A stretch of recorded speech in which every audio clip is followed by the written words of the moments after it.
Same. I know it's like for me through this whole thing though, that's been what it's been like because I've always been extroverted and I've always gone and done things, but like this whole new way of doing it, like for example, walking around the streets filming everybody and everything. And like coming up and like talking to people, I'm like this. Like it used to be weird, but now it's like everyone just wants to fucking get in there and talk and for sure. share their opinions. Hey guys, how's it going? Introduce yourself, fellers. I'm Mike. I'm Reg. Got some Thunder Bay fellers here. I accidentally started the live stream in a wrong orientation here, so we're gonna be in this orientation. Anyways, yeah. So you guys sit there, hang out. We're just gonna chat here and hang out. So right on. Anyways, yeah. So what were we talking before? Quebec. Montreal. Yeah. Montreal, yeah. Partying in Montreal. Yeah, come have a seat. Montreal. I haven't really partied there. I've been there quite a few times. I've been there for work, but I never partied there.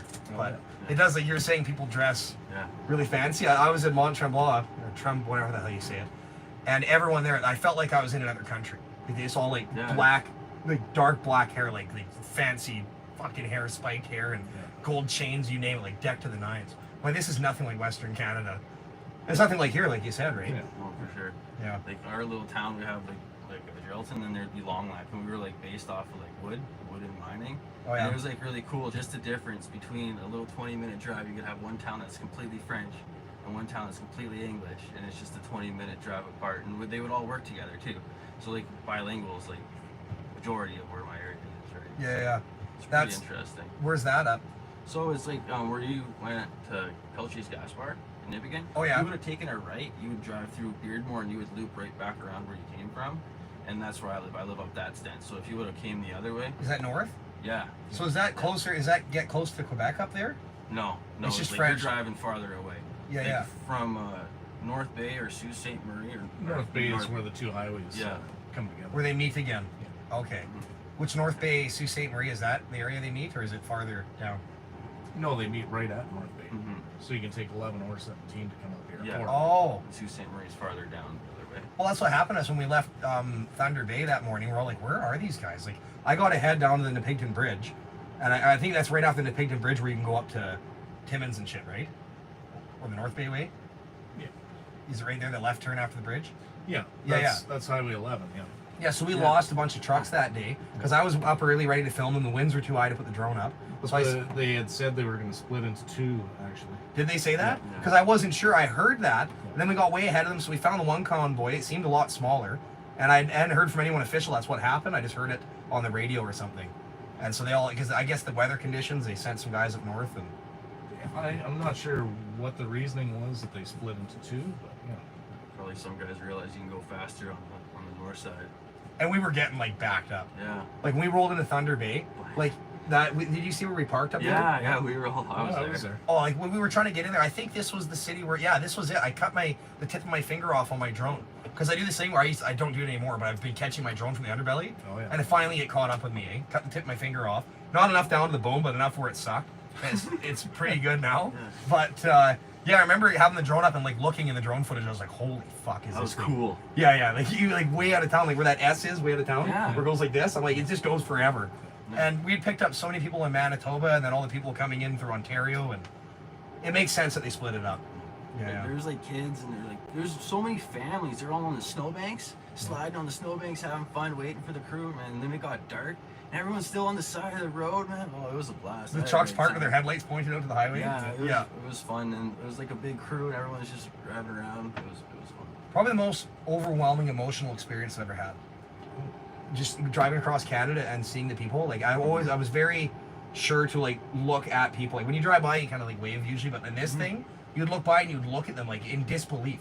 Like you'd look at each other like, oh yeah, okay, we're together, we're united. Like finally, fucking, because social media silenced everyone for years. You went in the store, everyone had a mask on, no one wanted to cause any problems. So it was really, really like dividing. It was really the divisive comments from Trudeau. Yeah, so you really felt like you were alone.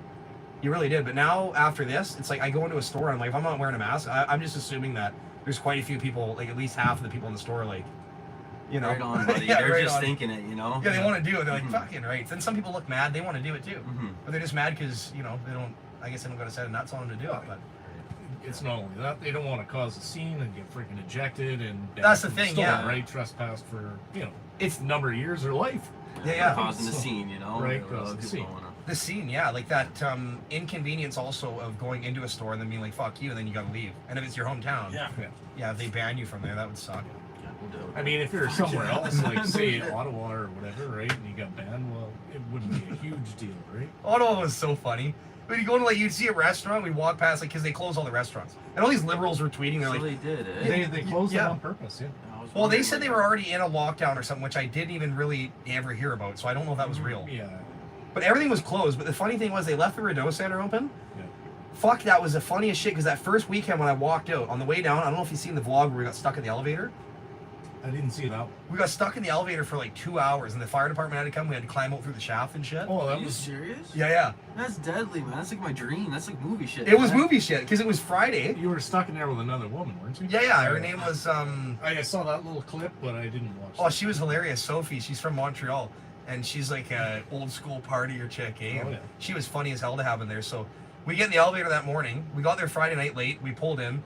And the Weston's like right in the action. They're right at Rideau and Wellington. Yeah. And there's all this action going on. And I'm like, I'm not even going out. I'm tired. We've been driving all day filming. I got to get in and do some editing. So I look down the street. I'm like, this looks mental. Like, it laying on horns, people jaking and shit, people dancing, stereo equipment. I'm like, I'll come out tomorrow fresh. So I came out that morning Saturday. We're ready to go, so pumped. Get in the elevator. Then the elevator just coming down. Then it goes bang, and it just stops.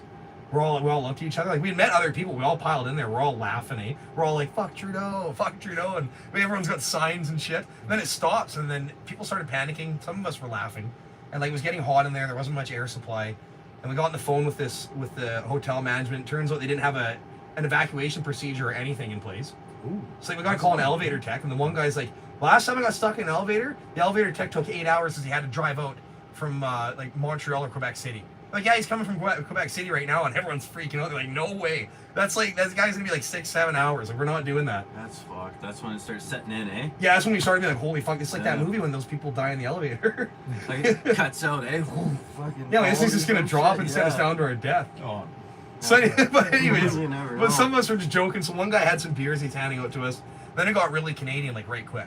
Once the one chick was panicking, she kind of got other people freaking out. Then they calmed down. Then we started drinking, telling stories. And it was so funny. We all started talking about politics, masks, vaccines, you name it. And then that Sophie chick, she started saying some funny shit. She was really entertaining. Then eventually the fire department showed up. They got the door open. They wedged it open. We're stuck between 2 floors. And they're giving us water and shit. Then eventually they evacuated us up through it was so funny. That's ridiculous. Holy fuck. Well, people were like, oh, they're doing this on purpose to us. Trudeau did this. I'm like, stop. It's not. That's crazy.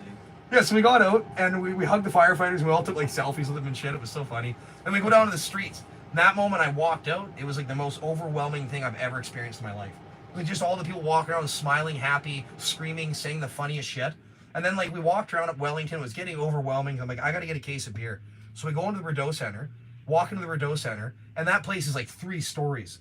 And it was packed to the elbow with just people on the balconies, on the escalator. You wanted to walk down the escalators were all turned off. You had to walk through people because people were just hanging out in the elevator, chatting, drinking beers, and smoking cigarettes. Everybody in there was smoking cigarettes. They're leaning over the balcony smoking cigarettes. I'm like, this is fucked. So they shut it down, obviously, right? So they were losing millions while it was shut down for 3 weeks. That's crazy. But yeah, then we'd walk past like a restaurant. There'd be a restaurant that'd be open with a bunch of people in it. Mhm. And you would know that was like one of the people who supports what's going on. Yeah. No masks. You walk in, the nicest people would run these restaurants, eh? A lot of people hack darts in Canada, eh? A lot of people hack darts. Man, when I was watching the video of the Coots border, and they're like hugging the cops and shit, every cop had a dart in their hand. Really? Every person they're hugging's got a dart in their hand. I'm like, fuck, man, this is just Canada, man. Yeah. Darts. Everyone's darting. Everyone's darting. Well, that's the thing. Like, I've never been like a smoker, Mhm. but when I'm drinking and socializing, I always smoke. Mhm. Which is why I got the vape, because I've been trying to come Yeah. down. Like, I've never gotten addicted to nicotine, Yeah. but because of this, Yeah. it's been nonstop hanging out and like partying and like just doing things. So I've been smoking quite consistently. So I actually felt it today. I haven't smoked today, and I'm like, because I had this 1 pack and then I got rid of it, and then I started to feel it today a bit. So I'm like, I'm just gonna get a vape so I don't go buy a pack of cigarettes You or smoke? something. No. You don't smoke? Fuck, I smoke a lot of pot, but other than that, Yeah, that's about it. You're not smoking darts, you're smoking pot. Yeah, You smoke exactly. pot? French Nope. tobacco. French tobacco. That's about it for me. French tobacco. Never heard that one. The wacky tobacco. Fucking Trailer Park Boys, man. I've born and raised on that. So Yeah. fuck, I love it, man. When I was younger, I first seen it. I'm like, what is this? My dad's like, that's shit. I don't watch that shit. I'm like, oh yeah, maybe I'll check it out. So I started watching it, and I'm like, what the hell is this? I Oh, caught it in man. like the 3rd season. Yeah. There was already 7 seasons out or 5 seasons or Oh, something. okay, so fairly later, yeah. Yeah, like probably 8 years ago or something. I started getting into it, and I went back the 1st season with what's his name, Cyrus, with the yeah. Corvette. Yeah, oh yeah. Fuck. The same music every time, eh? And his gun, yeah. Yeah, he's got his handgun. Yeah. Fuck off, Cyrus. Yeah. Then you get Trevor and Corey. Yeah. Corey, Trevor, fuck off. Even the newer shit I thought was pretty good. Yeah, You know? they wrapped it up a couple times. They tried to quit, and then they'd come back, and then they Yeah. did kind of all right, and then they did And then John Johnsworth died, eh? Yeah, and you couldn't do it after that. No. Like, he was iconic. Like, Yeah. yeah. You see that video? He had that one video about life. He's like, all about life is just enjoying life, and he's like got all these rocks down by the shore, and he would like make his own because he lives in Nova Scotia, right? Newfoundland. I think so. Yeah, yeah. One of the two where it should be based, and it's like on the shore, and he's like got it all made out, and it's super cool. He's like, I built that house with my hands. Yeah, he's a real person. Yeah, That's yeah. what all they are. They are all real people because they were just. It was just like a funny, stupid skit before YouTube was a thing. Yeah. You know, it was almost like something a YouTuber would do. You know, they just did this black and white, this Yeah. stupid low production thing, and it just blew up. Came out on Showcase or HBO, right? And I would like run home from or get home from school, and then watch it. And just like, yeah, man, that was the shit, man. Bubbles and the crew. What was hilarious though was Dunsworth never drank. Yeah, legit. In real life. Legit Yeah. never Yeah, drank yeah. in real life. Yeah, But he played the part so well. I mean, I love when he had the freaking breathalyzer there and he had to, this device, right in the pocket, yeah, bud. yeah. Yeah. This lets me know when I gotta top up. Oh my god. The other guy that died too, the big guy, the fucking mustard tiger. Oh, Phil Collins. Phil Collins, yeah. Fuck off, Phil, you fucking mustard tiger. Didn't know he'd get so mad, He had a big old mustard stain on his tiger shirt. Oh fuck. Yeah. That's Canadian. That's a Canadian classic. But like, when it first started, I don't think anyone picked it up. No, I think it it was was really like- underrated. I think it was like a couple years it took before anyone put it on their For network. sure. Yeah, like because everyone's like it was like black and white at first, and then it just kind of went around. Then now it's a piece of Canadian heritage. Mhm. It's like Yeah. straight up. Yeah. It starts off pretty crazy too, like them shooting dogs for money or something like that, right? Like it's like black and white, like you're saying. Oh, yeah, yeah, And yeah. it's something right crazy like that. And, Then the movie they do that big heist where they steal the gumball machine. The Big or they Dirty or the whatever. Big Dirty. Yeah. that's awesome. Freedom 25 plan there. When I would watch it, I'd be like, "Fuck." I'm like, this is like when I would go to a trailer park in real life. Or I'd hang out with like Canadians, and when I worked in Saskatchewan, the oil field, I go to small towns. I'm like, this is like reality. Like it's a little less. Like it's obviously over exaggerated, but like this is how some Canadians are. So I can only imagine like Nova Scotia and shit. Then I start meeting people from out east and hearing them talk. I'm like, oh yeah, this is Big time. grassroots as Yeah. fuck. Big time. Oh man. Yeah. I want to spend more time around Nova Scotia. I would like to go there. I've never been there. Yeah, eh? Not more time, but just Yeah. time in general. Yeah. I think they got really big moose there. That's I think they got big moose in Nova Oh, yeah. Scotia. I've never been. No, eh? We don't have moose warning signs in Western Canada like you guys have here. No? Like you guys have moose warning signs everywhere. Am I going to see one of these things? Yeah, you really should. That's what that light bar should help you for. Yeah, yeah. That's what I was worried last night driving with these headlights. Yeah. Because you'll see them come out, like sometimes the back of the sign, so like, you see where like your caution signs and stuff are? Sometimes they got the little silver strips on the back of them where the paint comes off. That's literally all you'll see sometimes. You'll just see something floating that looks like it's shining coming out of the bush. And you'll be like, oh, that's a moose. And then like you'll know, and sometimes there's a couple of them, right? They're So- just huge, eh? Yeah, oh yeah. Or if you're watching somebody's headlights coming towards you and you see them, kind of blink or go out, yeah, just freaking let off the fuel right away. Yeah, yeah. I've seen them in Manitoba. I've seen one, and I've seen one in the Rockies in Alberta. But they're usually off to the side. The one time I seen one in Manitoba, I was riding my dirt bike home from my friends at like 6 in the morning, fucking just ripping down the gravel road like 100K, and there's just like it just jumps out of the bush. It comes out, I'm like, holy shit, is this thing huge? I wouldn't even hit it on the bike. It would have clotheslined me. Eh? It'd kill you, probably. Yeah, yeah, for sure. Yeah, even like my one buddy hit a wolf on a snow machine, ripping down the pipeline. A wolf? Yeah, and that hit him pretty hard. That messed him up. Oh, yeah. Those things are huge. Mm-hmm. A real wolf. Yeah, they're huge. I seen one time in Canmore area somewhere in Alberta. Can't believe you guys never been to Alberta. Well, like Well, just you when were I was younger. really young, yeah, and Yeah. yeah, And I've super, been to super Banff, young. but again, I was young, so How old were you? 11. Oh yeah. Wasn't that when you said you went to Stampede? You were 11. Yeah, I was just around that age. Yeah. I had an Aunt Pat, Uncle Ben that lived there. Yeah, and I remember going there. Yeah. That was a little bit of a thing. My parents like to go south and stuff like that, so they go to Mexico and shit like that. So Mhm. when I was a kid, that's where I was able to go. I was thankful to be able to travel. Fuck, Mexico's cool. Oh yeah, Yeah. It humbles you quick when you go to other countries. dude, and you see how they live, right?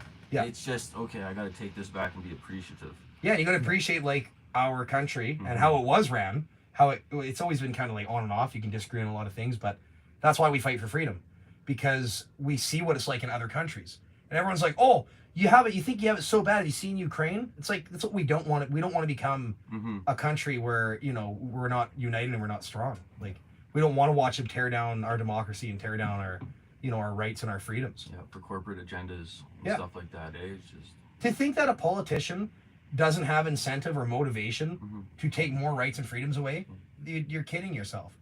Like they say, oh, we're all in this together, yet they destroy small businesses. A politician doesn't Yeah. lose a dime. yeah. How are we all in this together? You know, politicians are taking trips, and meanwhile Yeah. they're telling you to stay home. And Yeah, Trudeau's skiing and That's shit. driving my they're dad having crazy, freaking man. private parties Yeah. and suppers, and everyone's they're two sets of rules, For right? sure, for sure. Well, that's why I say Trudeau. Like that's why he wakes up and he tells himself, he's like these redneck. He might not say it, but these blue collar redneck Right. people. They just do the grunt work. They don't understand my vision for the country, right? What communism could do.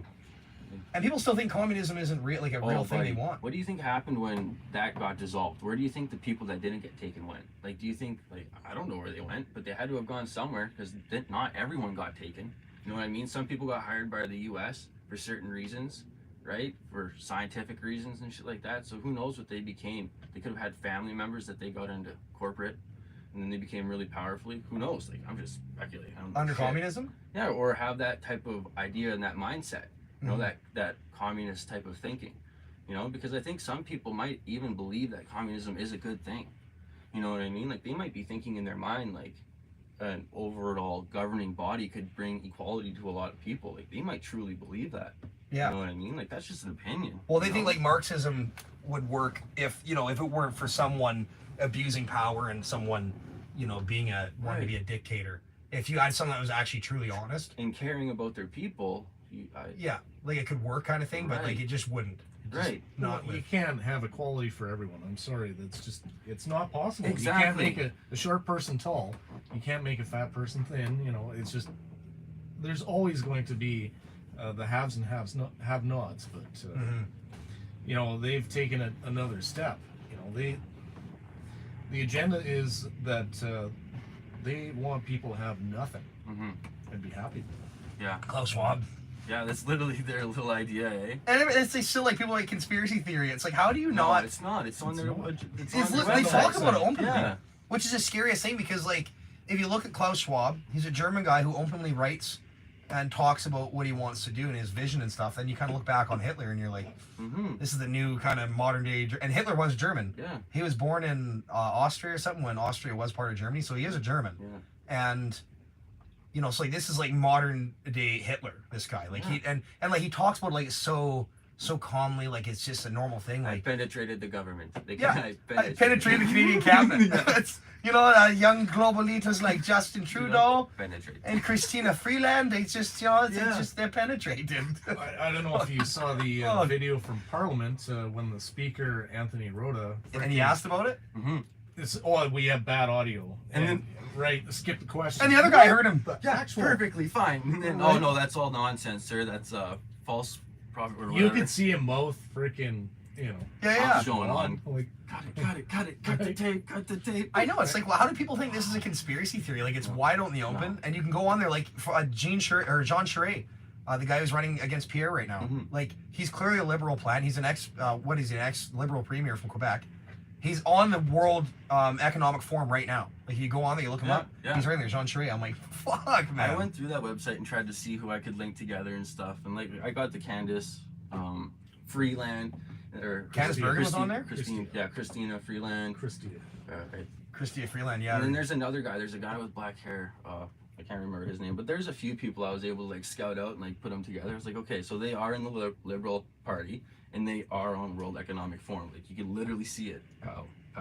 Well, when he says he's penetrated a third or half the cabinet. It's like I don't, unless there's people that are not listing on there, it's not even remotely close to true. Mm-hmm. But maybe they just don't want their name on there. I don't know how that works, but So you're thinking it's more? it possibly is. This me and my buddy were talking about this, and we're trying to figure it out. I'm like, there's only so many on there. There's like, I don't know, there's like 10 or 15, but Mm-hmm. that's not half the cabinet by any means. It's way off. But the overall donors, this is probably somebody here, Valor. more than likely. Buddy Joe. But yeah, so it's crazy just imagining that this thing exists and people think it's a conspiracy. Mm-hmm. And Jason Kenney talked about it last year at Christmas time.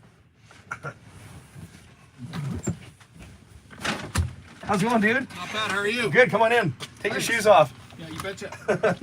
What's your name? Joe. I'm Tanner. Nice to meet you. Right Nice on. to meet you, Joe. We're talking about politics. And Justin Trudeau and... How's it Oh, going? buddy. Brother. I'm getting money back from Give Send Go. I got Really? an email today, so here's some gas money, man. Thanks, man. Fuck yeah. Fucking- Thank you so much. The Give Send Go is giving money back? I got the email about an hour ago. So how's that working? Like who... It's just like what Go Fuck Me did. The Just, government's throwing just you goes right back in your roadblocks. bank account. Yeah, so the GoFundMe can, but like, how were they able to freeze and control money from an organization in another country? Like, I don't. The only way they can do it is when it crosses the border. Oh yeah. Right? Other than that, it's still in the States, and it's just gonna. What they did's not good. That's the farthest No. thing from good. Like, you lost trust in the financial institutions now, and Oh yeah. oh my god.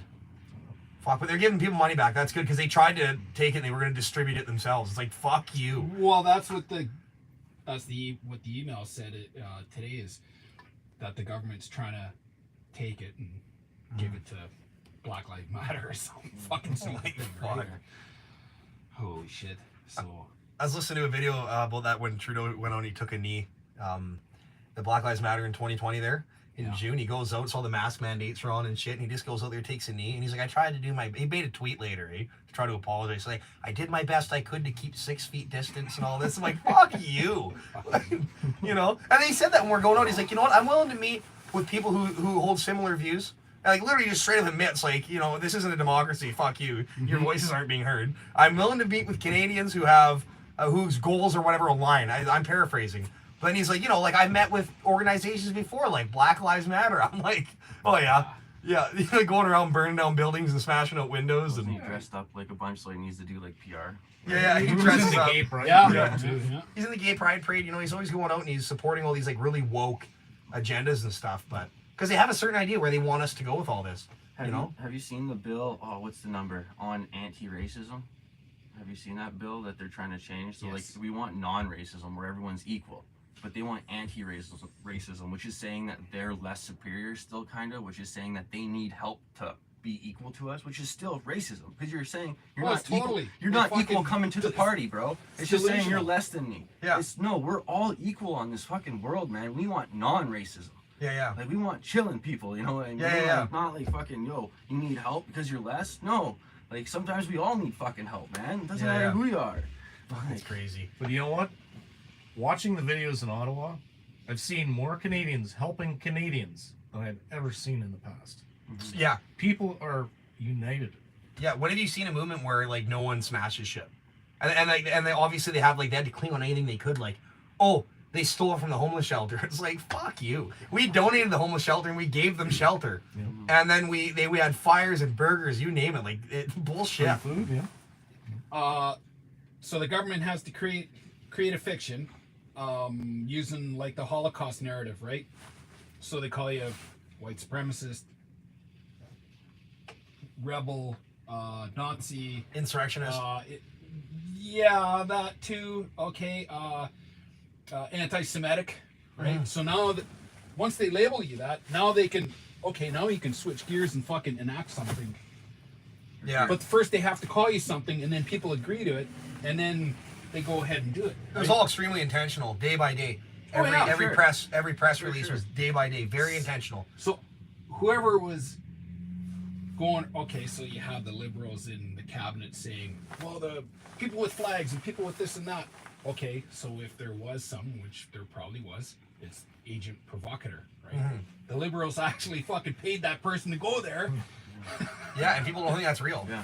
That's been done for years. I mean, the States, I don't know if Canada's ever admitted to it, but they admitted to it in the States. They basically said, like, the January 6th thing, like, they do it to Oh, yeah. control a crowd. Yep. It's been done for generations.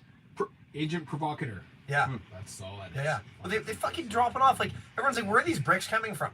Like, they drop off a pallet of bricks. What? Oh yeah, I seen that. During the Black Fuck, that was Lives awesome. Matter Yeah, rallies? yeah, they fucking did like a pallet of bricks right on a corner and just like. And everyone's like, that's a conspiracy. I'm like, no, No, it's literally fucking real. It's a Bugs Bunny cartoon. They put the big sign, "Free birds." Yeah, free right? bricks. They fucking stick it over.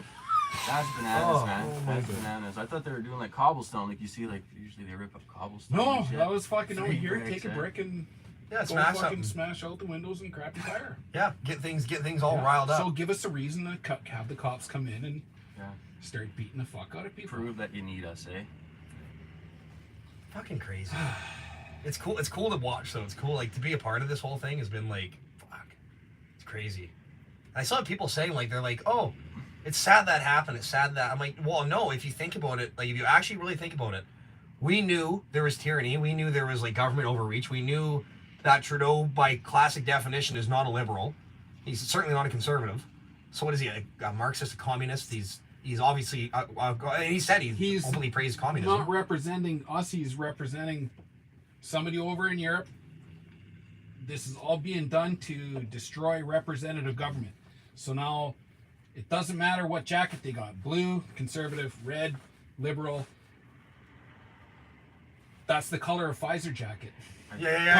Company colors, right? Doesn't matter, blue or red. They're not fucking. I think it's a play on the World Economic Forum. They're trying to get rid of representative government worldwide. Right, 100%. So you can vote for whoever.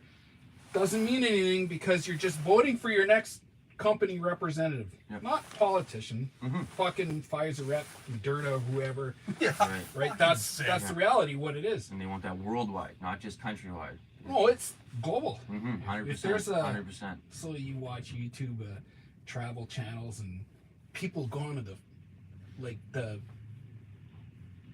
countries or places that you've never fucking heard of, and they're wearing masks there. Okay, so this is worldwide.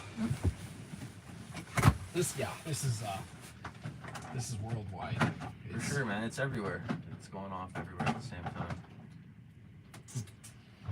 No, like when they do this shit, and they, like, I don't know. It's like the way they're going about it, and the way, like, when you actually watch and pay attention to World Economic Forum stuff, Klaus Schwab and all that, you're like, oh fuck, is this real? Like, and like the fact that people don't see it, like I said, Jason Kenney addressed it last year. I think it was 2021. He addressed it. Yeah, that was a pretty good video of him. Yeah, he actually talked. He's like, this isn't a conspiracy, folks. Like, these are like, He goes, I read the book. Yeah. The books you can buy on Amazon. Yeah. It's real, and people think it's not real, but it's like, he said it. He's like, Klaus Schwab and his group of cronies, Trudeau and all them, like, these are all practices of, like, far left-leaning ideologies, and, like, they have these plans for the next 10 years for us set out, the next 15 years, and if they get put off track a bit, well, they're still going to wiggle their way back in and do things. They got time. They got all the time in the world. Yeah, like Klaus Schwab's openly said, like, it'd be a shame not to take advantage of a pandemic. Literally like that, all the time. the fact that you're talking about that openly tells me that you possibly maybe even created this thing. Well, he fucking released his book about taking opportunities in a crisis. In dire situations. Last June. Yeah. So, last June, well, fuck. Then you already wrote the book, like, before you take the switch for whatever is going to happen. To get this thing edited and fucking... Well, they openly talk about how we're just basically sheep. We're livestock. I don't know if you've ever seen the videos on Event 201. That was the pre-pandemic planning exercise. You almost said pandemic. Well, and this was the John Hopkins Center put this on. There was world leaders, and it was live streamed. Plus, it was uploaded to YouTube in November, before freaking 3 months later, we had the outbreak. Mm-hmm. Yeah, it's that was worth a November. watch. That was November 2019. Yeah, it's worth a watch. I don't believe They've it got anymore short. because it's just there's so many things that have just they've clicked them into places and they've used such divisive tactics, like, and the way the power it's given them. We've never seen politicians have this much power in a democracy, where you can tell people not to gather for Christmas, to report their neighbors. Yeah, that was some crazy shit, isn't it? Yeah, rat out your neighbor. Yeah. The problem is the police power. Yeah. Unless the fucking police power like sides with us, that this ain't gonna change, right? Like there's this pretty popular video of a female police officer saying, "Oh, you know, I feel with you guys," and she's in her home, and she's blonde or kind of brunettish, and how did she say? You know, I'm gonna get reprimanded. I'm like, you fucking cowards. Reprimanded? That's fuck off. People have committed suicide. Everybody there's a good chunk of the people who are there at the gig in Ottawa lost their jobs. They're there because they have no work. Yeah. And you're saying that. Yeah. Oh, so what you want me to do is shut up and comply so you can keep your paycheck. That's right. Yeah. Come on, man. That's what we're fighting for. Yeah. So, I don't know how you get the police power on your side, like on our side, or like to not be coward. Yeah. There's huge incentive for them to not. Freedom takes bravery, and it's hard to go out to be free. You know what I mean? Because you're going to be leaving something that's given you comfort, and I think like in history, that's really made it's hard for people to be free, right? Yeah. Yeah, it's a non-stop fight against force, because that's all government is, force. It's just that's it. Well, it's much easier to sit at home and to talk shit behind a computer, tell everyone do this, hey, hide inside for a couple of years, wear a mask, 2 weeks to flatten the curve, whatever. It's easier to do that than it is to drive across the country and go to Ottawa. Dude. And fucking, Yeah. you know. Dude, yeah, like give you the respect for that shit, man. That's the whole point. Yeah. 100%. It's just like to go there. Like, that's why when these Ottawa residents, the ones who they filmed who didn't appreciate the movement, which there was so many of them that were in the streets that I was filming, that were like, we love this. Like, Absolutely. I mean, I watched hours and hours and hours of live streams. Of Ottawa residents that are just like bringing jerry cans down and they're laughing, having fun. Of course, CBC, none of them talked about them. They only interviewed the people who hated us. Yeah. And my question is, sure enough, fair enough. Okay, you were kept up at night, your mental health declined, you were tortured, and now you suffer from phantom honking, sure.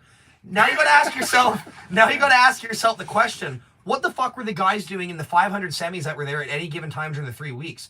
Who literally didn't sleep at all because they were beside the trucks honking. They were honking. I watched people go through complete mental decline, where they were like, I had people turn on me that were my friends. That just because they lost so much of their mental capabilities to perceive things that they lost their shit. And like you're talking about people who drove across the country with transport companies who were losing 30 to 50 grand that month and possibly losing their business to be there, parking their trucks there, that are going to get all their plate numbers taken down. They're going to get their operators permits pulled. These guys sacrifice a lot to be there, including more sleep than the people in those apartments.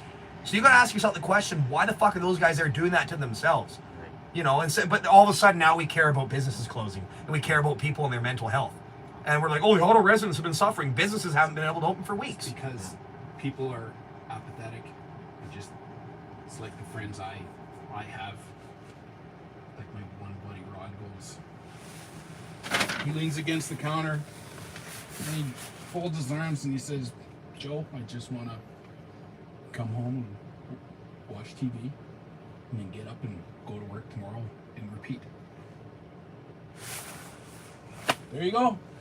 Well, a lot of people don't even summation of it all. Well, that's why I say, like, a lot of people don't even have an opinion. They don't like when people say it's 50-50, like there's people who hate you and there's people who are like pro-mask, anti-mask. It's not that. There's a lot of people who just don't even care. I just showed the person in the middle. Yeah, it cares. Oh, I can't do anything about it. I just want to fucking ostrich, put my head in the sand, go to work, get home, watch TV, fucking rub my wife's feet while we watch Friends reruns, and go do it tomorrow. Yeah.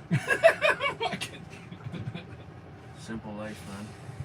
That's the thing. That's why I say it's easier to not engage. I said that to this guy Bobby, and he went, "What's wrong with that?" I'm like, "Are you fucking serious?" Yeah. He fucking does that. Well, I think that's what the baby boomer era has turned us into. You know, we were supposed to be in a free country, democratic society. You know, our voices were heard. We'd be able, but it's fallen apart so much over the years that people still believe it is the way that it was. and they don't see the change, especially the dramatic change that's happened in the past decade, and specifically the last 5 years. They don't see it. They still think that, oh yeah, the politicians represent us, the media doesn't lie. Follow the money, man, because there's a lot of incentive to lie. There's a lot. That's why everyone wants to follow live streamers right now, because there is no incentive to lie. Yeah. It's like I'm not getting paid to lie. Pfizer's not in my pocket. You know, I'm just here showing you what's happening. Oh fuck. Which CBC's like, so I watched CBC. I was there. I don't agree with the people who are spitting on them and all that shit, but I mean, they hate them, and no one should have been spitting on them. No, and when it was very rare when it happened, I'm sure, but when I would watch CBC, I'd watch them set up. They always wore black, but you could tell who CBC was. You could tell because someone would have a patch somewhere. It'd be like very small, like, oh, that's fucking CBC, right? It'd be on their cameras. It'd be like the company name on the bottom corner, printed on the camera. Man. Cover, like- man. it's Like like American. Yeah, you get very close, you would see it, the CBC, but they'd be hiding, and they'd be like selective camera angles. And I'm like, I always knew this was a thing, but to see it in real life, and like, for example, when the front line shit was going on, the last day, you watch CBC, the only journalists, the only people with a camera that were on the side of the police line was CBC. They were up behind the police line, up on a perch, videotaping up on the back of a truck. I'm like, fuck you guys, none of us can be back there. Because they were busting live stream when they were doing the fucking raid. So I'm like, how the hell are they on this? And you click watch it, and they're on the inside of the fence. Yeah, they're on the other side, the So inside of the fence fuckers. parliament, yeah. And they're up there perched up high, and they're just selectively. There's actually a video on CBC of me getting pepper sprayed. No way. Yeah, someone unloading. I Someone didn't sent it even to know me. you got fucking pepper spray. That's fucking, you got a ticket? Did you get tickets and shit? No. Or- No, No? you didn't get arrested though. I watched that. Yeah. Well, that's the thing. Like, no, everyone quit calling me a fed after I got arrested. Is that when you're like, oh, getting arrested here, and then you go I went down, yeah, Okay, yeah. I Down, did and watch then they that pushed live. you. Yeah, I did watch that live. It took me down. The guy singled me out. Yeah. Fucking reached out. He grabbed me and pulled me in, and I felt like I was enjoying it because like I've been arrested many times, so it was entertaining because I knew none of us were going anywhere specific, and I knew as soon as I was in the cop car, he's like, "Do you plan on coming back?" And I'm like, "No, I'm going home, tuck my tail between my legs, and I'm gonna go back to Alberta." So I'm scared shit. I didn't realize we were gonna be met with such brutality. He's like, "All right," he puts me in the paddy wagon. They take me out of town. Of course, first thing I did was I found a ride back, and I fucking hopped a bunch of fences, went through police blocks, and got back into it. But you know, it's funny because I'm like, at some point, I used to fuck with the cops when I was younger. I'm like, at some point, I'm gonna get to resurrect my past of fucking with the police. So as soon as I got back there, I was like I said, I sneaked around roadblocks, and they had roadblocks at every fucking block. So it was quite challenging to get back into the city. But hop a couple fences and you're good, right? And go through parking garages. Yeah, go through parking garages and So- go through people's backyards and shit. Like, crazy. going around them, but it gets scary to the point because it's the Emergency Act, so they have unlimited power. Yeah. They can ban all the the free assembly. You can no longer assemble legally. They can seize property. They can seize like vehicles at property, like they did with the tow trucks, to get the wreckers in there. It's crazy the amount of powers they had. It's scary. Right. Yeah, no, it changed Canada and the financial system, if you ask me. Like, I could be wrong, but what makes us different from China? Because people say, oh, when you do business with China, you're not doing it with the individual person. You still get governed by their body. Well, what happened here? Doesn't matter what you're doing. We still got governed by our body. We got our accounts frozen, shut down, and they didn't even have to justify it. No. And the banks are nulled for any violations. So what makes us they're different? given Safe, immunity. harmless. So what makes us different? Like, I'm confused. Well, it's funny because you watch Trudeau and his like blatant power grab, like any communist, tyrannical type dictator. You watch when he implied the Emergency Act. It was after the only thing you could maybe justify it with was the Windsor, the bridge lockdown. That threatened our economy and people's whatever. You couldn't even then. But that was done with. So obviously he had other motives. So he cleverly, he was very clever on this. He said, it is time limited and geographically targeted. Okay, fair enough. Ottawa, time limited, couple days. But then, as we were seeing it, things go on, he wanted the 30 days. And that's why Jagmeet Singh and them got in on the 30-day thing. So then it went to Senate. So when Senate was about to reject it, he's like, oh, we're ending it. Remember I said time limited? It's like, no, dude, you were pushing for the full 30 days. Yeah. Oh, That was your absolutely. sneaky little plan out of it. Yes. Yeah, The 100%. Senate was swinging the way that no, this ain't gonna happen. Yeah, you can get NDP to jump on with you, but get it through Senate, right? It's literally what you were trying to do was against our rights and freedoms as Canadians. Thank God Brian Peckford is alive. Absolutely. Yes. Like, thank God. Like, when I was watching this guy, and then even Rex Murphy, my dad was watching Rex, Murphy. yeah. I'm like, who the hell is this dinosaur? And my dad's like, no, you should really listen That to guy's him. a He's legend, pretty yeah. smart, man. And I did, and I was like, come around. Well, he is. Like, Yeah, he was his favorite CBC, but then now he's like, Fuck yeah. CBC's garbage now. yeah, Like, legit. He got fired, right? Or some shit from CBC. I don't remember Yeah, having Rex retired. Murphy, but I know he was one of their best journalists. Yeah, for sure. Everyone watched him for years, and he's honest. He was on. He's always on Jordan Peterson. Yeah. So, and I do like to listen to Jordan Peterson. I find he has some pretty good shit. Like, he says it straight. Yeah, well, I listen to Personally. someone like Jordan Peterson talk, Mhm. then listen to like Christina Freeland talk, and you're like, fuck you. Mm-hmm. You know, Yeah. it's like, Who's smart? yeah, who's actually smart here? You can tell who's smart, knows their shit, right? Yeah. These people just pushing from their one-sided ideology. It's like, get out of here. They're trying to destroy the grassroots Canadian. They don't like what we are. They don't like what we stand for. They don't want it. They just want everyone to fall in line, do what they're told, control everyone. They want these digital IDs. They want to, I think what they want to do is their response to like cryptocurrency, the decentralized banking. They want to somehow, and this, if you start looking at the Klaus Schwab, the World Economic Forum stuff, over time, and I'm not super educated on this stuff, so I could be wrong, but it seems like they do want kind of one world order. They want a one world currency. They want people just to have a digital ID, like the social credit system like China has. That's every government's wet dream. To be able to rate people by who they hang out with and what they've done, if they've jaywalked or not. Right. Oh my God, that's what they want here. And people say, "Oh no, the digital ID in Ontario, it doesn't affect your rights. It's Fucking right on our door. They were talking about it in Parliament today again. Yeah. No, they want it. They want it. They're trying to push it.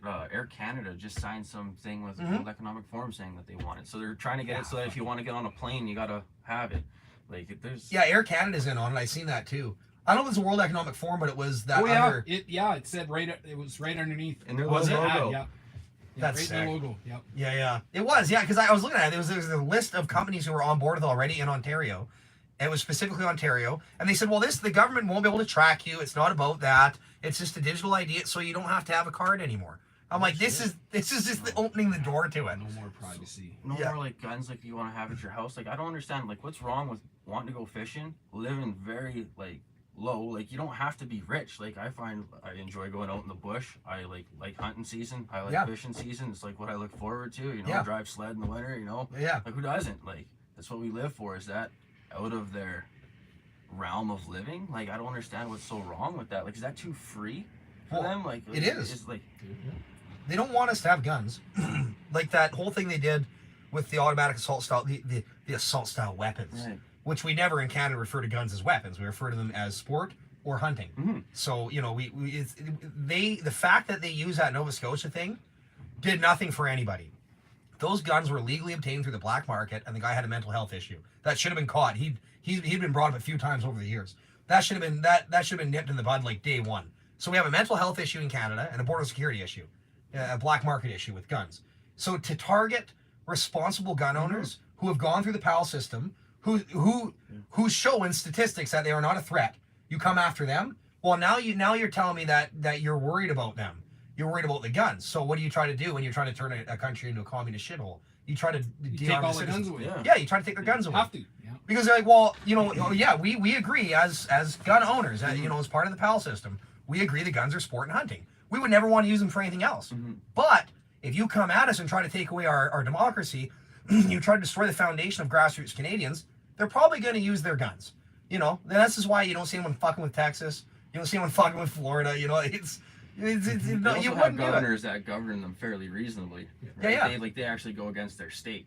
Like, Yeah. you know, like they actually decide, hey, this might not be right. Like, look at Florida. Like, their Ted Cruz, I'm pretty sure his name is. Is it Ted? Where's Ted Cruz? Is Ted Cruz? Ted Cruz is Texas. Okay, so Yeah, it was when the power was out there. He was flying on vacation. Uh, DeSantis is Florida. oh, okay. So one of the two, like, they've come out quite recently. Like the one with the kids. You see the one with the kids. He's like, take your masks off. Are we really done this play? I think that was DeSantis. Okay. He does Yeah. that a lot. So So, like, you know, they're actually like kind of bucking against the state when the state's still trying to push, you know, mandatory. But I felt like all of our politicians just were in cahoots with it. Like, no one was fighting back about it. Like, Jason everyone- Kenney, I'll give him this. Jason Kenney was the only one who went against it and spoke out very aggressively against it. when? Well, a long time, but then he fell into place and he flip-flopped. Yeah. Yeah. Fuck, And- I wish I told him I went on his On his Instagram or Twitter, or probably whatever. Twitter, yeah, that's where And they I all said, are. I fucking wish you were two-faced because you're three-faced. You. But here's the thing, though, with him, I think like he's all over the place, but it almost comes back to that old analogy. Like, I'd rather know the devil in power. So maybe, obviously, he's incentivized by a paycheck, whatever.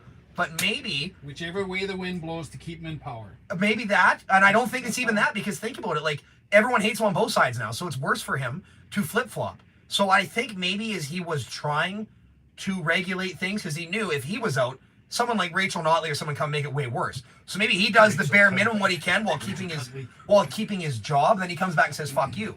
Like, maybe he was trying to play devil's advocate. But at the same time, it's like, I don't think there was any way out of it for these guys. They would lose their job, then they'd be replaced with someone more tyrannical. Like the Ottawa police chief. Yeah. Peter Slowly was kind of like, whatever, clearly fucked, but then they brought in that other Satanist-looking motherfucker, the bald guy. Let's get it done. Yeah, it's like, I'm like, because I said it, as soon as Slowly's gone, whoever they bring in, whoever steps up is going to be just brutal. And he's like, we're going to track down every month after this is over. He's like, we're going to track him down. Yeah. Jerking off guns and ammo. Walking behind I'm like, do you realize what you're saying? This motherfucker's tripping on not only on power, but Emergency Act power. Oh, big time. I've never seen a cop trip so hard on power. He's like, we're going to come after him. I'm like, wait, buddy, when this is over, you will not be able to even remotely come close to saying anything like that. Like, you're just because you're on Emergency Act power. We're coming after everybody. It's like, you can't.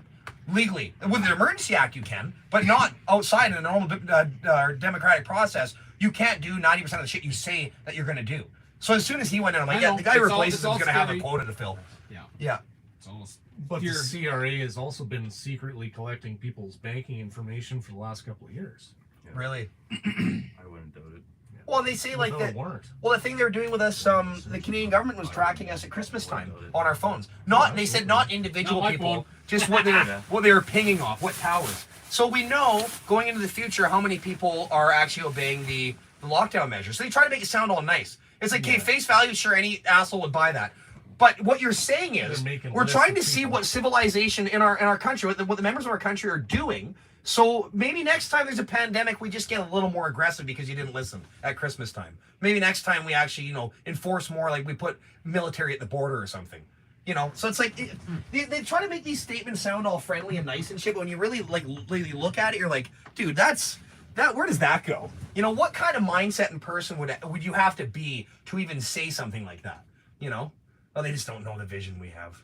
We just want to see everyone get along here.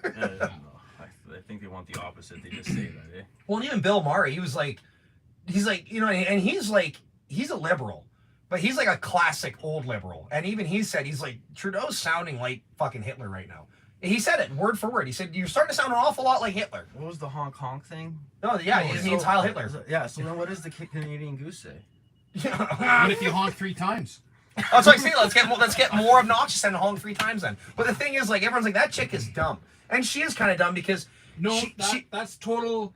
No, that's fucking... No, it's intentional. She's smart that way. It's divisive. It is. And that's what I've been saying. No, when you bring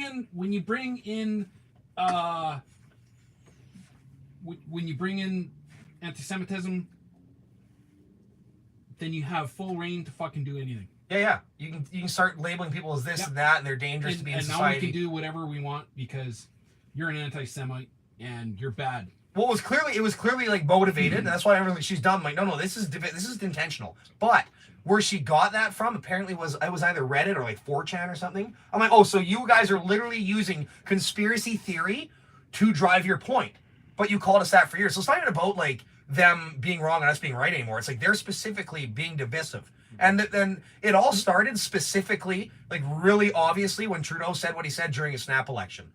They will not get on a plane, a train, or a bus beside a Canadian who stepped up and did the right thing. Do we tolerate these people? They're often racist, misogynistic. I'm like, fuck you, Hitler. Like, you're literally sounding like Hitler. Yeah. Like, and we're crazy to say that, to try to create, like consistencies between what Hitler did and what they're trying to do right now, like a modern version of it. Like, no one's saying we're getting gassed. No one's saying we're getting put into internment camps, but where the fuck do you think this leads? Yeah. It leads somewhere's dark. What's her name? I watched that fucking cunt Patty.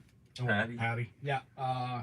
Talk about how they got $23.4 million or $24.3 million to build 3 COVID camps. Yeah, what are those about? Two, Like, two down in Southern Ontario and one here in Thunder Bay. well, you should see the one out by Kamloops. There's one out by Kamloops out in the middle of nowhere, I did not and know it's that just was like happening. closed down with all those That's ATCO crazy. trailers, Yeah, and yeah. fenced all the way around. It's like, what's that for? No one knows.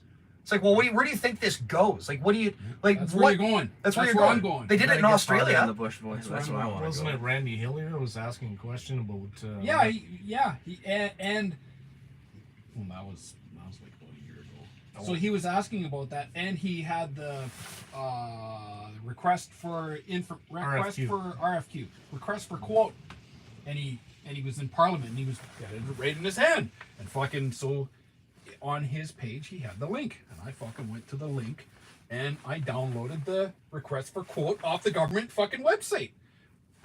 Same one that Dave, your brother, that you go on to get quotes for contracting. Anyway, so there it is about camps, building camps. So the natives built one out in 120 kilometers behind Wawa in the town of Sultan. 5 kilometers this side of Sultan. There's a gigantic fucking, I'm going to say COVID camp. Yeah, what's that all about, right? Like, they have them. They're across Canada. That is fucked. They have them. That is And I seen it, absolutely I fucked. seen it in October 2019 when I went down to get my ATV in Bracebridge because I took the back way. Before it all started. Yeah. Yeah. And is this now an empty facility right now? Don't know. I haven't been there since. In the paperwork, What the fuck? in the request for quote. Sorry, it no, says- that was in 2020. So we're already almost a year into this. Yeah. In the RFQ paperwork, it clearly states for any other use related to COVID-19 enforcement, which means if you stand out and you stand out, you know, they could come collect you and put you in there.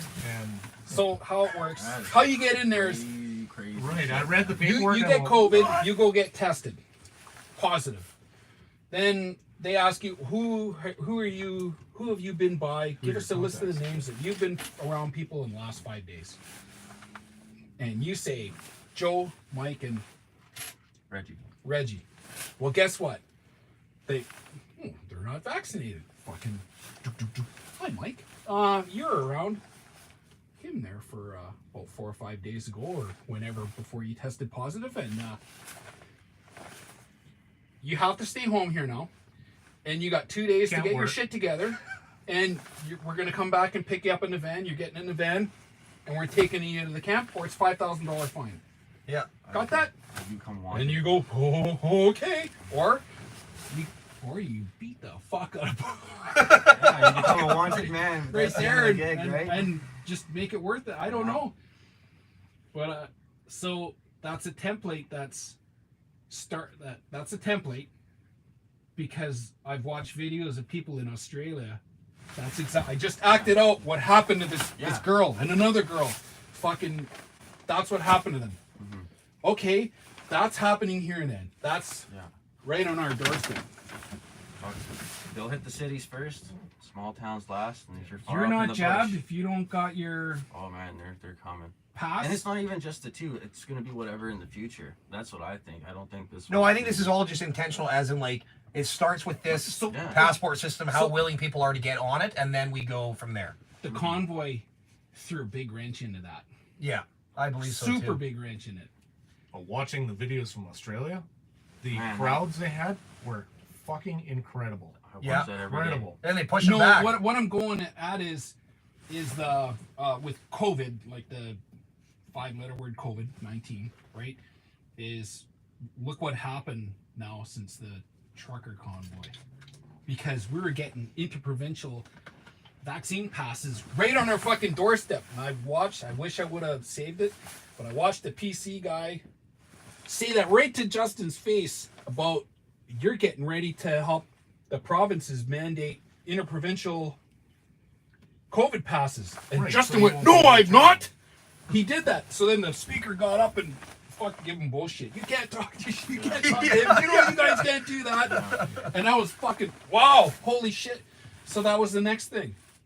Was the interprovincial, I'm from Ontario, Can't I'm go not to jabbed, I Manitoba, can't go to to- fucking yeah. Manitoba. Well, because they're trying to do And- the provincial stuff, yeah. Well, they already tested it out when this first started because you couldn't go from Thunder Bay District to Algoma, which is at White River, or just past White River. What? Oh yeah. How did Yeah, I when this not started? know this? Because you never traveled. Holy you stayed fuck. home. So Well, how did they prevent you from doing that? They had a fucking roadblock there. Did they actually have a roadblock? Yeah.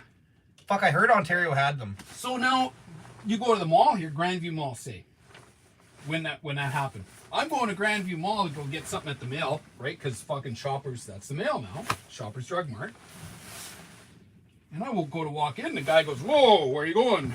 Have you been out of the Thunder Bay District?" No. That's not funny. I said, "No, I haven't." And whatever other questions he asked me, and then okay, you can go. Okay, I can go. I know you're only doing your job, but I still want to just fucking. I hate that line too. Like, I'm only doing my job. It's like that sounds an awful lot like what a Nazi would have said. Yeah. I'm just doing my job. Or a cop. Or a cop, yeah. Man, like- I'm just doing my Canadian job. Cop. So how about you stand up and fucking do something, you know? You know what's going on deep down, like your core values, you know what this is. But you're like, I just want my paycheck, my house at the end of the day. Yeah, we all do. We all want our lives. You know, people lost, like you said, suicide rates. That's why I say when people go on about Through this, the roof. I'm like, yeah, I'm like, when you go on, you try to silence us and say that we're just idiots. When there's that many people standing up, first of all, to label them all as idiots is just so ignorant. But I would say you're pro-suicide rate, you are pro-alcoholism, you're pro-domestic assault, you're like all these increases and all these things we've seen. You're just pro-fucked. You're pro-evil. Like you're just pro-supporting communism. You're just, and oh my God, it's so frustrating because people have ended their lives. Yeah. Their businesses have been destroyed. You know, in small towns, it's the worst because you just. Yeah. I know a few. and you get suppressed in a small town. My family's from a small town in Manitoba, and the general consensus around there is, hey, shut the fuck up, wear your mask, or don't come in the store. Yeah, you know, or do this. What's wrong with you? Just go get your jab. You just go get it. It's simple. Well, I have a heart condition. Well, no, fuck you. You should just get it because we all need to do our part. Yeah. You looked at the safety data from the Pfizer vaccine there. That just came out. I looked at the first 38 pages there, and it's not good. We know what Pfizer said. We don't want to release these. We wanted to hold off for 75 years because we didn't want people cherry picking. It's like, what do you mean? The judge ordered the FDA and Pfizer to release documents on the schedule because the learned judge says, no way. Said, you want to release 500 pages per month. There's 400,000 pages. It's going to take 75 years. This is not acceptable. You're going to release 55,000 pages by this date, and you're going to release so many pages after. Yeah. Every month. Well, and didn't we just find out that in Ontario, there was they drastically, which we all knew the whole way through. Yeah, like they, 3 times. Yeah, they drastically overestimated the actual COVID deaths, not relating to comorbidities. And now that this information came out, but obviously everyone's so distracted with Ukraine right now. Yeah. You know, fine, whatever. We went through it. You know, Yeah. people forget very quickly.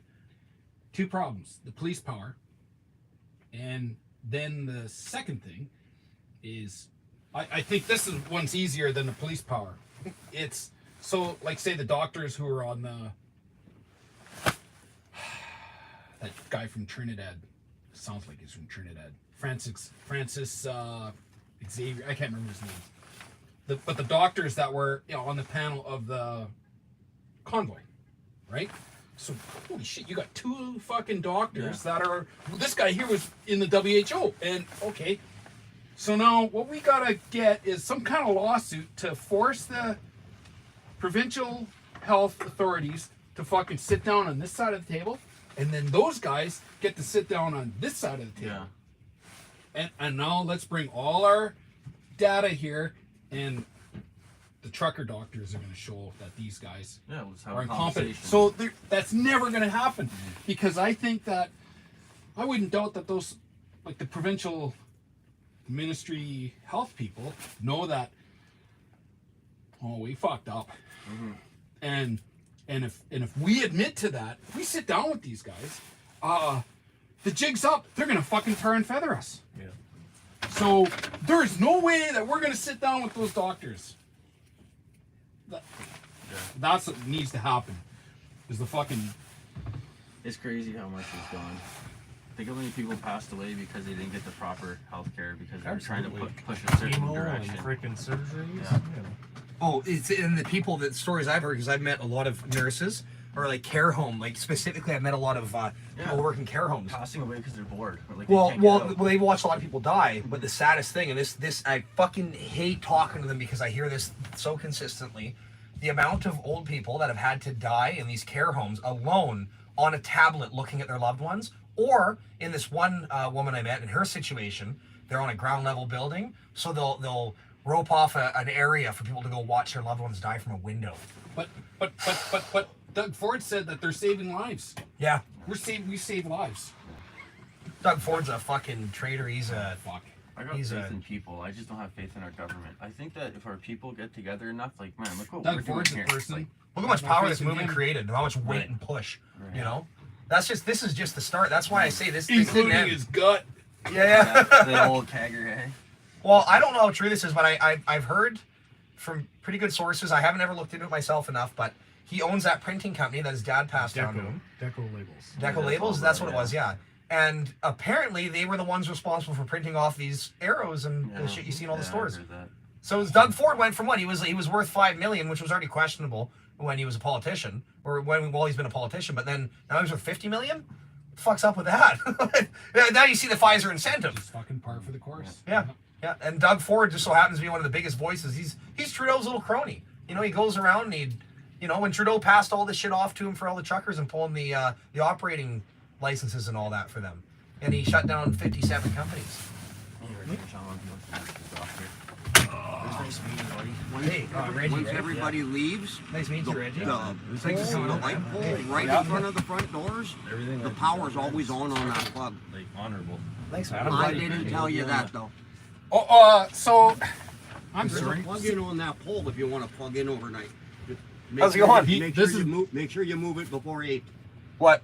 If you want power, the light pole right in front of the front doors, Oh yeah. that plug-in is always on. Oh I've had really? People camp here before, so I always let you guys know. Oh. In case your battery goes low. There's power over here. Yeah, there's power. There's a plug there. The light pole right in front of Oh, the right front doors. there. Just wait until all the management is everything. And then 8 a.m. And they open at 7:30-ish. Unplug at 7:30? Be pulling back over here. Fuck, thanks, man. James is at home. Thanks, man. I know the manager. It's over here, maybe.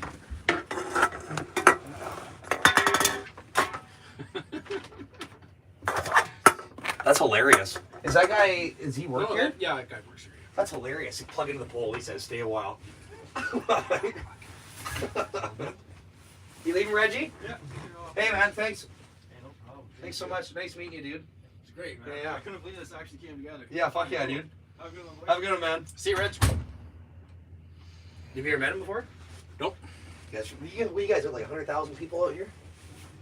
Is that the population here? Yeah. I believe the sign is somewhere around 120-ish, but I'm sure. 106. Is it 106 now? You both born and raised here? No. Nippigan. Nippigan. You passed through it. Nippigan. Yeah. You know what's hilarious? Yeah, you took that picture. Looks like it was Camet Bay, maybe.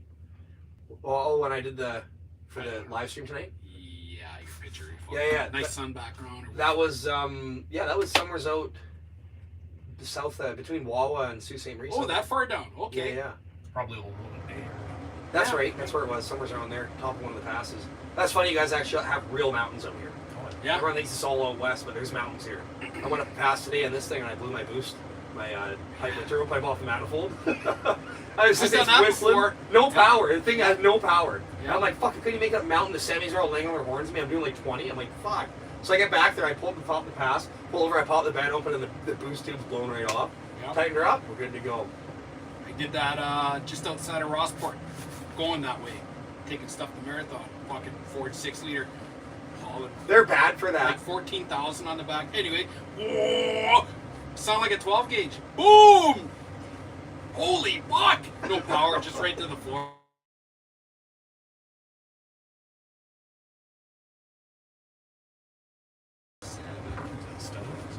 No, Doral. I had an 06, had head studs and all that, not do it. Yeah, fucking. Those.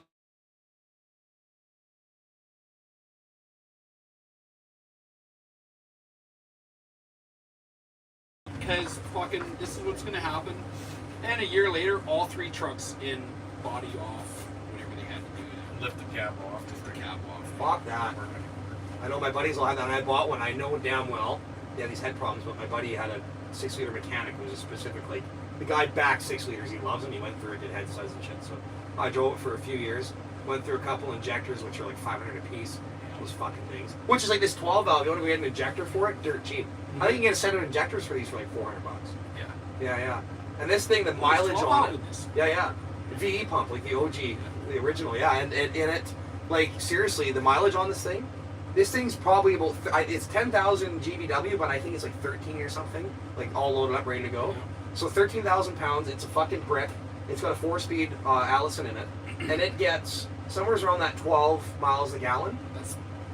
And my 460 big block in my 18-foot camper van with a C6 3-speed. 7. It's literally 7. I've tried to get it. I got it to 7.5 one day. I played with the carburetor. I rebuilt, gutted the carburetor, cleaned out all the passages, did everything on it, played with the timing. The best I can get was 7.5, and it's not consistent. It's just crazy. So part of the reason why motorhomes are flat in the front is the way the air is, the density in that at about 80 kilometers an hour. A pressure wave builds up in front of the cab, a couple feet out in front of the cab. So the air is, when you're driving down the road, the air is being compressed, right? And there's, let's say, if you measure the pressure here, it's higher pressure than it is like 1 meter out, say. So that high pressure, what it does, it makes this like boundary here, and air goes around your cab. So it's better? Yeah. Probably better than my So- old van then. I wonder. I learned that from, I like Scania trucks, I like European trucks. I love like European trucks. So anyway, I watched a documentary on Scania trucks and why they're all cab overs. Why? One, because of the length rules, but that pressure wave that is in front of the cab, they can shape the cab so that the air fucking goes around it, and it'll get better mileage than a conventional.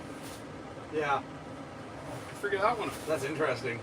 Fucking wow, you guys got heads like this big. I just didn't ball heads. You're not sure. Oh god.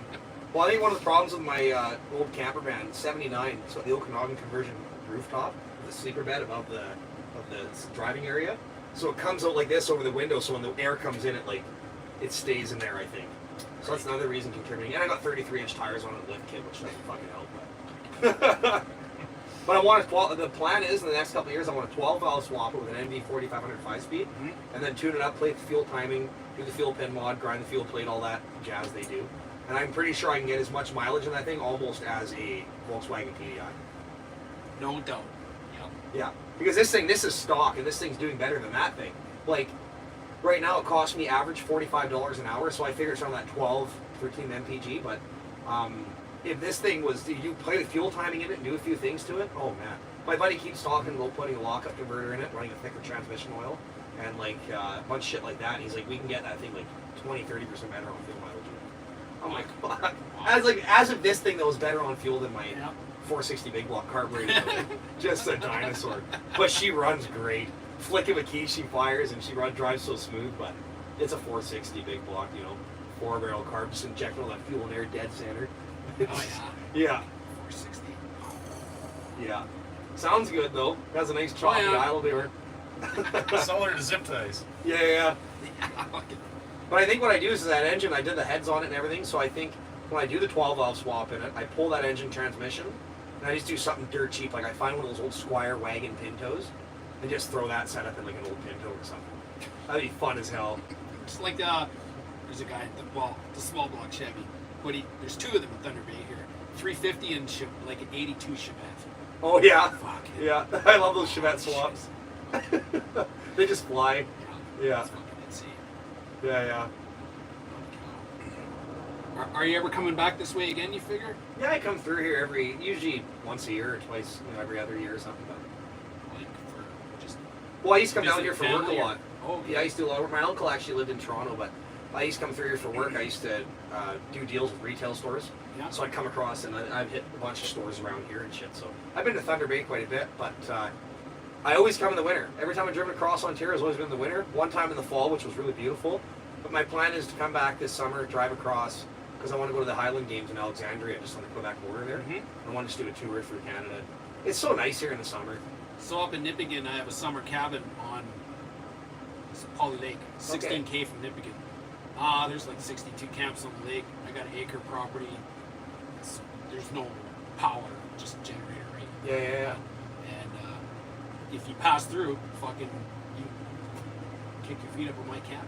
Well, that'd be cool. No, Yeah. it's fucking awesome. Yeah. Okay. Fuck, that'd be Two sweet. cabins, big camp, small camp, like guest camp, sauna, 1 acre.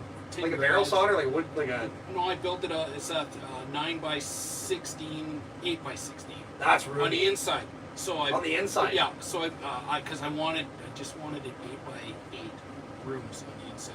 Not cedar, all cedar. I fucking went out in the back 2 kilometers away and I cut all the cedar. Fucking Planed it all yourself. no, just cut the trees down. Fucking roll them on a trailer, drag them out, with my trike and fucking lift them on the trailer and take them to the sawmills. You drag it with a trike. Yeah, I still got my 250 SX. Oh man, when you love a trike, you love a trike, Yeah, eh? fucking. Yeah. Well, I need brakes, but yeah, I can do a wheelie. I used to be able to do a wheelie forever till I fucking seized the engine. That's funny. They got those big Right balloon up the tires highway. on me. Fuck. So, no, it's great. Got all the toys, Sea-Doos, boat, pontoon. But you're right on the lake there. Yep. Oh fuck yeah. So what was it? Did they doing that cabin bullshit with you guys down here, where they said you can't visit your cabins and shit? Nope. No. Early on in the pandemic, you weren't supposed to go to Crown Land and do any camping in Crown Land. Yeah, but private property, like it's private property, right? Yeah. It's the same as most of the city, I guess. Yeah. But it was kind of eerie at the beginning of the pandemic, driving around the city. Like, it was like you were in a ghost town. Oh, it's crazy. It was ridiculous. In like the Fucking first lockdown, like in March or whatever, or January, Calgary, it was insane. I just went down to check it out because it was like those videos they're showing from like Wuhan and shit. We did it here, and then I'm like, dude, I've never been downtown Calgary and not seen a soul. It was really eerie. That's a good word for it. It was fucking eerie. I got a couple of cop friends. They were my friends before they came cops. Okay, that's the trick. Yeah. And they said that they weren't gonna fucking none of the cops were gonna harass anybody here about COVID shit. It's a lot of this fucking bullshit. So, but Did they end up harassing anyone? I never heard a thing. Never. There was one party that was broken up on, it was Lakeshore Drive. There's 27 people. That was one of the early.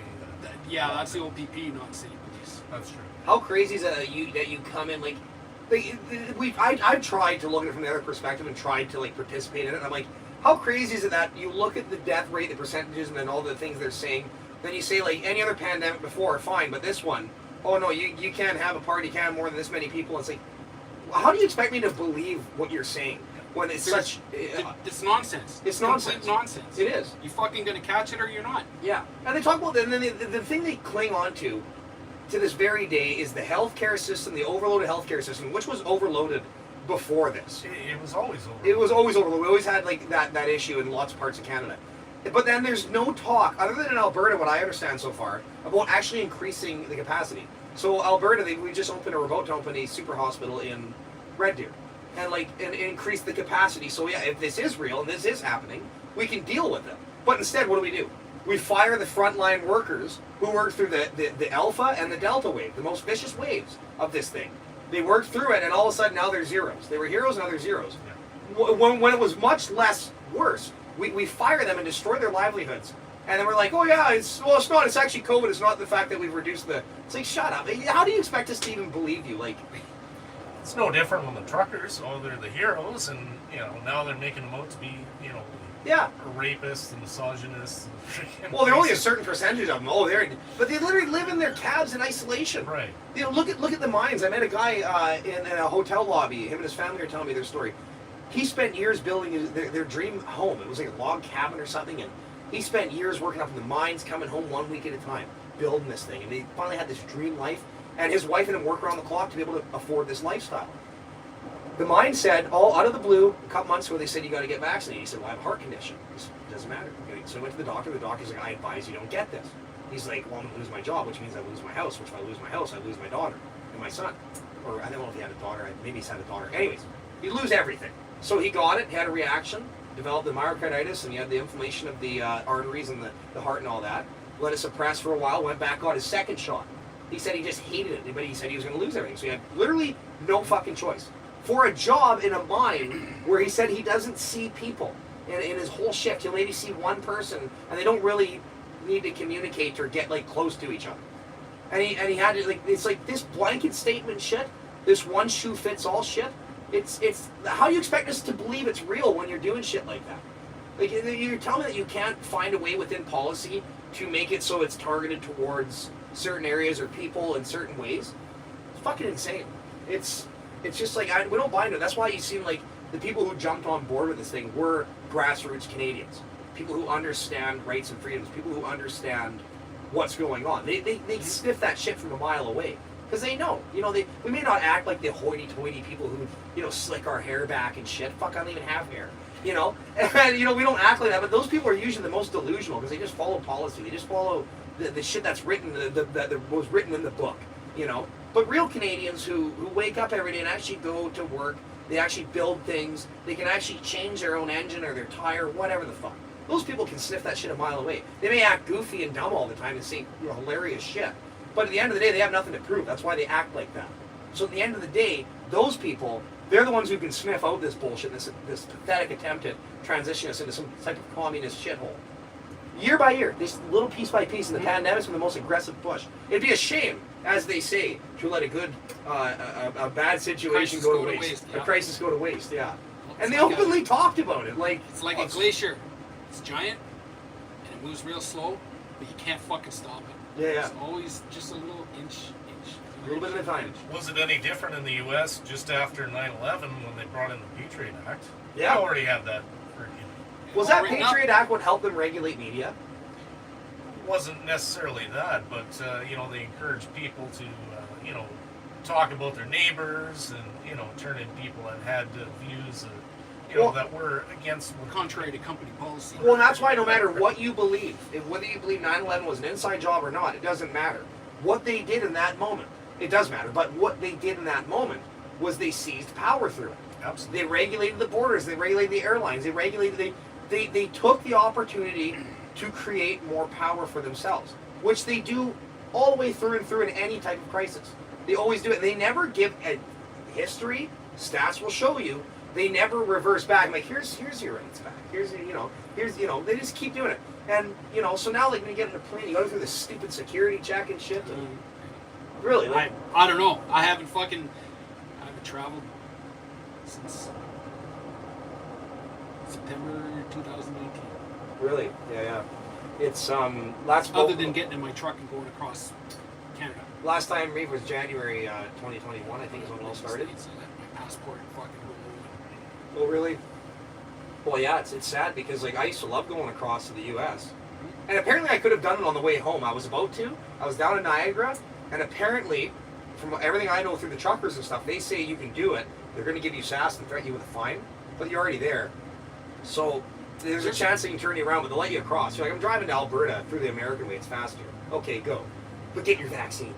And when you get home, you get 2 shots. And a third one if you're immune compromised. Oh, fucking crazy. Yeah, so I do miss America. It's a fun place to travel. Same here. Yeah. Fucking right. I'm just going down to see you. My friends in Ohio, guys looking brother. I've always wanted to go to Ohio. It looks like such a cool place, eh? Yeah, he's in the Amish country, and in the sticks. I mean, you fucking hear the banjo. Yeah. Holy shit. Yeah, it looks so cool down there. Sit in his yard, and the wild turkeys come in, and just sitting on a chair, and you go pump up water guns, right? You just sit there, and the turkeys are pretty timid, but you just be calm, right? You just gonna, and they walk up pretty close to you, just fucking get like Right in their face. fucking right in their face, and they get mad. You know my opinion on Ohio and people around there. I would imagine it must be cool because so many big names and things come out of Ohio. You always hear people talking so highly of Ohio. So the people there must have cool Dean ideals. Martin's from Steubenville, Ohio. It's Dean Martin. Yeah, I've always wanted to go down there. I've always wanted to go to Florida. I've done like the West Coast a lot. You know, gone down to like Utah. I want to revisit Moab many times. I'd love to go back there, but the east side of America I haven't done yet. Pisses me off is a bunch of like most of my test guys are in the States. I fucking want to go visit them. Test guys? I make a clutch kit for Skidoo snowmobiles. I sell Really? all over the world. No way. Yeah. No kidding, eh? I do a lot of sledding in Alberta. I'm on Arctic though. You My can, clutches are always going. yeah, you can type in Dynamo Joe + Skidoo, and you'll read for the next till you fall asleep. Do you do like different kinds of clutch kits? Just for Skidoo. My main markets like long track, summits, Like bottom end? but everything. Oh yeah. So it's just what a clutch kit does. Just so manufacturer, how they calibrate the transmission's got a whole bunch of compromises in it. They gotta meet emissions, and they gotta make it work for somebody who's 110 pounds to fucking 350 pounds, right? And then just very little adjustment in between. So the clutch kit takes most of the compromises out, and you get a little bit more track speed, harder acceleration, a little bit lower engine speed, hard throttle, back shift, you let off the gas, fucking that sort of thing. It's just braking. Engine braking too. Yeah. Like my kits are really well known for the engine brake.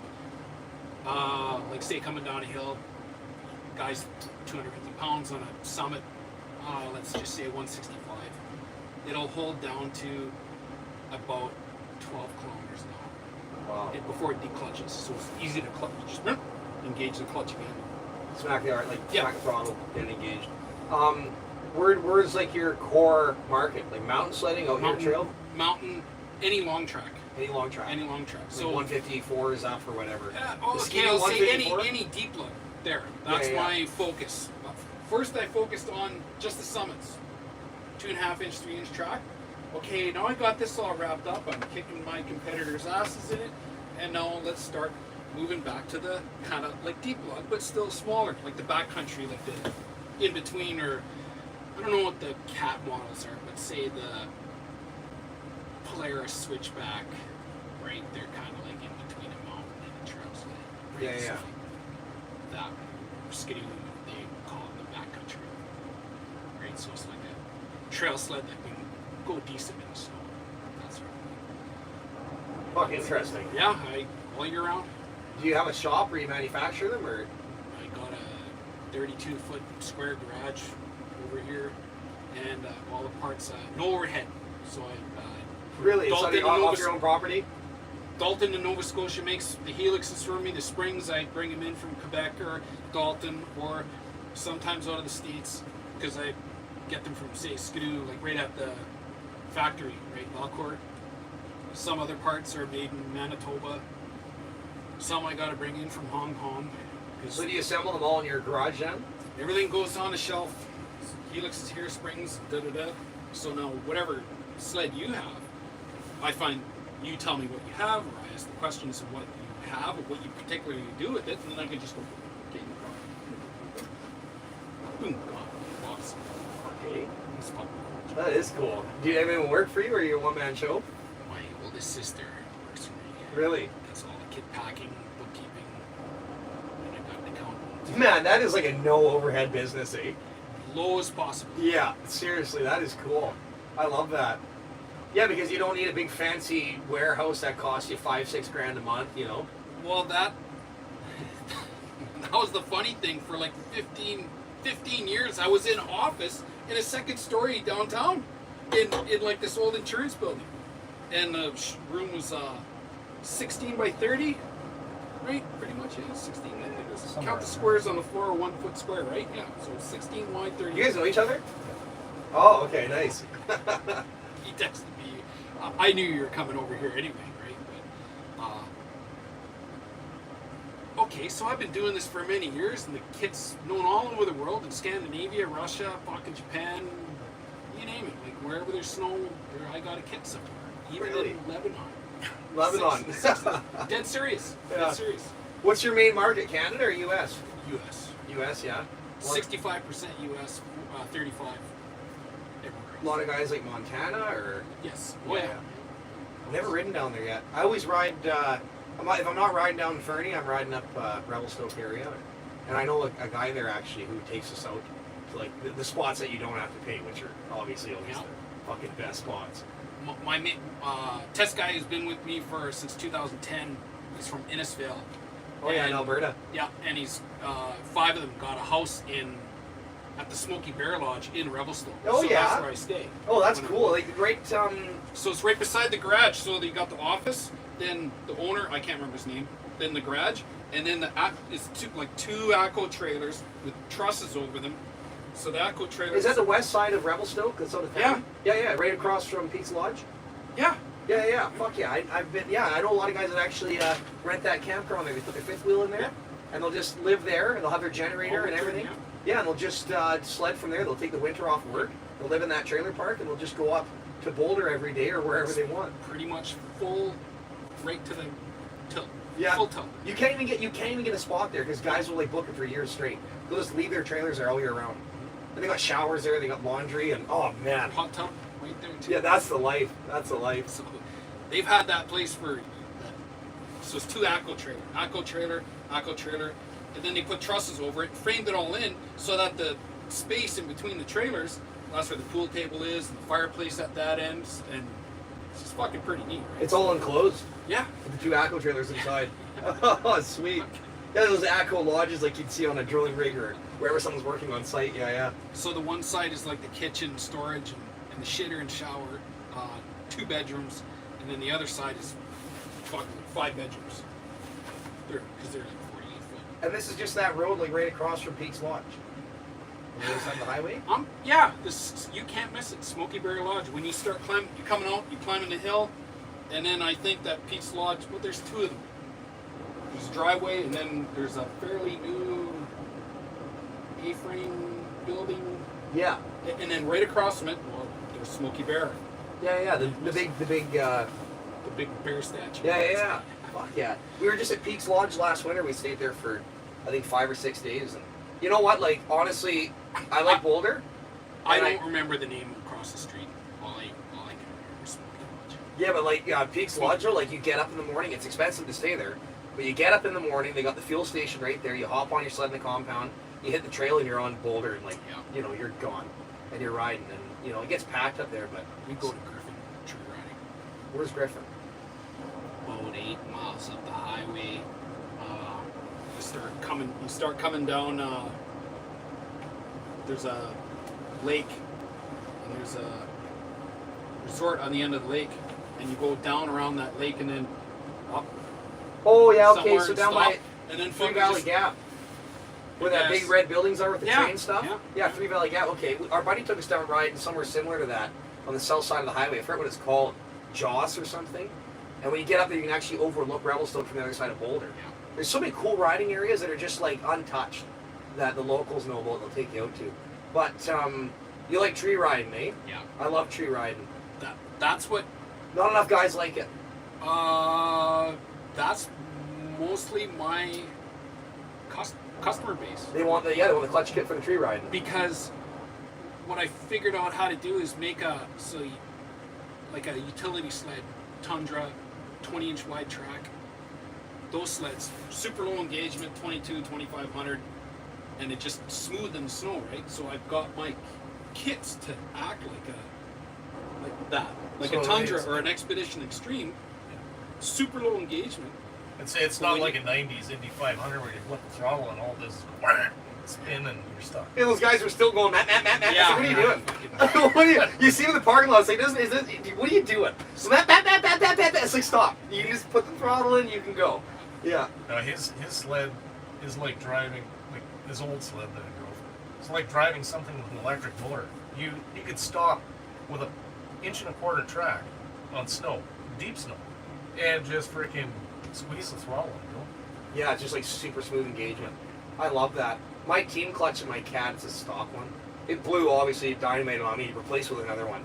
And it's just like, you gotta rev it up, and you rev it up. You don't have to, obviously, you rev it in and it kind of engages, and it's pretty violent. I rode a new ski to a summit And I've ridden the Polaris's and stuff too, and I'm always impressed. My buddy actually has an Alpha, an Articat with the newer clutch in it.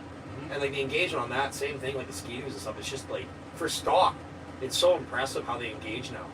You know, mine's a 2016, so she's a little bit out of date right now No, compared fuck, to they're still. No, it's still good. I've been Yeah, learning still, on it. I've been yeah. doing good in the trees with it and stuff, but compared like how much they advance every year, especially between like a 3-year or 4-year period. Okay, and I sell a guy. So today I talked to a guy. I sold a clutch kit to him for his 13, and he's out there beating stock 850s. I totally can see 800 it. with my kit. Geared it for what he's doing, 163, 3-inch, and he's fucking beating 850s. Well, that's what I say. I say to these guys, an 850 turbo ain't gonna make you better. You know, if you don't. Yeah, well, not a turbo, but an 850. Well, he was giving turbos a hard time. Yeah. Well, it depends where you're going, Yeah. right? Depends what you're riding in, but. So the clutching, all factories, doesn't matter, Yamaha, Cat, Skidoo, their clutching is about 60% efficient, right? Because all the compromises. So I bring it to like 69, 70, 70%. Totally noticeable. So if you got 160 horse, stock is putting down 100 at the track. Okay, I'm going to bring it to 118 horse, say, which was like 8 miles an hour, kilometers. Oh, yeah. What do you think? You're 8 click that? kilometers. Okay, 8 kilometers an hour track speed. Yeah. So when your next sled, buy a Skidoo and see me and fucking you. So my buddies always keep me on the Cat. He's like, "Say Cat, get an Alpha." I drove his Alpha and I was really impressed. Like compared to my 16, he had a 16 3-inch 153, same as mine. Mine's a 2.6, but he had a 3-inch, and I rode the 3-inch, and that I liked a lot more, just because of the grip it had and shit. But the Alpha, he let me hop on and I ride it, and I kind of trenched it out a bit, and I'm like, "Oh, I'm fucked." He's like, "No, you can get out of that." I'm like, "My sled." He's like, "This isn't your sled." He said, "Just throttle it out." And I throttled it out. I couldn't believe it. I was like, "Fuck, man." Those Alphas are something special. But I haven't ridden any of the newer Ski-Doos and the Polaris yet. The newest Ski-Doo I've ridden was a 2020, I think. And that thing was fucking, it was fun. It was a 164. I like a 153, but, you know. Yeah. That's my next sled, 165. Yeah. I got a 154 right now. Is that what they are in Ski-Doo? Is it 165? Yeah. That's what I rode then, yeah, 165. Yeah, Summit. It's like the snow out in the bush up by Nippigan. Once you get in the bush a bit, then it's fucking this deep, right? You get some good elevation there? No, not No? 900 feet to 1,500. Oh, yeah. Well, like where we can ride, say 900 to 1,250. But Oh, fuck yeah. That's funny because Ontario has a lot of good riding Oh, yeah. in the right places. Yeah. Yeah. Holy fuck, eh? That's like the mountains out west. oh yeah, Yeah. fuck. So that's the tree riding. That's on a swamp. Couldn't help it because fuck, gee, even right in the middle of that swamp, you're going through, and we're stopped. We look, holy shit, fucking, it's still a 2-foot trench in the middle of the swamp. Like it's so deep. Like 154, and I'm fucking working at bitch hard. So you guys ride mountain tracks out here then, eh? Oh, yeah, 3 Yeah, inch, yeah. 154, 3 inch. You ever hear that guy, Muskoka Freerider? Yeah. He goes Yeah, every winter. Matt Deutsch, he used to be Yeah. a customer of mine. Oh, really? Does he still ride Ski-Doo or? Yes, and Polaris. He's got like 3 sleds. Oh, yeah. Last year I offered him a kit. I said, "Matt, how's it going?" Blah, blah, so we talking. So I emailed him. I said, "You don't have to answer me, but I'll send you a kit and put it in your sled, and don't put stickers on, don't tell anybody about it, just run the kit, and so I can watch how it acts from your helmet cam footage." And he never got back to me. So then on his last video of last year, when he went home, he drove to Nippigan, he gassed up with the Petrocam, and he got home, and then he talked about his sled. And he basically looked in the camera and he told me that, "No, I'm staying stock, clutching." Da, da, da. I'm like, "Ah, you fucker." Why does he want to stay stock clutch? He, wanted to stay bone stock. Why is that? Don't really remember. Just weak excuse. Fucker, come on. Like, here you got a guy. So my test guys, what they do is they wear their GoPro cameras and then they'll upload videos on a Google Drive, and then I'll watch, right? And then I can tell, like say they have 2 or 3 helixes from me, and I'll get them to try this one, try this one, try this one, because I can hear the whirl. You hear the engine right when you pin it, but you hear the whirl of the track too, right? Whoa, whoa, whoa, whoa, like that. So that's what I want to listen to, because I can see the helix numbers in my head, and I know kind of the track speeds they're doing, and I can tell what change to make for them. Yeah. Based on what they tell me. I'll be right back. Yeah. That's interesting as hell.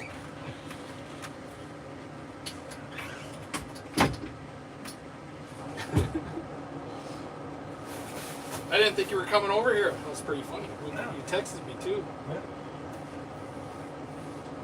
Yeah, well, I've seen the upcoming, and I was over there. I came in. I got some fluorescent lights. oh, okay. Ukrainian tire. Yeah.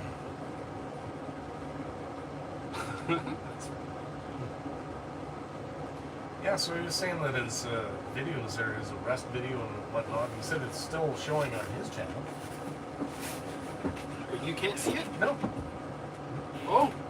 You can't see the arrest on your channel or on your YouTube? it's gone. Same with Zip Ties and Buttons Place. There's like 3 videos he had that were pulled down.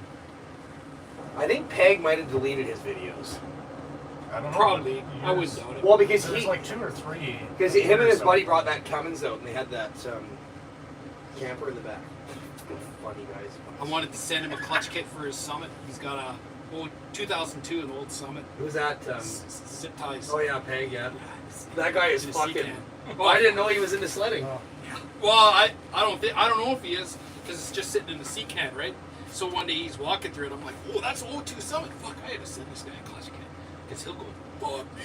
Yeah. That's funny. I was talking to him on the phone the other day, and we were talking about the transmission and this thing and turning up the Cummins in it.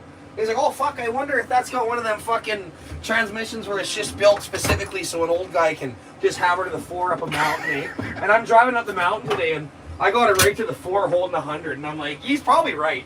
It probably is. That's probably what they're designed for, just specifically to hold a speed. Some old guy right to the Yep. floor. That was me all day today up some of these mountains, eh? pretty good fun. Yeah.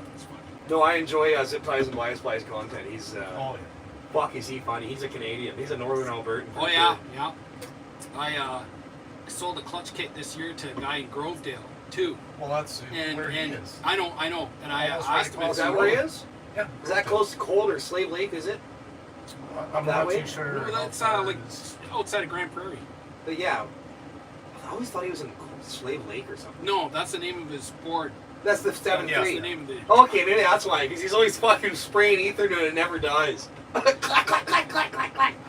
Oh god, I'm like, when he talks, I'm like, where the fuck, how do you form these sentences? Like, it's so funny, because when I meet him in real life, I met him twice. I met him at Miles of Mayhem in Saskatchewan. Then I met him here at, on Wellington, or on Kent in Ottawa. And it's just the thing is, you want a latte, young feller? And I'm like, oh yeah, you call beers a latte. Yeah. No, I'm gonna say that's natural because I know 2 guys in Thunder Bay since I'm 53, since I was 18, Yeah. that are fucking like that. Mhm. I'm like, holy shit, I just Canadian to the fucking- core, how redneck do you Canadian. fucking come up with those sentences? Like, just Right out of the blue, yeah. They always shock people, eh? yeah. You go to a store and you watch someone like that talk to somebody, and they're just like, what the fuck? Got a nickname for everything. Yeah, I Bruce love it. Jenner food. Yeah. I've always tried to keep up with it all, and I've had some of my funny own vocabulary, but some of it's like, holy fuck, is that legendary? Yeah, I don't know how I got onto him, but it was around 27,000 subscribers on his channel. Somewhere around Also, there. quite I a few years subscribed. ago. They've been around for a while. Yeah, I Because guess, he's yeah. almost 320 now, I think. Yeah, 300. Yeah. Yeah, he's making a good living at it now. Yeah. And he Well, you can deserves it. tell He's tell by his shop. Yeah, eh? Yeah, I was chatting the other day and he wouldn't tell me how much he makes, eh? Because he's giving me all these tips. He's like, Tanner, he says, I'm not trying to suck your dick here, feller. He says, you got your editing and what you do. He says, it's good. Keep doing it, he says, anytime you need a pointer or a tip, he says, call me. So it's so nice knowing that someone on that level is so down to earth and such a real person, they're willing to help me out.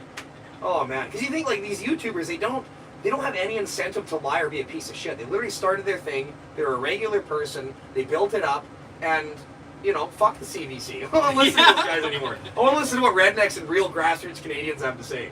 You know, what their perception is of things. Yeah. After I watched your video of Mr. Sunshine Baby.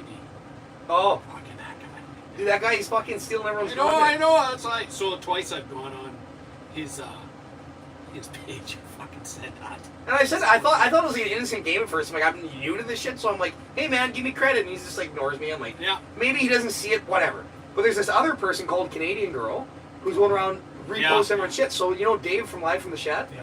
So he actually has been going against her and been, I got to get back to Dave on something. He messaged me about how he's figured out a way to legally pursue these things. Because he's been going back and forth with her, and it's been like, she just keeps reposting his content. He's like, fuck, you can't do this. This is such bullshit. At least, at minimum, give me credit for all the hours I spent filming this. Right. Yeah, like put his watermark in. Or Yeah, just yeah. like Or just say Something- reposted from blah, blah, blah. Well, like with my videos, like Twisted Sister, when I did that edit, like I would see guys like Dave Rubin share, and I'm like, fuck. I'd see people that would share to Dave Rubin, and he'd be like, oh, whoever did this. Like, Dave Rubin tried to give someone credit, but he gave credit to a guy who screen recorded my video.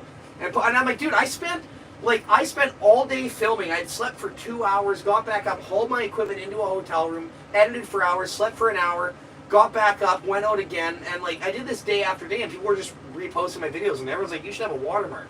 I'm like, I know, but I don't give a fuck. I really don't give a fuck, but it would be nice if they'd credit me. But the idea is when I do see people share my shit, like the Twisted Sister edit, when I see that video get 5 million views on someone else's channel, I'm like, I don't give a fuck about money. What I give a fuck about, it does. It's like, fuck you for not crediting me, but It's I'm so... exposure, too. Well, I'm glad that people see it so they can feel inspired.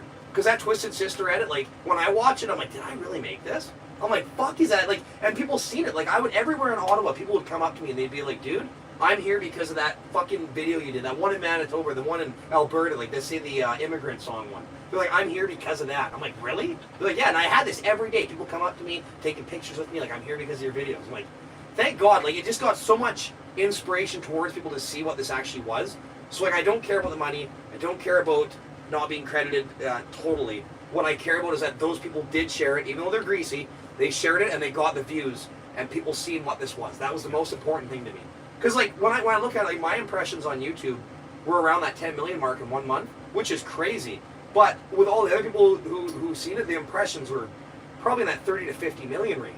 With all the other people who shared my pump-up content videos. So it's like, as long as that got out there, people seen it.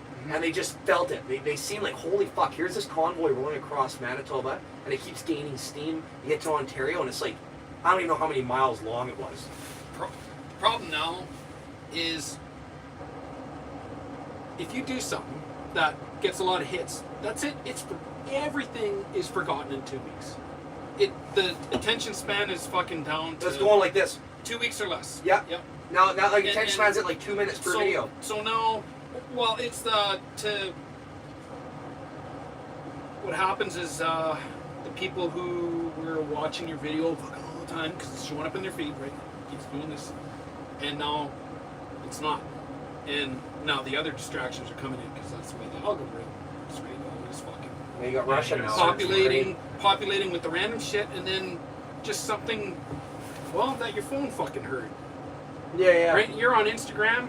If you're on Instagram or whatever, pretty much Instagram or Facebook, like it's fucking listening. And here's an example. So buddy Mike and Dan are in Mike's garage, and they got their 2 new Skidoos there, and they're wondering how the fuck am I going to take this primary clutch off? 15 minutes later, Mike gets a on his Instagram, Carl Kuster. How to take your primary clutch off 850. Yeah. Fuck! Mike called me up right away. John, fucking what you said is right. Because I read the agreement, right? Yeah. I'm like, holy shit. So it shows up in your Yeah. It's real. YouTube feed. So I can't remember what we were talking about, buddy Corey and I, the other day or last weekend. And it was something that he liked. And bang, it fucking shows up in my YouTube feed. So it's his phone listening. Yeah, Mine. but it associates you because you're. We can hear my him. voice, and yeah, but I don't have a. This is a Linux phone. There's no Google in it, nothing. There's no fucking contact tracing. It's a de-Google Brax phone. Oh, really? So my phone, so that phone is talking to your phone, and that phone's talking to your phone, and it's trying to fucking talk to my phone, and my phone's not talking back. That's fucking awesome. I seen these like because we all go for Samsung or the Apple phone. We all do because it's just like it's the biggest thing. But when I see some of these other phones people have, like I met this one guy the other day who had this phone. It was like a military phone. It was like a $3,000 phone. It was above and beyond any Apple consumer product. It was so unreal. It's $3,000, but it's like same thing. He was saying how it doesn't have any of the bullshit on it, and it's like you can run over it with a fucking truck.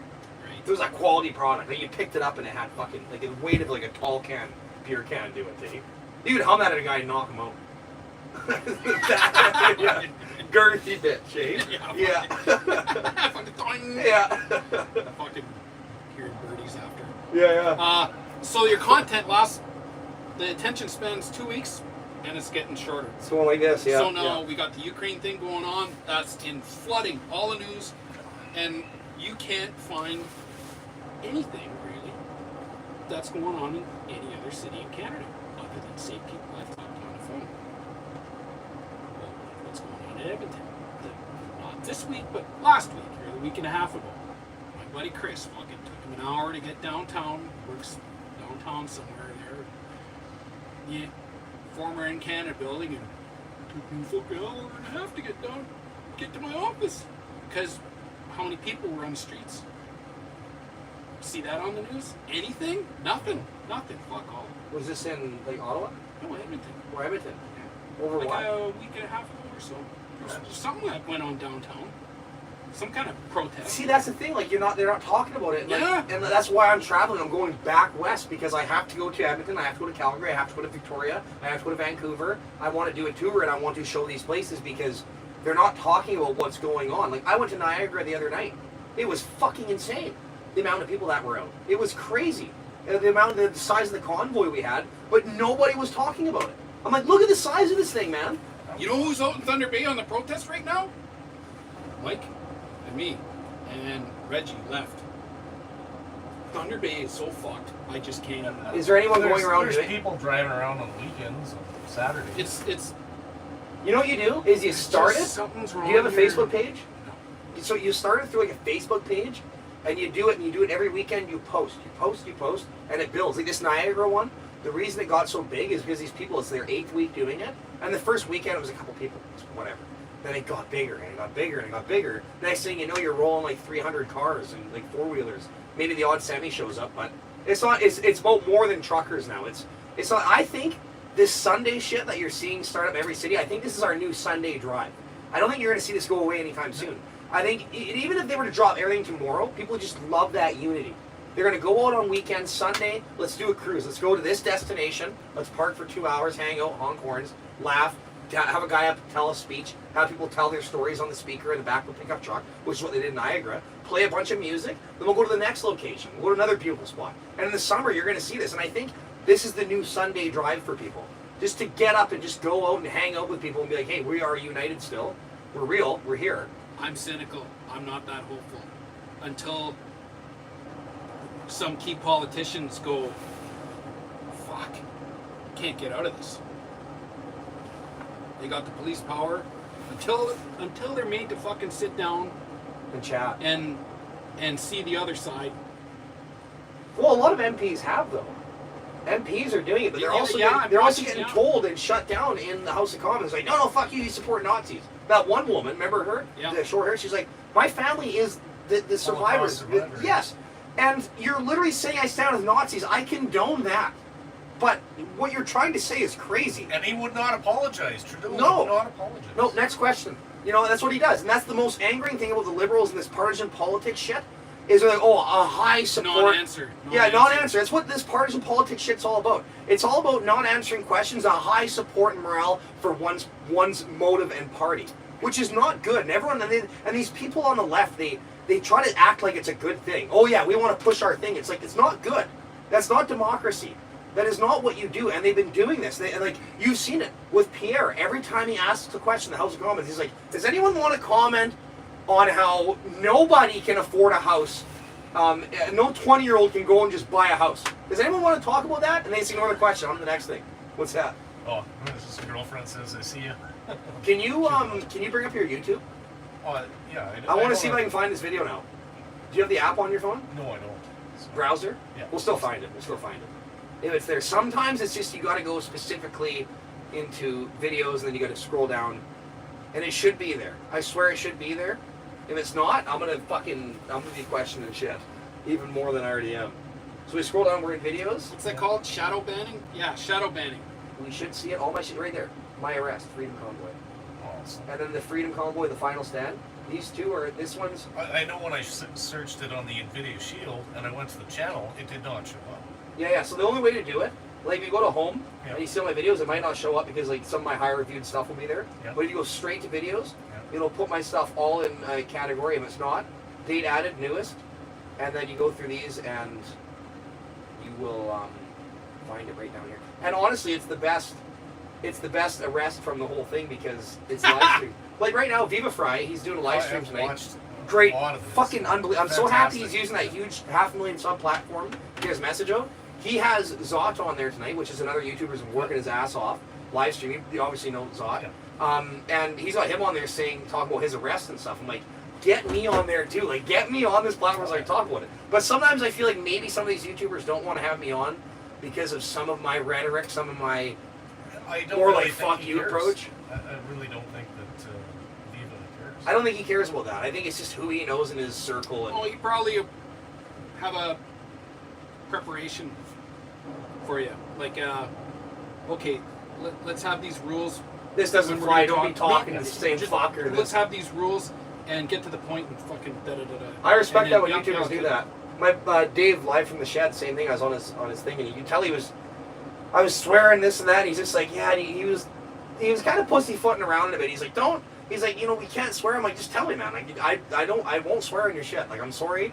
I get it. Like, I've been trying to take the approach with my channel, trying to dial it back, which is actually hilarious because Peg, Zip Ties and Bias Plies, he got to the point where he's like, I'm gonna bleep out everything. He has a guy he hired to edit his shit to bleep out all of his swears and stuff. Now he's on Patreon, so if you want to go on his Patreon and pay a bit more, that's where you see his funny. Ungreased version. Yeah. So now I've taken that tip from him. I'm like, people love what I'm saying, but it's like maybe I do something like that and I can actually provide an income because I'm having a hell of a time getting monetized through YouTube right now. For sure. Yeah. So he's got it figured out because he's all just all sorts of funny slurs, eh? Well, Jordan Peterson there at one point, it was said, I don't know if this is true or not, but he was making like $300,000 a month.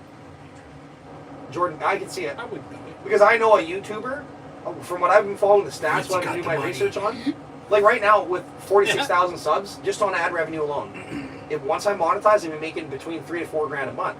So now you think of a YouTuber with, even let's say 500,000 subs. They have Patreon. They also have their ad revenue and a few other things. There's a few other things you can do. I can't remember. And then donations on top of it. Oh God, like for 500,000 subs, I guarantee you between 30 to 50 grand a month. 500,000 subs. I know for a fact that YouTubers in that like 300 to 500,000 range make about 30 grand a month on average. Fuck, man, you imagine that? You can just keep posting, do your thing. Like you don't got to work anymore. Yeah. That's why I bought this motorhome. Like I'm just gonna try this thing and see if eventually I get monetized and I can get my bills covered. I can just keep reporting on shit. Yeah, I'm gonna say it boils down to just action, action, action, action. Keep it up. It's hard work. Confidence. And eventually, yeah. Incompetence. Well, Vision. you learn the ropes, right? Yeah, that's 100%. You learn the ropes. And eventually, so your vision, what you're going to do, people are going to filter out and gravitate towards you, and there's your audience. And Yeah. They send right.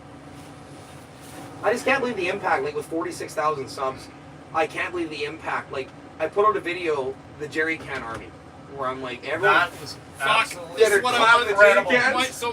My cousin Reggie, like, fuck, we should go. And, yeah, I know we're. Anyway, I make all my money in 5 months, so You're in busy I donated. season. I donated. Well, yeah, and that's exactly what you need to do. Like, donate, be there, and like the video, support it because like that's why I went because I know a lot of people can't. They literally can't. They can't go, and I'm like, I could go. I could swing it. I take a month off work. I can go and I can make it happen. So I went. So my idea was to have buy all these jerry cans and cut like holes through them so that I'd have like Jerry can legs. jerry can legs, jerry can arms, and then have like the red jerry cans that are thin, like the big rectangle. Cut that off, have it here, and fucking big J on my chest, and a helmet, jerry can helmet, painted red with the fucking red cape, and then fucking like if you ever seen Cannonball Run. Oh, buddy, that's Burt Reynolds and Dom DeLuise when he was Captain Chaos or whatever. Yeah. Was Right? it Captain Chaos? Yeah. And he, hello JJ, right? A fucking. Dude, those movies, literally, when I joined this convoy, I'm like, this is literally the 80s. This is like that cinema perfection of like Burt Reynolds and them, like from like Smokey and the Bandit, Cannonball Run, like those kinds of movies. I'm like, that is what this is, and that's why I try to portray in my videos. Because, like, when I see it all, I'm like, it's so needless, it's so funny, it's just these people saying this hilarious shit, and which is what, it was all grassroots Canadians. And you go back to these 80s films, like, it's two priests driving a Ferrari. Like, just, yeah, man. Just perfection. Well, one of them was D. Martin. Yeah. He's from Steubenville, Ohio. Oh, really? Yeah, Ohio, there you go. Fucking Ohio. The biggest shit comes out of Ohio, they say. Oh, man. I love it. I love that. And, you know, like, Burt Reynolds, he's one of my biggest inspirations in, like, cars, building race cars, filming, everything. Like, just from the Smokey and the Band, like, those scenes where the music would come on, he'd be shredding the tires. It's just like, fuck, Dukes of Hazzard. Like, how can you beat that? I'm an old soul. Like, I was born after all that shit, but as soon as I got to age where I was getting into cars, I'm like, that is the centralized power of, you know, like, just inspiration. You know, fuck the law, fuck your shit, stand up to the man, go in to shred some tires, like, make some noise. What? Proud member of a small fridge. Fuck yeah, dude, I want to put that on here. Right on. Thank you. We were supposed to get I think decals. a couple more made up. Proud member of a small fringe minority with unacceptable views. Someone was going to make me stickers before I left. Like when I was staying at Jason and Stephanie's, and we were doing the motorhome with the straight piping and shit, we were going to print off Ty Roaster's garage for the side and fuck Trudeau and all that, but we never got around to it because time was limited. But yeah, I was like, can you imagine, like right now, just with the flag on the back, people are coming by me, laying on the horn, putting their sunroofs open, flying a little flag out there, like, fuck yeah, I'm laying on the air horns, and it's been fun. Yeah, stickers, need some more stickers on her. But yeah, that Burt Reynolds shit, man, Cannonball Run, just that opening scene in the first movie at the Countach, the Lamborghini. That's I recreated that. I was on Miles. Have you ever heard of Miles Mayhem? Yeah, it sounds familiar. It's a drag race. I got videos. Check it out later on my channel. I got a 4-part video series. We did this tour. It's an endurance drag race event across Alberta and Saskatchewan.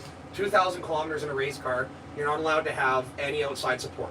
So you can put a hitch on your car and you put a trailer behind it with all your tools, your slicks, your fuel, and you got to be self-sufficient. You got whoever's your pit crew is in that car with you. So it's like going to Drag week. It's literally Drag Week Canada. It's our first year was last year, and we all got special dibs on first tickets this year because we supported it last year. So I'm back in for August. But my Mustang is a 393 stroker. It's 12-to-1 compression. It's a race engine. It's not something you'd want to take on a road trip, but I did. It's got a faceplated transmission and shit. So I'm driving this thing, and I got my buddy to drive while I got the drone up. And I got the drone. I'm like, I gotta recreate as best as I can right now with my older drone. I have the newer one, which would be much better. But this drone I had, I'm like, I gotta recreate that fucking Lamborghini scene from the intro, where it's like the Lamborghini, this is the helicopter coming in like this. So I got as close as I could, but it's like that helicopter cinematography from the 80s, where it's like shaky and shit. Oh, you hear the Lamborghini. They don't have stabilization. Yeah, you hear the Lamborghini across like Arizona or wherever they were, or somewhere like probably in Vegas, somewhere's around there, Nevada. They're just. And it's just coming in the Trans Am cop cars chasing them and shit. It's like fucking rights, man. That shit is just, it holds a special place in my soul. It really does. Well, the Dom DeLuise, his character, that was my inspiration for fucking doing Was that the big guy? Yeah. With the mustache? Yeah, and they were riding the ambulance, him and Burt Reynolds. And he would go away and come back dressed in the superhero. Yeah, the superhero. Yeah. Oh fuck. So anyway, I'd be Jerry Can Man. Jerry Can Man. We always had fun with that growing up. Some of my buddies from southern Manitoba, we just always had that vibe. We watched those movies, we hung out, buddies had Camaros, I had a Mustang, and we'd all just rip around, fuck with the cops, create our own little convoys around town. We'd have a convoy of like 3 or 4 of us with like old Chevy, like square body Chevys and shit, loud exhaust, and the cops would start following us. We'd call our other buddies up, we get 4 more of them to go in behind that cop. So the cop was in the middle of our little convoy, eh? And the cop started saying shit like, oh, they're threatening. They come up on us, they follow us around. I'm like, shut up, you're following Oh us. yeah, that's a fucking. Yeah. We found out when I was like 18, 19. That's a charge. Yeah. Following a cop, yeah. Well, and they did. They tried to lay charges on us, eh? We went through court for fucking years. I ended up losing my license in Manitoba for life because of all the bullshit. And I never had a DUI, never killed anyone, nothing. I just refused to pay their tickets. Yeah. And to deal with their 5-year suspension they gave me over some imprudent driving charges because I missed a court date. So they just took it to their liberty to give me 5-year suspension. So I got caught within that 5 years driving a drunk buddy home. He's like, you drive my car, I can't drive. I'm like, fair enough. And I got pulled over because he took me to some crack. Cops were watching, pulled me over. They instantly increased the suspension to 10 years. Then I ignored the court. I'm like, fuck you, I'm not doing this. I'm not doing your system. So they gave me life. Went to British Columbia. I told them my whole thing in front of one of the, I forget what they call them. Magistrate. Yeah, something like that. And they were just, yeah, they were like, there's no reason that you can't have a license. So now I've had a BC driver's license for, I think, 10 years almost now, clean. I got 2 speeding tickets on it. Yeah. Same day, same hour, on the same highway. I was doing 120 in a 100 zone. And I didn't learn from it. I thought, oh, I got it. Well, he got me once, I won't get it again. You know, outside of Abbotsford, BC, and then I got into Chilliwack and I got the same one. So, oh, God. Hilarious, though. But yeah, you know, that's the thing. Like, when I was younger, it was just like, it was a fun thing to run from the cops. Like, I had my Camaro and I would pass a cop and I was doing 170 and he put the lights on. I'd be like, that's a big ticket. Better to run. Snowmobiles. That's it. Yeah. I've done Or it twice ATVs. years It's ago. fun no matter what you're on. No matter what you're on, running from the cops and getting away from them, you know. $10,000 fine and lose possible up to a year loss. Well, here's the best one. If you do fly past a cop and they clock you, and they actually have your plate number, which I've never had the situation yet, but my backup plan is to always be like, as soon as and they got my plate number, and they call someone, I just play dead for a few days, and then I call them like, oh, I just got home from vacation and my car's missing. You know, and then you leave it somewhere with the keys in it, you abandon your car, you leave it with the keys in it, so then when they find it, it's like, oh, okay, they can't prove anything. This has worked. I got my buddy out of a flight charge on this. I'm like, dude, we ran from the cops. I'm like, dude, just pull over, leave the keys in it, leave the ignition on so it kills the battery, we just get out and walk. So we did that. We parked, we watched from across the field in Manitoba, the cops all swarmed his vehicle. We waited 2 days. They're calling me. I said, ignore the calls. Just wait. Wait 2 days and be like, oh, I just got home from my cab and my car's missing. Then the cop pulls him in, interviews him, and he's like, I know you're fucking lying to me, you piece of shit. He's like, I'm being honest. He's like, I know you and your fucking history, you're fucking lying to me, but I can't prove it. He's like, whatever. So we had to give him his car back, and he just, nothing came out of it. I'm like, there you go. He's like, thank God I listened to you. That's nice. Yeah, it's a good backup plan. Nice, officer. It's the best backup plan. It works every fucking time. Yeah. Because good luck proving it, right? But if you get caught, and they actually see your face, you're fine. Oh, yeah. You know? So when you fly past them, you go like this, right? They'll let them see you. Have tinted windows or something. Well, these days now, with the camera systems that they have and the automated license plate readers, they just freaking drive by you. Yeah. You don't even need to fucking, like, they just automatically scan you and their shit Violation pops of your up. privacy. Fuck. Right. Yeah. And I'm surprised it hasn't been tested in the courts yet. Well, they got those guys in Calgary that sit on the side of the highways everywhere. They don't even pull you, they just flash you. But apparently, I think last year that was ruled out finally, where they can't do it anymore. I'm not sure though. But I remember it in Calgary, I'm like, fuck you guys. You just sit on the side of the road, behind an overpass, you come by, you see the flash. So what I've always done is as soon as I see him at the last second, I'm doing like 130, I'm like, fuck. So I drop it down, and I go around a guy, and I slam on the brakes right by him. I learned this from Smoking the Bandit. You come by, and you remember that scene where he goes beside all the semis? Yeah. I'm like, that would work in real life. And everyone's like, that's crazy. I'm like, that would work. If you literally just, like, if your cop's chasing you, you get behind them, you find a way around, you go around a curve where they can't see you, they're here, you're here, then you get in behind a semi and you go around to the shoulder, they're not going to know you're there. Yeah, that was classic. Right in between 2 trucks there, and another one's passing on the side there. And Yeah, and that's that Unity. Like, that shit's real. If back in the 70s and the 80s you had a CB and the truckers there, they'd most likely do that for you. They'd be like, oh yeah, let's close the gap. You get beside them, they close the gap, the cop would go around. That's what I felt through this movement. I felt a lot of this, like, rebel grassroots. Yeah. Fuck the man. You know, fuck your shit, fuck your taxes, fuck your police force, your blind allegiance, you know. That's what this felt like. It did feel like a Smokey and the Bandit movie. Especially the convoy. Like, you just rolling across Canada in this convoy. I'm like, this is just nothing but legendary. You know? Oh, Yeah. God. And I'm coming down from the high from this whole thing, and it's like, I just wish I could do it again, you know? That's why these weekend convoys are fun. Well, just keep on doing this. Just work hard at it. Yeah. It'll grow. Eventually, people like a magnet. Yeah. Right? It's fun. Separating the wheat from the chaff.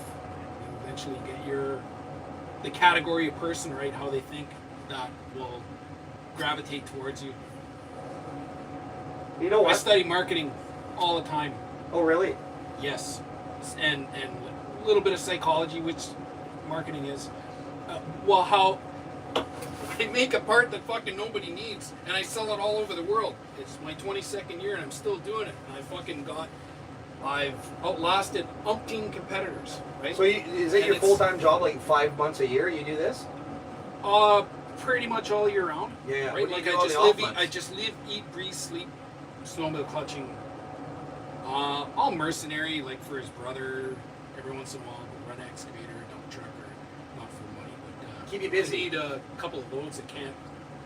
Yeah, Like, bring your backhoe. Yeah. Good little connection. Yeah. But to keep your sanity too, because if you're not working, especially Especially in when a you're summer camp, it's non-stop work. yeah, Cutting grass. yeah. Cutting grass. Fuck, the grass takes half a bottle of wine. I'll be your cabin. Yeah. Yeah, that's me on my little country property. I only have 1.2 acres, but it's all grass. Yeah. I got an old Boland's mower, and I'll go there. I'm like, that's every week. Fucking 8 hours of cutting lawn. You know, my mower's Mine's slow. Mine's slow. I sharpen the blades on it. I'm cheap as fuck. Eh? This Yeah. thing's old. So I'll just cruise around. I put a beer holder on it out of an old ATF jug, automatic transmission fluid jug. I cut the top of it off, screwed it to the side, put my beer in there, and put my headset on, listen to some good old country tunes, and I go cutting. So I sell kits in July. Oh, really? Yeah, fucking just people, mostly people in the cities who they're bored, fucking preparing for winter, just something going stir crazy. Hey, right? smart people. Polishing their sleds. Smart people. Yeah. Yeah, you know what? I've done that. That's mostly my customers in the summertime are preparing for the winter. Yeah, see, I've done that thing where I'm like last minute, buddy, so you want to Yeah. go sledding? I'm like, fuck, gotta grease everything ready, and I'm like, find out my clutch has a crack in it, I'm like, son of a bitch. Said I'm not out till January or whatever, right? Yeah. Which on the mountains, honestly, like my buddy taught me, he's been riding for a few years, he taught me like January is usually the best time to go out. I Yes. watched him destroy a sled in November, December. I just Beating on the rocks. and yeah, stumps. you don't see a rock, and everyone's like, there's a good base. It's like, no, there's not. There's not a good base yet. I mean, some years, but, like, you can smash into shit, you won't see it. And you can in January. I mean, it happened whenever, but, January's the best to ride, yeah. in my opinion. I personally think, January, you get those bluebird days, too. You watch the weather, you get those crazy days on top of Boulder or on Frisbee or something, because the views are like, this is heaven. Like, only a snow machine can take you to these places. I mean, you could hike but you can't traverse that much terrain and see that much. He hikes.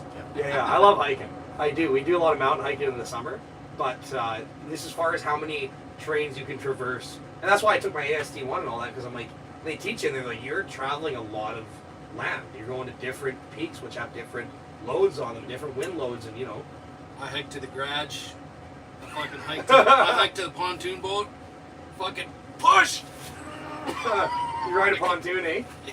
Nice. Those are fun. Yeah, it's a deck boat. Is it a big lake? I traded for like $30 for money. That's the way to do it. So it's just like a deck boat, bringing lawn chairs on it. Got a mega boom. Fucking put her on there. Listen to some music and just drink. Yeah. Cruise around. Is it a big lake? Kilometer across by a kilometer and a half, kilometer and 3/4 long. Enough And size. there's like 62 camps on one side of it. Oh yeah. Like all 1 acre to like 0.6 acre lots. Is there good fish in there? Yes. Yeah.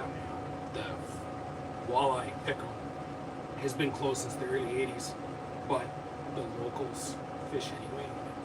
We never get the nature narcs coming in there. Rare. Well, there's so many lakes up here, like. Yeah. And they go for the easy stuff. The cops go for the easy, The like, obvious shit. Low hanging fruit. yeah, low hanging fruit, like Yeah, where yeah. people like go congregate, right? Say they go, like say people who don't have camps, they have boats, and they go out and say congregate, 10, 12 boats and somewhere and stay for the weekend and fish, and that's who the cops are at. They don't come into the lakes like where I am. Some of them don't know how to drive up the channel, so you cross the Nipigon River Bridge back there now. And on the one side's Lake Helen's, 9 miles long. And then there's a little channel that goes into my lake. So you can still go from lake to lake. Well, so you can get from your lake, you go down Oh the yeah, Wicked River like, there. yeah. So if you were on the East Coast and drove by boat, my front yard and my camp is the farthest you can drive by boat in Canada, right to my fucking front yard. Really? Yeah, without, because everything else is dams, right? Yeah. But you can drive right up. Yeah. Holly Lake. Fuck yeah. That's funny. That's- I never heard that before, and my dad said that to us one day. I'm like, yeah, you look in the map, yeah, that's right. You can't drive farther by boat. Well, unless you fucking jump the 90-foot dam. Yeah, she's a little froggy.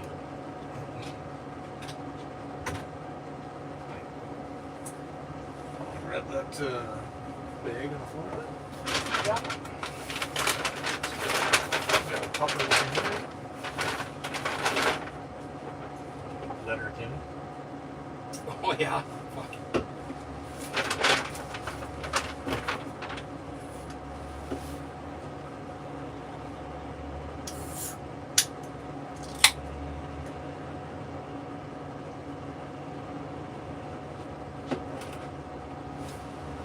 Did you ever see the Blues Brothers? Are you fucking serious? You haven't seen the Blues Brothers? no. Where the guy fucking glued the gas pedal, and then the country band's going down the road, and then the guy can't get his foot one off the gas pedal itself, and the gas pedal's fucking right to the floor, glued to the floor, and they fucking come down this hill, drive through this giant barn that's on the lake, and fucking motorhome right in the water. And the driver's sitting there, and he looks at his buddy, and his buddy looks at him, and he goes, That an 80s movie? oh yeah. Yeah. Oh, legendary. Fuck, so I'm heading. I'm fucking being tired. Alright. Thanks for coming out, man. Fuck yeah. Joe. Joe. Nice to meet you, Joe. No. Thank you so much. Appreciate it. If, got a pen? Give me a No, piece I'll of be. me. I You got might a have pen? one in the car. I actually had a pen here the whole time. I kept telling people I didn't have a pen. I'm like, wait a minute. Pen right here. And a notepad.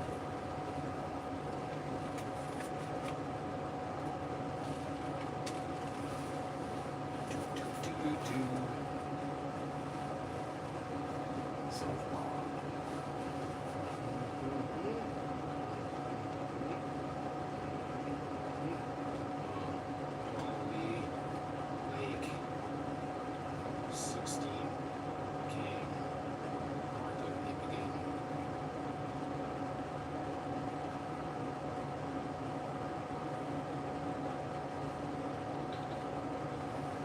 Yeah. Hit you up this So summer. if you came to my camp and you were like in a hurry, you'll probably go, I think I would stay for a couple of days. Okay. Yeah. Yeah, all right. Go out in the pontoon. Yep. That'd be cool. Yeah, I pretty much lived there for like May is the fucking worst month around here. Right? There's January, February, March, April, Cuba, June, July. Fucking May is awful. Why is it? It's the weather? Yeah, it still rains. Sometimes it'll snow. Oh. Fucking still ice on the lake. There's still snow in the bush. Right till like May long weekend. And then turns fast once June comes around, and it's pretty good. But I'll move out to camp at the end of May long weekend, and then I pretty much stay there right till October. Because I can, I take my laptop and I'll go to Nippigan at Tim's, or his brother's got a shop right across from Husky there, and I use the internet, just download the emails, orders, whatever. Take them to camp, answer them all, then come back tomorrow, go get a coffee and upload everything. Pretty well. No wife, no kids, missed the boat on that. Just me. Yeah. That's it. No, and the squirrels and the ducks.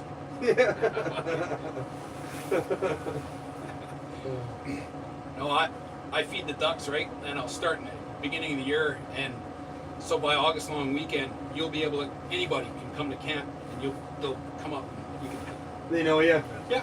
Yeah. The Right. food, On. right? Because I took about 7-8 years to figure out how to train them. Even brand new ducks every year, brand new ducks. Still, some of the old ducks come back because you can tell by the ankle bracelet, right, that they got because they have an arrow catch. Oh yeah. Put a bracelet with a number, so I keep track of the numbers. And a couple times I've had them come back like the next year, but mostly they fucking get shot. well, because they fly to the States, Yeah, right? yeah. And the Americans thing. But by August long weekend, yeah, I can get like 50. Come on. And, yeah, or there'll be none. And then you come, watch this. Quack, quack, come and get it. And then they'll fly in, boom, land in the front yard. So you time the feeding right. You feed them, and then you starve them. And you feed them, you don't feed them. And you fuck up, you mess up their timing. And then, because they expect the food, right? So when you start to get their rhythm back every 3 hours of feeding them, then they fucking they'll walk, they'll follow me around the yard. Or if you gotta give you a bucket of food, or the kids, right? My favorites, the kids come up. And they got the food and they're like, come on, ducky, and they're going quack, quack, quack, and all the ducks are following me. What do you think of the people that would say don't feed the wildlife? Go fuck yourself. fucking gonna eat it anyway. Yeah. So Well, it just happened to fall out of the scoop, that's all. Yeah. Fun. I sold the clutch kit to this guy named Joshua Govan, and he's the Ducks Unlimited rep for Manitoba. And so that was like earlier on this year, right? At Ducks Unlimited, I said, oh, you're a Ducks Unlimited guy. I feed them and blah, blah, blah. So I sent him some pictures, and he's like, yeah, it's pretty cool. He goes, I hunt them. Blah, blah. Other ducks, they're gonna be around, they're gonna get shot. Yeah, fucking, like, they come around every year. Either I feed them or somebody else is gonna feed them, right? Yeah. Oh, and I love feeding the lynx. Oh really? You guys have a lot of lynx here? No. There's a couple. So Yeah. what they do is, say I'll go down to the lake. This is not intentional. I'll go down to the lake, put some food out, and then I'll walk away. And then you hear the sirens go off, quack, quack, quack, quack. All the ducks are losing their mind. And then I turn around and look at, oh, that fucking lynx got one. Right? It's got one in its mouth. Hey, thanks. You're feeding the wildlife. Yeah. Natural selection. Yeah. Or rainy days when the wind's going, bald eagles use the wind to hover. So what they'll do is they'll hover behind a whole bunch of trees, fucking, because the wind's just above the trees, right? It's blowing pretty good, and then they'll hover. They'll pick out the duck they're gonna get, and fucking boom, just grab it with their foot and right out of my front yard. Fuck, it's awesome. That's fucking sweet. That's Canada, eh? When you're in the wilderness, and Ontario's got so much cool shit too. It's funny because we're in Western Canada, so we see what's going on there with the wildlife and our lifestyle there. But then you come out here and you see it's a whole other thing, right? You know, it's all Canada. Dynamo Joe. Skidoo. That's your company? That's my nickname, Dynamo Joe. But my company's called iBackshift. iBackshift? Yeah. Oh, Because fuck yeah. clutch is backshift, right? Yeah, and yeah. that's what you want to make it go in the snow better. So this marketing guy I sold the kit to, he goes, you gotta change that fucking gay name you got. The old name I had for my company, Nordic Catalyst. Yeah, it should be like EMOF, what does clutch kit do? Well, backshifts. Oh, iBackshift. Joe, if my clutches could talk, they would say iBackshift now. Ding! There's the name of my company. Oh, fuck yeah. So it's super catchy, right? Falls in the, remember I talked about marketing? The syllables, right? There's this pyramid of syllables, words. 1 word, 2 words, three words. Like backshift, right? 2 words. McDonald's. Canadian Tire violates that rule. Canadian Tire. But the difference is that Canadian Tire identify as a Canadian. So it's It's a tribal identification thing, right? That's how Canadian Tire, with that big long name, say when it comes to like the theory of names. So one like companies with one name, two names, right? So it's all syllables broken down. It's how people remember images through syllables, right? So high back shift, super catchy. Oh, so this is my advice. Be the first, be the best, have a catchy name. Like what you're doing here with the motorhome and how you're going across. You're the first guy, I don't want to do this. So be the first, be the best, that's all the work you're going to put in. Have something about you that's catchy, right? And that's what's going to make you... Thanks, man. That's what this is going to grow. I'm glad you see that, because I was talking to my girlfriend today about that. I was talking about how like I was the only one in the convoy to be going like 23 hours a day, going out and filming the drone shots and all this of the convoy. And I thought when I came on, I'm like, who's gonna be my competition? I'm like, what if someone makes a better video than me? I'm like, what are you saying? Who cares? Like, why don't I get it? And once I got to Ottawa, I realized, I'm like, I'm the only one who did that, who put in that work. So I'm like, it does feel like something that's growing into something, and it's gonna keep going if I keep that same kind of method, I think. Yeah, you just take action and don't be afraid to make mistakes, and that's because that's how you be better than the other guys, is the mistakes you make. It's not failure, it's learning, right?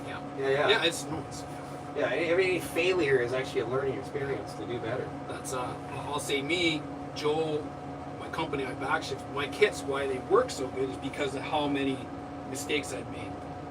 Because I was not afraid to fucking go running into the bullets, right? When it comes to, I can do that. Yeah. Well, I mean, Confidence, Yeah. belief in yourself, vision. Fucking right. he's been Vision, clutching yeah. sleds since high school. Oh yeah. And he was telling me a story about of people telling you that you need to run a really loose spring clutch. Yeah, fuck. Listening to guys saying, you gotta do this for drag racing. I went and did that. I'm like, what the fuck's going on? I'm going, this is getting worse. And then the story with the flashlight and the switch. So, in your secondary clutch spring, right? And guys were telling me, oh, use this lighter spring because it'll upshift faster and it'll pull harder for drag racing. So, I bought all these springs that were weaker, and I was putting them in. And I was going slower and slower and slower. Because the belt wouldn't, the clutch wouldn't grab the belt to pull you fucking fast. So I'm like, you fucking guys either, none of yous know what you're talking about. Or you're outright lying to like, keep the competition meet down here. So I looked at all the springs, and then I just went and bought so I'm like 19 years old. I went and took a line of credit. You know how much $1,100 was back in 1989? You put the risk out To buy all these springs stronger, even the ones that wouldn't fit, and I cut the clutches to make stronger springs fit, and then I started measuring, right? If you can't measure it, you can't see it. If you can't measure it, if you don't measure it, you can't see your results. It's like you and what you're doing. I listen to every word you said about how you're trying to figure the structure of it, how to work the YouTube and that. And you need to measure all the people, right? And demographics, right? Well, also look up the word category in the Webster's 1828 dictionary, Old English dictionary, and you're gonna see how category is broken down in philosophy into nine components. And then what you do is you look at that component, what it says of there's 9 categories of people out there. So eventually there's going to be a category of these 9 philosophical ideas of you're going to get 2 or 3 of those category. That's the category you're going to track. You're not going to track the other people. They're this is fucked up, But then there's you think of the category, how many people watch Peg. Guy who fucking swears every second word, does goofy shit, but it's really interesting, right? So, I don't know where I'm going with all this. I'm just saying, simple, basic. Be the first, as you are here. Be the best. And do something that's catchy. And you will fucking. Fuck yeah. I'm glad to hear that. Like, and it means a lot to me from someone who started a successful business, because it's always been those tough decisions for me when I started my business. Those decisions where you put everything on the fucking line and you don't know what tomorrow holds, but you do it anyway since you have a vision But and an idea. if there's no risk, you have no reward. Exactly. It's always those gut-wrenching decisions that make you. An inventor told me that. How do you got this idea and you fucking didn't patent it? And he said, patents are traps to get you into fucking legal lawsuits. He said, this is how I'm still here today, because I'm the best. Yeah, be the first, be the best, have a catchy name. Fuck. That just okay. Yeah. So it all boils down to work. I work 96 hours a week average in my months, right?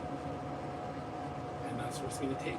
Yeah. And but the reward would be, my company's not $1 million company, but the knowledge I have in here is the $1 million. Well, the Is wisdom, that big? the wisdom and the time, eh? You know, like that. You gotta put in the hours, the groundwork. Yeah. And You gotta, results, right? no, 100%. You gotta see the vision through and really cover your bases. And the time, yeah, like the time commitment. Like, it sounds like a lot. If someone were to tell you, oh, you're gonna have to, like, if you go on this convoy, you're gonna have to spend, you know, on average 12, 14 hours a day working. And that sounds like, it's a lot. It's a commitment. But just then you go out and do it, and you get in your flow state, and you see the vision, and you push through. It comes easy. You know, you're passionate about it. You just said the key word, or the phrase, flow state. Yeah. Where did you learn that from? Because I've only heard that from like a couple people my whole life. Yeah. So that's the reality. It is. It's a flow state, isn't it? It's a moment where you're in something and you just. It feels like a flow. It feels natural. Like it's coming and it's building up, and you can see, maybe not the end goal, but just where it's going in general, and that you're onto something and that it's working, and you just got to commit to it and just keep being passionate. And that's where the 8-9 categories of people, and that's where the two of them are gonna raise your numbers. Yeah. Valuable. I got to meet you at the start of this. Yeah. Fuck yeah, dude. Yeah. Fuck yeah, dude. Okay, well. Nice meeting you, Joe. Yeah. Look forward to meeting you again this summer. Nice meeting you, Mike. Good meeting you, Mike.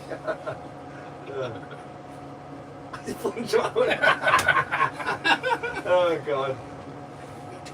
Tomorrow. All right. Be safe. God bless you. Have a great man. Thanks for coming out. Oh, years and years ago, I worked at Canadian Tire back in Nippigan there. You didn't work. This is a Canadian Tire Nippigan? Yep. It's a Still? small one. It's the smallest one in Canada, to be honest. Really? Yeah. Where? I'm trying to think. You'd have to actually go into the downtown core area. It's just So yeah, big, you turn off the highway to go downtown Nippigan, right? Okay, so before you cross the Nippigan Bridge, you would turn right then? Or would be over the if you're, bridge if and you're left? heading that way, You're yes. heading this way. Well, Oh, so if you're Nippigan's going, that way. if you're going to Nippigan, you would Yeah. turn right before the bridge. Right. It'd be down past that tower, that lookout thing. Yeah. Yeah, okay. Because Well, I wasn't it's- sure if it it's- was. Yeah, it'd be before the tower, but you can get to it either way. Because it's just literally a loop off the highway. Yeah, because I wasn't sure. I was coming this way, and right before I crossed the bridge going west, there's that turnoff to go up to Timmins, I think. That's Highway 11. Yeah, that's not where Nippigan is. No. Nippigan, when you go across the bridge, it's on your left. That's correct. Okay, I'm like, because someone's like, "Oh, I got coffee in Nippigan." Is there a Tim Hortons there? There is. Yeah, Yeah, I'm you like- would have driven right by it. It's off to the side. Where by on the right. truck stop there? Yeah, well, there's a fuel station there. Huh, that is where I went then. I wasn't sure that was the town before or that was Nippigan, but I'm starting to realize, like, I've driven across Ontario. I think this is my 5th time, and I'm starting to realize that specifically I know now. Like, I've driven across BC so much.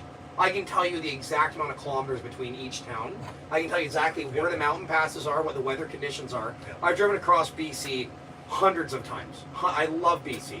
Now Ontario being my 5th time, I'm starting to put more together. Like, I'm like, okay, so I leave Sault Ste. Marie and I go up along the channel along Lake Superior. I end up in Wawa, which takes you off the lake a bit. Then you come back down from Wawa and you get back on Lake Superior again all the way to Thunder Bay. Then once you get past Thunder Bay, which is like a mile marker, you're like, now the weather gets a little more reasonable going that way. Like I had good weather the whole way because I kind of scheduled that time. I was like, on last minute, go to the Freedom Convoy party, go to the Niagara Convoy, and then I'm like, Monday the weather gets nice. It'll be a little more time limited because I have to be in Manitoba by Friday.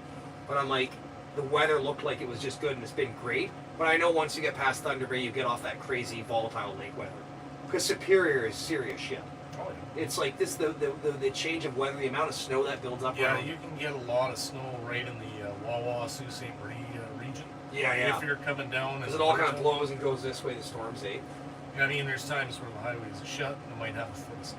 Well, yeah, you get caught behind them snowplows for 4 hours until they pull on their next bay to load up on salt and shit, and then you can get around them. But so there's a lot of ways, like I've driven across many times where I'm like, fuck, I've been caught behind a snowplow for literally 2-3 hours. Yeah. Just driving behind a snowplow, you know, doing like 40 or 50. And it's like, you get it and you get used to it. Like, some people get all antsy and they're trying to be all dangerous and shit. It's like, you're just like, this is what it is. Yeah. Drive behind him, throw on a podcast or listen to some music, and maybe put a headset on and talk on the phone to someone you care about if you have service. Yeah, driving across Ontario is entirely different than driving across the passes in British Columbia. Yeah, there's lots of spots where you don't have service. Lots. Like between Thunder Bay and Sault Ste. Marie, like what is that? Like at least 1,000 kilometers or 800 kilometers? Thunder Bay to Sault Ste. Marie? Yeah.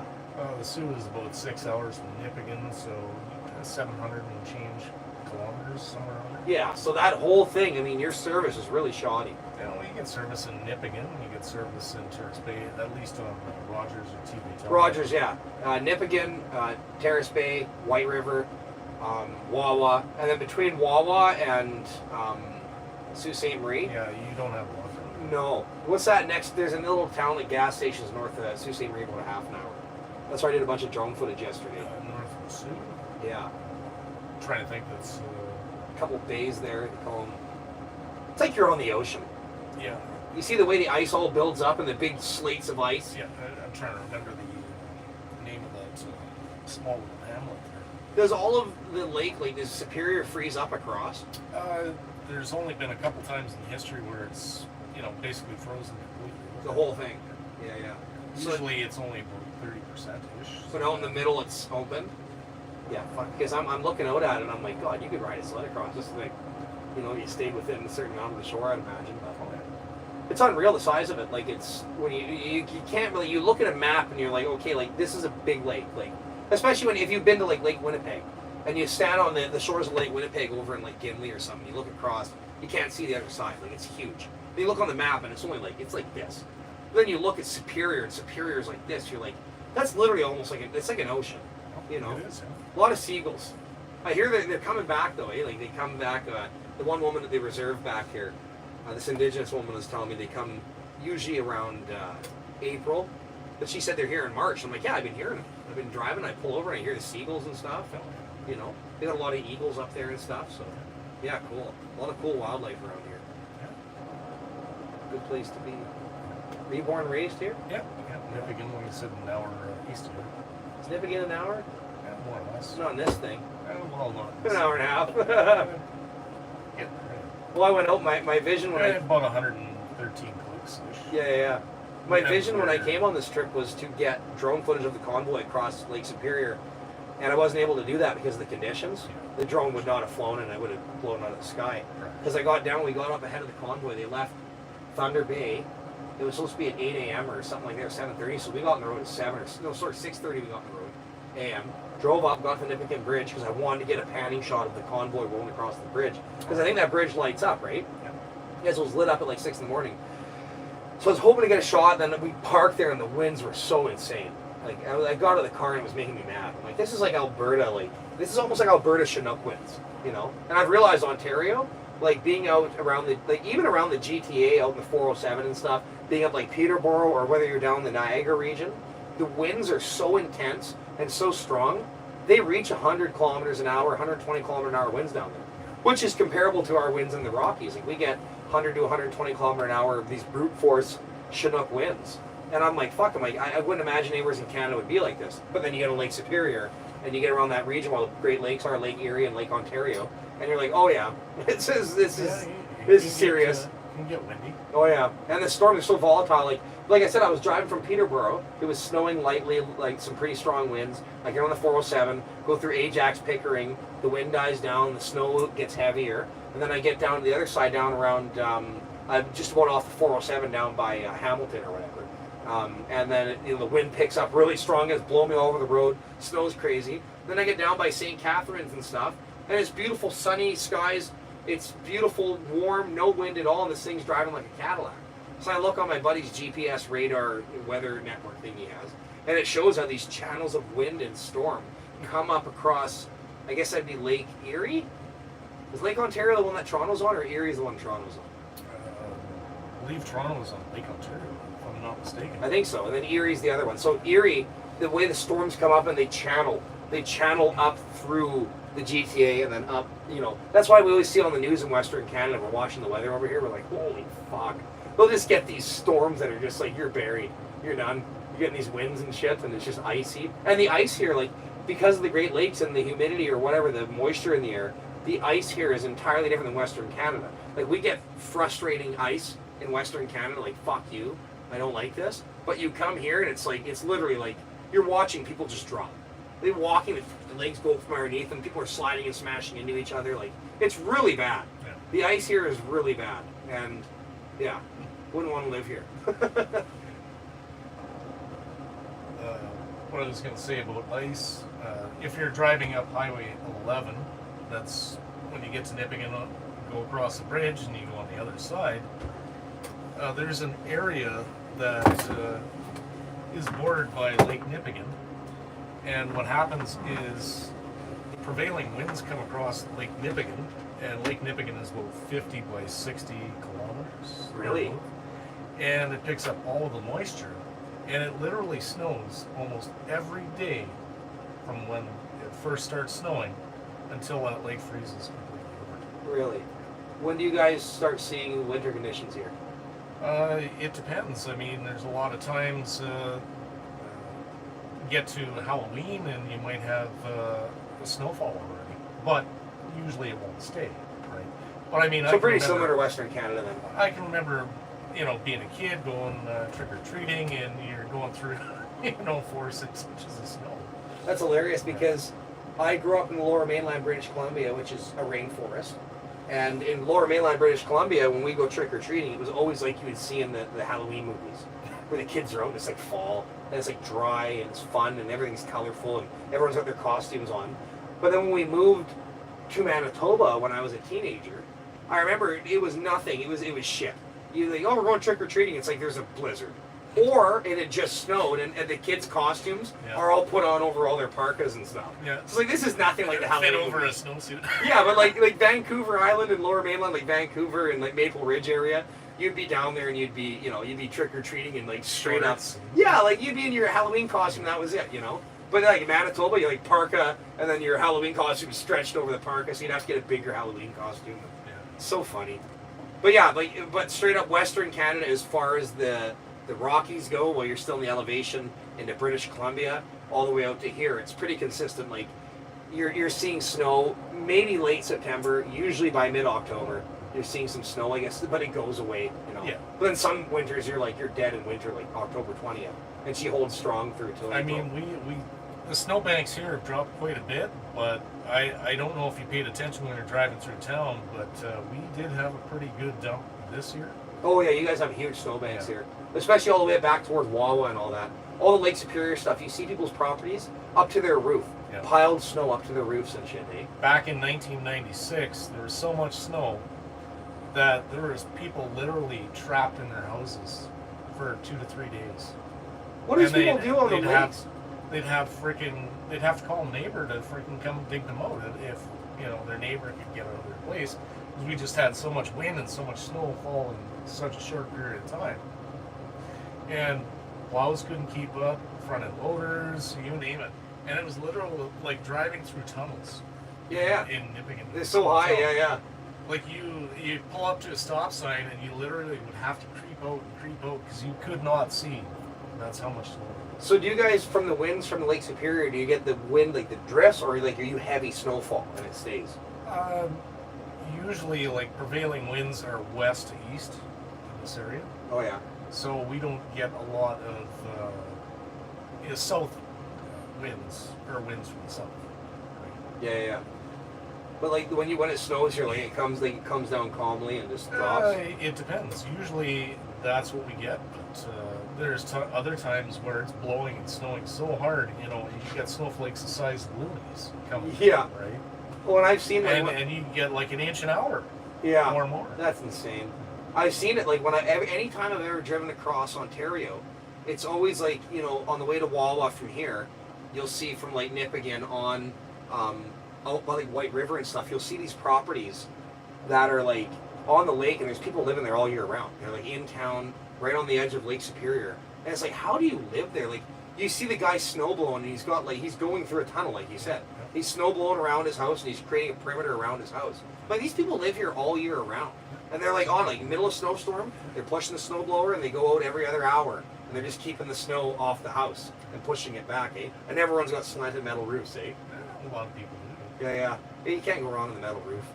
I know we had these big winds in Alberta recently. It ripped a bunch of my shingles off my roof.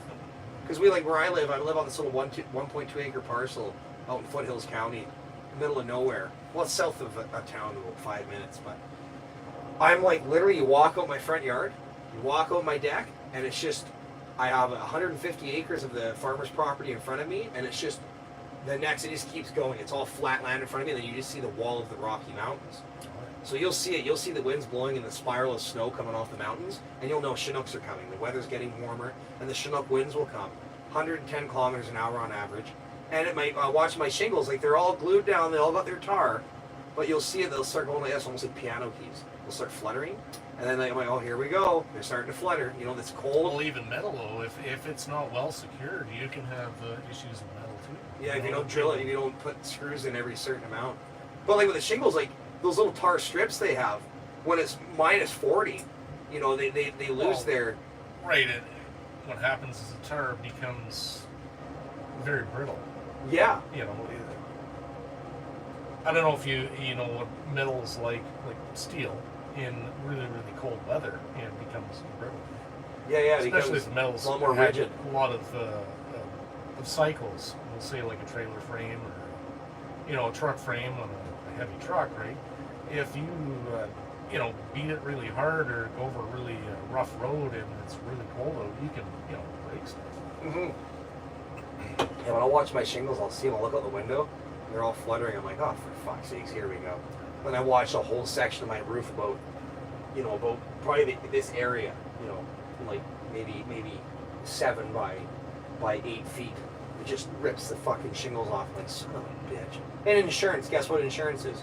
$5,000 deductible. Well, you're not going to replace a bundle of shingles for $5,000. You're just going to go up there and pony up yourself. Yeah, so when it happened, I was just about to leave for the convoy. I left for the convoy. I'm like, for fuck's sake, so we had like spring weather there, and it's been getting wet. So I'm like, I'm sure the garage has some leaks and some insulation's taking a beating. But when I get home, I got to cut a section out and put some shingles down. But I don't even know what the cost of shingles is right now. I can only imagine it's gone up like everything else. Well, right now over at Home Depot, it's $9 and I think it was $9.68 for an 8-foot 2x4. Really? The Well, didn't price we of- see 2x4s drop back down to $4 a while They back? were down to $3 and change here. And they went back And up they again. went back up again. Really? Because what I had understood, well, the plywood specifically, I'd Oh, understood it's it's because of the ridiculous. Texas thing. It's not only plywood, it's OSB, even the medium density fiberboard. I mean, yes, it uses a lot more resin in MDF or chipboard, but the plywood, oof, yeah, like $100 a sheet.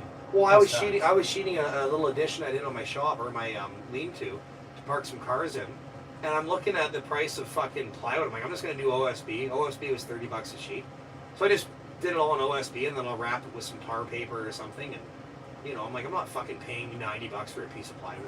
Yeah, it's tough, but I mean, everywhere I talk to people in the U.S., and it doesn't matter what type of plywood it is. If you're buying like cabinet grade Baltic birch, or if you're buying standard construction grade plywood, it's still expensive everywhere. I converse with people in California, and people in Iowa, and all over the place. You guys have tons of forestry here, right? Oh yeah. And you have all your pulp mills and everything. Yeah. But yet things get shipped down to the States. A lot of our wood gets exported. Yes. Yeah, and then it gets manufactured down south. Texas. Specifically, I can't say for sure, but I'm sure there's a lot of mills in Minnesota and other places. Why do we do that? Why? Well, it's all about the almighty dollar, right? Yeah. If they're paying in U.S. dollars and the exchange rate is low, meaning Canadian dollar is low, depressed relative to the U.S. dollar, and we're getting paid in U.S. funds, then there's an incentive to keep the Canadian dollar low because they get paid more when it's converted into Canadian funds. Unreal. for companies. Yeah, because I know it's So every time when the Canadian dollar is really strong, companies are quote unquote suffering, right? Because they're getting paid in U.S. dollars, but by the time they convert it, it's not as much. Well, what's unbelievable is the amount of resources in Canada. Like I always said Canada is like front center stage for some future issue where it's like the world starts running out of resources in other places and they start getting into us and they start maybe we'll see oil come back someday, but we'll see also to get oil to come back once oil is gone of other countries, we'll see Canada almost getting taken over in some way from foreign entities because of our oil, because of our water. Our water is number one resource is water, and we do export a lot of water to the U.S. Or well, I seen a stat somewhere is that I think the first major city in the world to start running into actual water issues where they have to ration their public is in Africa. In what do they call that place now? The big city in Africa, huge. I forget what it's called, but it was in Africa, and they ran into this water. I think it was Africa. Anyways, they ran into this thing where it's the first city. Major city, metropolis in the world that ran into this issue where they got to ration them because of water shortages. And now it's like, as this goes on, as the climate changes over time, which it is, The climate change is very slow. it's slow and it's historical though. Yeah, It's historical, and that's what people miss. but it's also in cycles, right? Yeah. If you watched anything about California, in the past year, the reservoir levels were at record lows, Yeah. and the reservoir in Nevada there was, I think it was something like 110 feet. Yeah, they were like, they couldn't even put boats in the water. But then you get all the flooding in BC, right? Where's the water going? Well, water's going up, and it's going to come back down. So Yeah. you got all those crazy rains there and flooding. We go through these cycles, and which Right. is what, like, if It's, you, everything is cyclic. yeah. It And doesn't matter whether it's a population of animals, whether it be moose and deer and whatever else, right? Everything is cyclic, and when there's a high, you might have population of deer is really high this year, and then maybe there was a terrible winter, and maybe all the wolves and everything else, got the deer because the snow is really deep. They couldn't get away from the wolves. Everything is cyclic. Yeah, and like the BC thing specifically, a lot of people were freaking out over the floods we've seen in Abbotsford this last couple months back. Now, that was pretty historical, but I remember a flood when I was a kid in Mission, across the Fraser River from Abbotsford. I remember the Fraser River had risen so high that downtown Mission was underwater, which is substantial. Mission downtown is pretty high up from the Fraser River, and it had flooded downtown. It got up to all the businesses downtown. So this has happened, and the Fraser Valley is built on a floodplain. Yeah. Everyone who put a farm there and created agricultural land, they did it because it was a controlled area where it used to be a lake, and this is why the moisture content in the soil is so good. It's a lake bed, and it had been drained out, so it makes sense. But people correlate it with the forest fires and this and that. No doubt we're going through something, and no doubt that humans have an impact on that. But the amount that politicians are trying to push how bad it is and say that we need to do this carbon tax, it's another thing that's like very questionable, very, very incentivized through politicians lining their pockets again. Absolutely.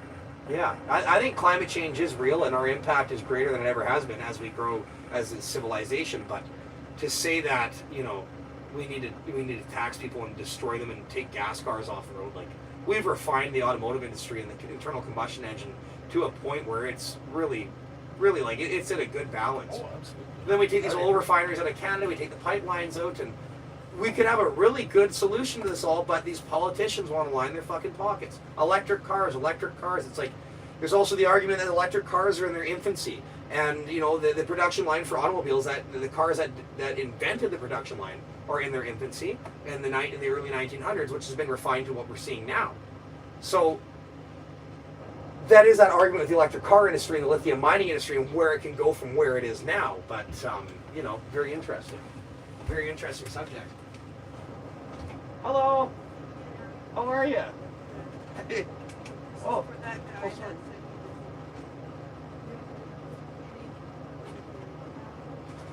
Oh, cool. What's your name?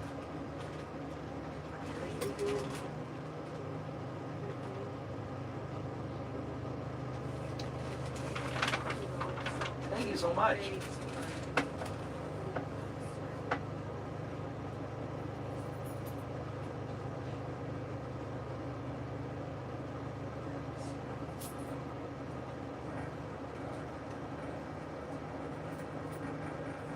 Thunder Bay here.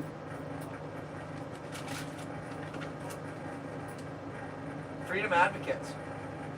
TV Strong on Facebook. This is for like when Reggie said he didn't know. Okay, and there is a thing, you guys have a thing every weekend, or? Oh, cool.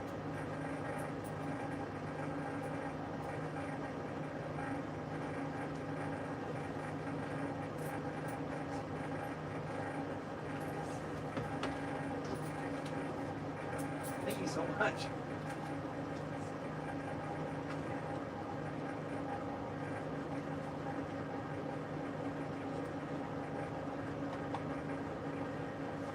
I'm so happy it brings you value.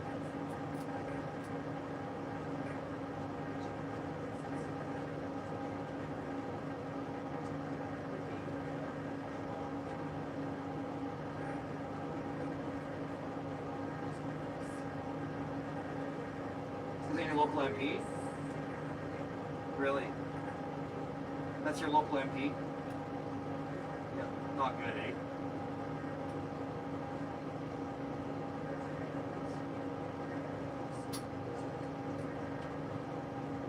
You say your name's Jojo? Nice to meet you, Jojo. Thank you so much. Yeah, you too. You too. What a sweetheart. Awesome. Yeah, yeah. So, we have, hey guys, sorry, we're just kind of hanging out here. Freedom Advocates. So, Facebook, TV Strong on Facebook. So I'll share the message with you and Reggie and Joe, because you guys are, like you said, not many people come out on weekends here. Oh, actually, I've seen probably 60, 70 vehicles in a lineup for it, driving. Oh, really? Flags. And, Every weekend, keep doing it. It'll grow. It keeps growing. Sure. BRB.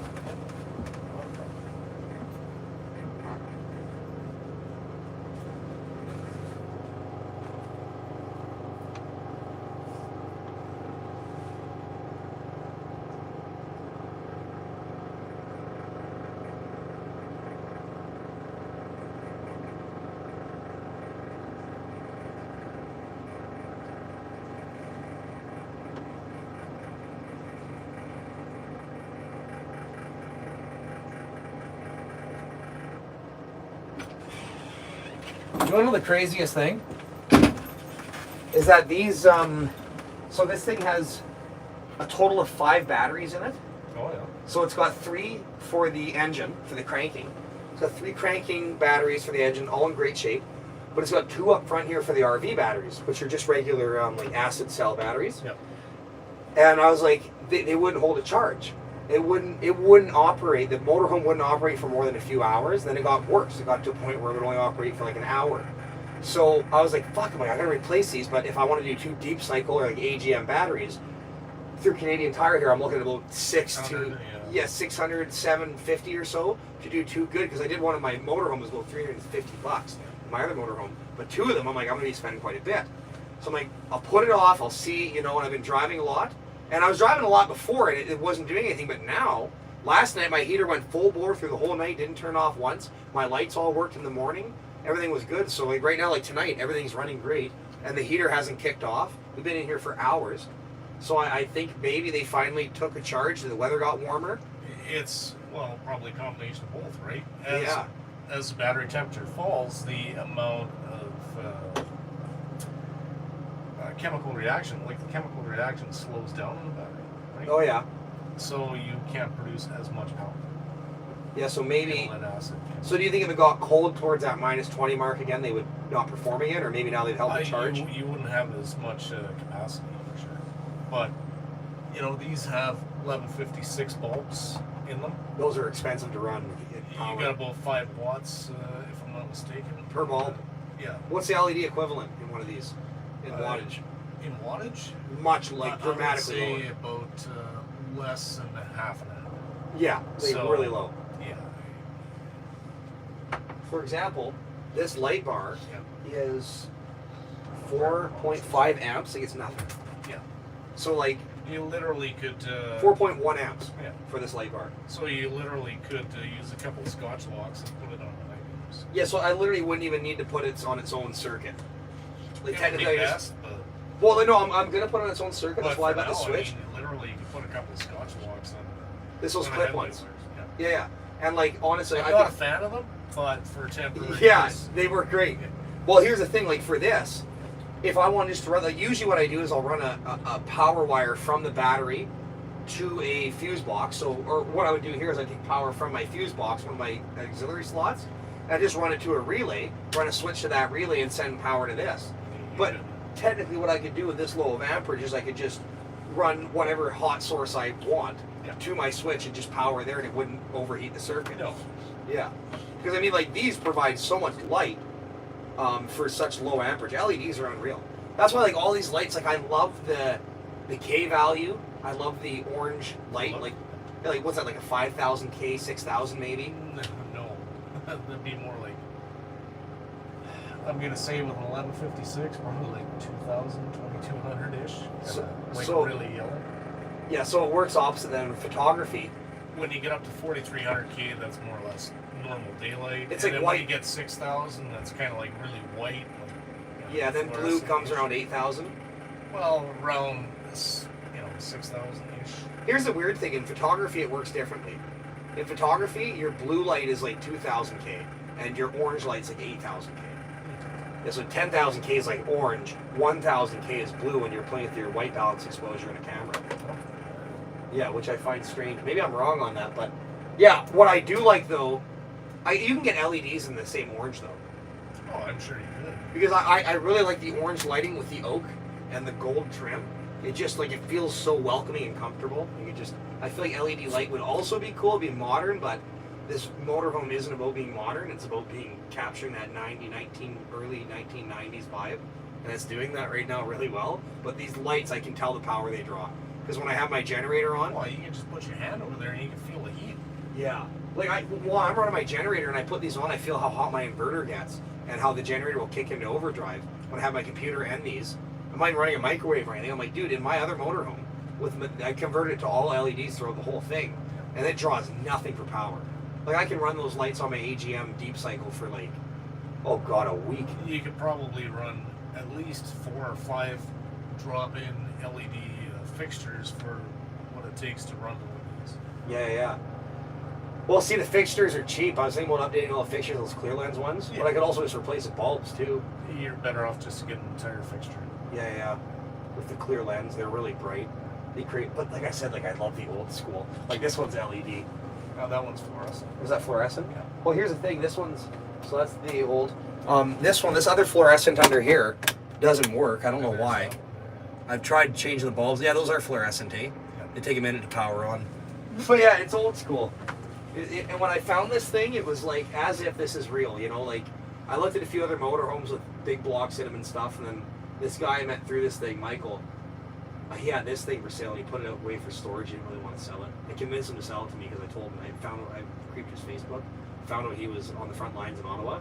Because he wouldn't get back to me. He said it was in storage. I'm like, oh, who is this guy? Yeah, It's I saw that. Did you see how I talked to him? Oh, yeah. And then I went out and I saw you shoveling the roof off. yeah, I got the roof off, I met him, and we became friends, and then He sold it to me for like really fucking cheap. You know, like for a diesel pusher bus chassis with air brakes and shit, like, 18 grand. yeah, like just everyone that I've talked to and everything that I've seen figures this thing's worth upwards of 40. Yeah, 30-ish and change.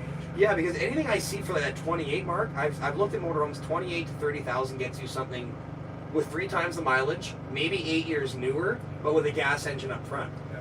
So I'm like 53,000 kilometers, 8 years older with a diesel pusher in the back, between 30 and 40 somewheres.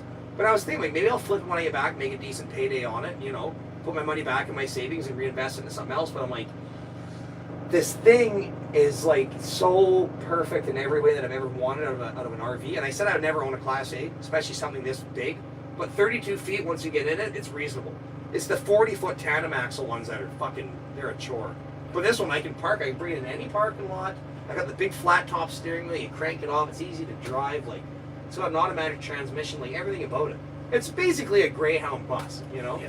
You know, you climb up in here, you're driving beside a guy in a semi, you look over your head, your eye height with them, you're the same height as a big rig, you're up in this big thing, it feels like you're in a big rig, and, you know, the diesel engine's growling, and yeah, it's special. It's in great shape too. I don't think this, I might be wrong, but it's hard to say if this flooring is original. The hardwood oak, Hard to say. because it looks like the way it's been cut around here, like, it looks factory, but at the same time it's hard to tell. Take a look at the trim around. Well, the trim's all been done aftermarket. Someone did something with the trim. Some of those pieces came off. I still have to air nail them or glue them with some PL or something. Yeah, But PL premium. That's Oh, yeah. fantastic. the problem is when you want to get shit off. It's like welding for wood. Yeah, it's literally welding for wood. It's never coming off. It welds the wood together. I've tried to separate plywood with just a couple dabs on 2 pieces of plywood. You just got the whole thing. It's done. You're not saving that plywood. Never with PL. That one's fantastic. Chemistry is TV Strong on Facebook. The little care package. What's everyone doing in the live stream? Sorry I haven't been very active. We've been chatting. Hopefully you guys have been enjoying. Oh, she brought me some granola bars. Got an apple. Fucking rights. Thanks, JoJo.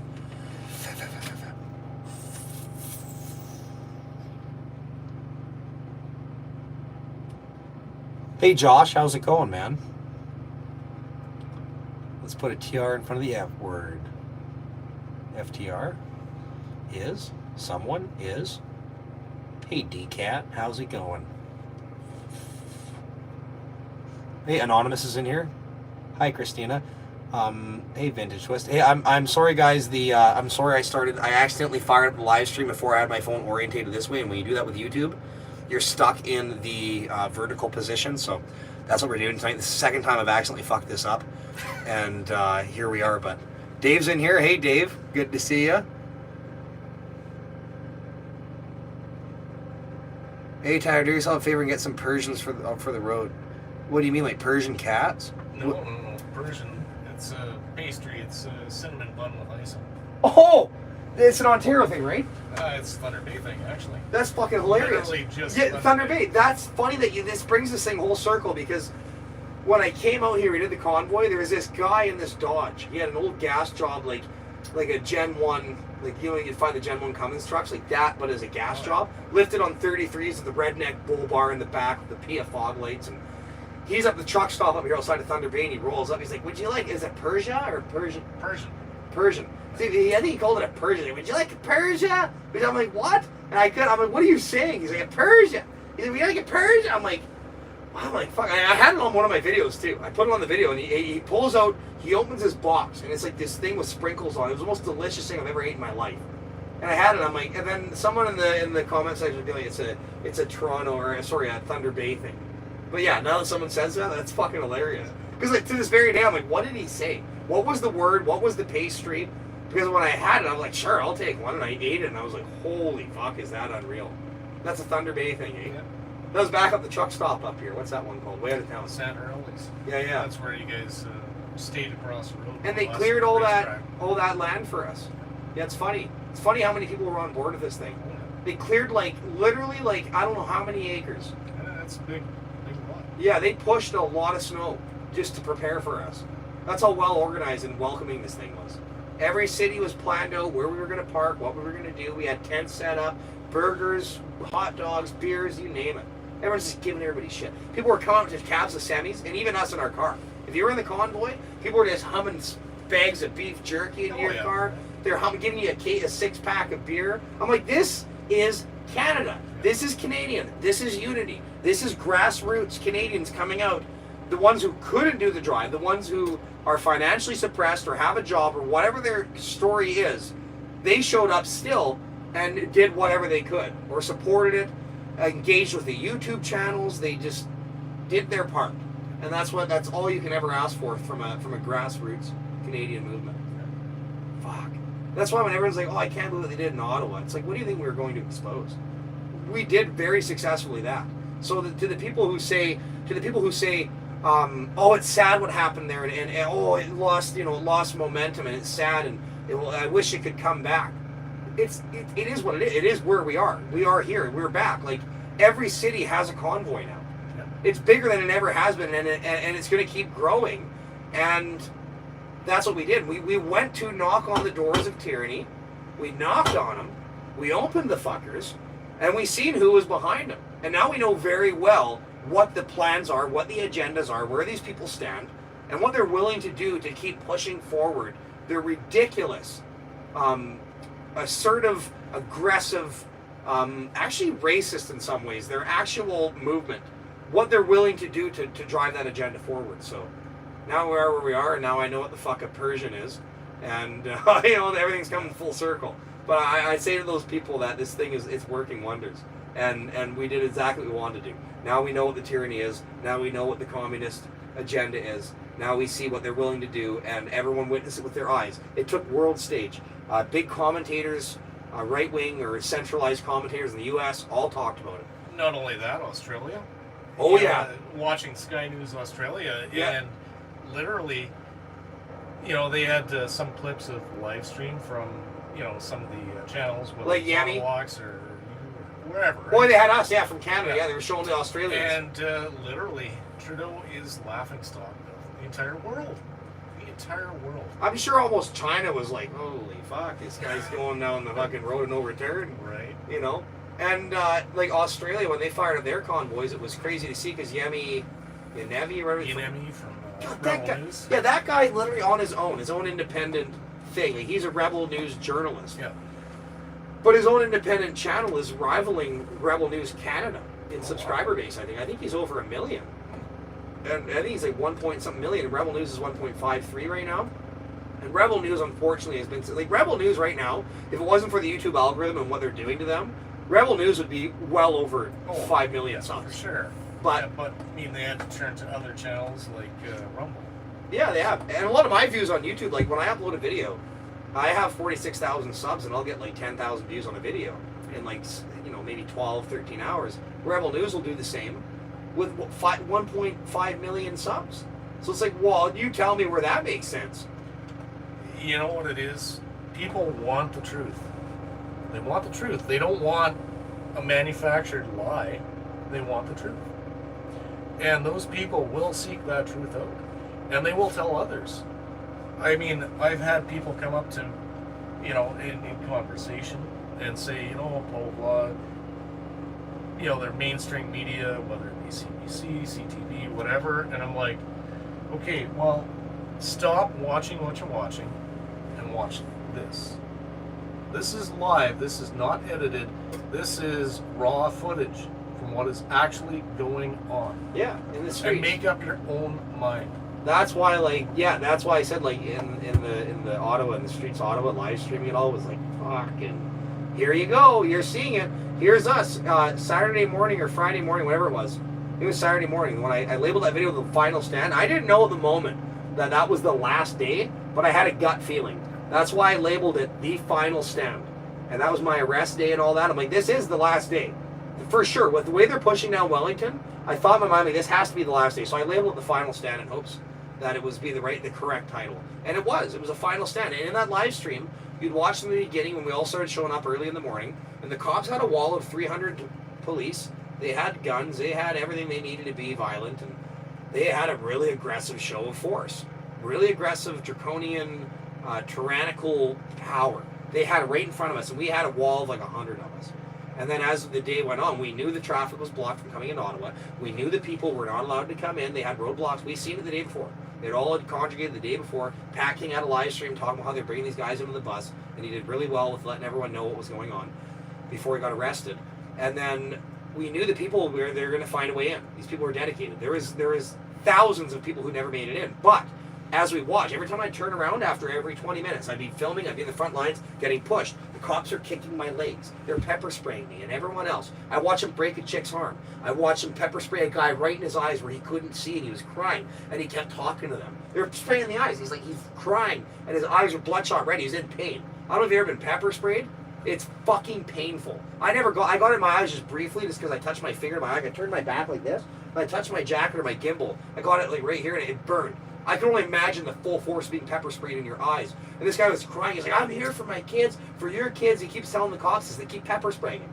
And I watched it. And every time I was involved in this action, I would look back and I would see more people on the corner of Bank Street and Wellington piling up to the thousands. And I realized at some point, within a couple hours, it got to the point where they had moved us back from Kent, close to Bank Street. And we had went from 100 people to like 2,000.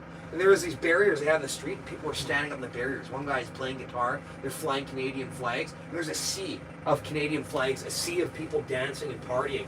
And these guys are still pushing and ramming us with their batons. They're ramming us. And I'm like, look at this. This is like out of a movie. And on the live stream, I captured the whole thing. A guy comes in, he's beating the drum. Boom. All you could hear, it was dead silent in the streets, people cheering. But then it would get quiet and it'd be those really intense moments. And that guy, his name was Alex, I think. I know him through a friend of a friend. And he's banging his drum, boom, boom, like the drum of war, boom, boom, and the cops are all sitting there like, you can tell they were intimidated, like they were like, fuck, these guys are grassroots as fuck. Like these guys are here and they're standing strong with no weapons, and they're more powerful than we'll ever be. They knew that, their core belief knew that, and we're all live streaming it, and you've seen through the live stream that whole thing in my live stream, The Final Stand. It's one of my most proud live streams. It's a possession to me. It's a treasure. It's a treasure to all who understand the day and what that was. The final stand, the day of my arrest. And the guys beating their drums. And the one guy coming in with the snare. Bah, bah, bah, and we were marching with people with flags and shit. It's like, that is real. That is real. CBC standing behind police line, manually filming and then manually editing that same day and then getting it out that afternoon. That was all bullshit. Shooting away from the crowd. Yeah, they're pointing at this way, they're showing this and that. They're not showing what it was like in the front lines. Talking to people, like camera in a guy's face. I'm here for my kids. He's crying. He's got tear gas. The one chick with her arm going like this. She's limp arm. Her arm was broken. Like, that's what I showed. But those assholes, all they showed was from behind the safety of the police line. Oh, look at these insurrectionists. Fuck you. You fucking liars. You fucking traitors. You garbage pieces of shit. And one thing I just love, I don't know if you've probably seen Jake the vet in my footage. He was this military the gentleman that come from Nova Scotia? Yeah, twice. Not once, twice. Yeah, with the beard. He's on actually. He drove all the way back and then all the way back. Yeah, he's on Viva Fry's live stream tonight. Okay. Viva Fry. I'll have to check that. Yeah, I wanted to watch it tonight. We did our own live stream. I will be watching it. Yeah. He's got Zod on there tonight as well as a couple other truckers and stuff. But Jake, I remember this scene. I don't know if Jake knows. I think he knows the power behind the way he stood up the CBC in front of the War Monument. They're taking down the fence. And this fucking CBC journalist comes up and he's like, oh, you know, I come here every year for Remembrance Day. He's like, Jake's like, I don't give a fuck. He's like, don't talk to me. You guys are garbage. Get the fuck out of here. You guys are liars. You're garbage. Leave. And everyone's cheering him on. And I put it in one of my manual edits. I had a video right before where I seen Jake and we give each other a hug. And we were at this front stage when they were doing the YMCA. In front of the crane truck in front of Centre Block Parliament. And yeah, I put that video in right after he was telling me about it. Then I went and I manually edited it in later where it's the clip of him just lashing out in CBC and these guys turn around and did the walk of shame. It's like, no one, like, get the fuck out of here. You guys have created so much division, so much lies, so much bullshit. You're no longer the CBC, Canadian Broadcasting Corporation, that we once knew. Yeah. That actually reported on real Canadian issues. Now you're just a propaganda spinning garbage machine. Fuck you. We don't trust you anymore. We'll never listen to a word you fucking say again. Never. Never in my life will I ever look at CBC and be like, oh, that's good journalism. Just the fact that they tried to change the definition of what journalism is, and they tried to regulate how journalism is done in Canada with the Liberal government, is just sickening. Like Trudeau, for example, wouldn't let Rebel News into the English or the French leaders debate during the snap election. He canceled them from going in. They fought him in court. They won. So Alexa Lavoie and a few other ones actually got in. And Alexa actually had asked Trudeau some pretty tough questions, and he said, "We won't talk to you. We don't talk to your media organization." I'm like, "Fuck you." So I had met Alexa Lavoie in the lobby of the Westin my first night in Ottawa. I walked up, I'm like, "You're Alexa." I'm like, "No way, I watch all your shit." And I said, the way you stood up to Trudeau in the French leaders debate, actually that was in the English leaders debate. I said, "I love what you did there, and I love how he showed his true colors, and you said to him, that proves exactly what kind of person you are. The fact you won't answer my simple question." Right. And she asked him, Well, I mean, if you watch CPAC or any of the videos from any of the legislature, people just talk around issues. They don't ever answer questions, ever. which is why Pierre has my vote. Right, absolutely. Which is Pierre why- asks hard questions, and he keeps repeating the same question, but nobody answers. He's like, once again, can we explain the housing crisis Right. and the bubble, the market? It's ridiculous. Can anyone talk? Well, then he talks about how they're printing off money. He's like, can anyone talk about where these extra pandemic relief funds are coming from? Right. Can anyone? He didn't even mention printing at this point. Yeah. He just said, can someone, because he was getting around the question, Yeah. can someone, anyone from the Liberal caucus, can anyone just say, does anyone want to say? One person. That's all we need. Yeah. Then the timer would go on. Wait, and then he'd ask again. Once again, can anyone say where this money's coming from? Because all he wanted was for someone to admit, we're printing it. We're printing the money. We're going to print the money, and that's the way it is. We're going to devalue the dollar. You know, Our children's children won't be able to pay this debt. no, it's fucking sickening. It's ridiculous. It's sickening. I'm one of the fortunate people that was lucky enough to be able to buy a house, but I found a certain market I wasn't going to buy in Calgary. I found a market outside of Calgary that made sense for what I wanted. All I could get in Calgary for my price range was a little 2-bedroom house without a garage. I'm like, well, I'm a hot rodder, a car guy. I can't do that. So I had to leave the city, and it's the best decision I ever made. But I found the last community where you could actually buy a country acreage for, under $500,000. So that worked out. But now, no fucking way. No fucking way. Yeah. No way you're doing that. There's no way. And it's just like, and in the cities where people are growing up, like even like the definition and the idea of education, secondary education, like what's that doing for you? It isn't. You're not only are you not guaranteed a job when you get out of school, but now you're not guaranteed that income that is at that job is going to pay for any of this inflation. Well, I can tell you this. I know of multiple people that have gone and got educated through the college system. And unfortunately, coming out of the college system, they're saddled with massive debt. And if, they cannot get a job right away in their chosen market, what they chose to specialize in, then they might be locked into a low-income job, paying back a large sum of money that was borrowed on, basically false pretenses, right? Which is starting to happen imagine more this- often than not. then you end up shacking up with somebody and having a kid or whatever, and guess what? 10 years down the road, you're going to be freaking claiming bankruptcy because you just fell into the trap of the entire system, rather than being an independent learner and learning things on your own, wrenching on vehicles, helping somebody freaking who has a construction business or whatever, right? Just learning on your own. I can make an income through all the things I've learned on my own. Absolutely. Photography, videography. I've had people want to hire me for photography jobs. For videography jobs, I've always turned it down because I had income in other sources. I know how to rebuild transmissions, engines, differentials. I build race cars. There's many things I can rely on for income if it comes down to it. I can flip vehicles. Every vehicle I've ever bought, well, except for the ones I've modified, I can at least on a bare minimum, usually a 50% ROI or usually double my money on what I bought. And sometimes I'll travel across Canada to buy vehicles for the right price. Last year I came to Ontario and I bought a Yukon Denali, and I was going to flip it, but then I started driving. It was nice to have a good, reliable vehicle. But that's a thing. I can make money flipping vehicles. All these things I've learned independently and I've become passionate about, I can learn. And I get that not everyone can do that because the system would collapse. But the system also now is no longer rewarding you for being a secondary educated student. Right. It doesn't make sense. It's terrifying. And basically, welcome to free range slavery. Right, absolutely. Yeah. The school system, as far as I'm concerned, is training you how to be a good employee. Which is why in high school they reward you when you're the teacher's pet and you graduate with Supreme, whatever the fuck they call it. You graduate this and then you get specialized out in front of all the other students on graduation day. Oh, this student graduated this and then blah, blah, blah, blah, blah. Well, more often than not, you see those same students I went to school with that go to pursue secondary education and they still haven't obtained much. And I'm not even talking Or like you get the professional student that has gone and got not one, but 2 or 3 fucking different degrees, or yeah. what The have most you. successful people I know from my high school Self-taught. days, self-taught. They started their own business. They did what fucking Joe did with his clutch business.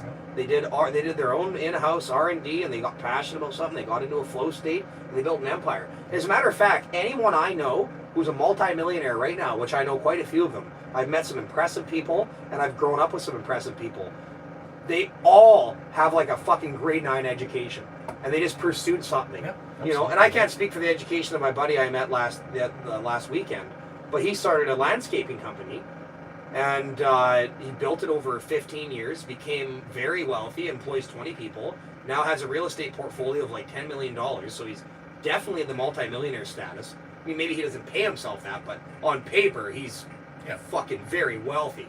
And just a guy out of school who started a fucking landscaping company and loved equipment, loved landscaping. And on, like I said, on the other hand, you could have somebody that come out of college with a handful of degrees, saddled with children and freaking debt that's insurmountable, ending up living in an apartment and literally doing nothing with their life. And now the incentive is gone Right. to become secondary educated. So now we bring immigrants in, and we restructure the system with immigrants who are more than willing to come into the country, which is great. We got a good immigration program, but this is why you're seeing it. And a lot of the immigrants, you'll see them in their first 10 years of citizenship, very willing to vote for who let them into the country, which Trudeau's done a lot of. Not only that, they do have a pretty decent work ethic, I have to say. Oh yes, unreal, unreal, yes. Be right back there in a minute. Yeah, I've watched Filipinos come into this country and work harder than anyone that I've known, in like a lot of these industries, and build lives, like obtain real estate, become investors in real estate, build these portfolios, and it's impressive. They come with a work ethic because the country they come from is shit. Yeah. So it's a fine balance. Well, it's hard to see. Some of the people that are born and raised here, they don't have the same work ethic. Unfortunately. We got Christina in here modding tonight. Thanks, Christina. We got John, the vet. Thanks, John. We got Dave. We got Dave in here for sure, eh?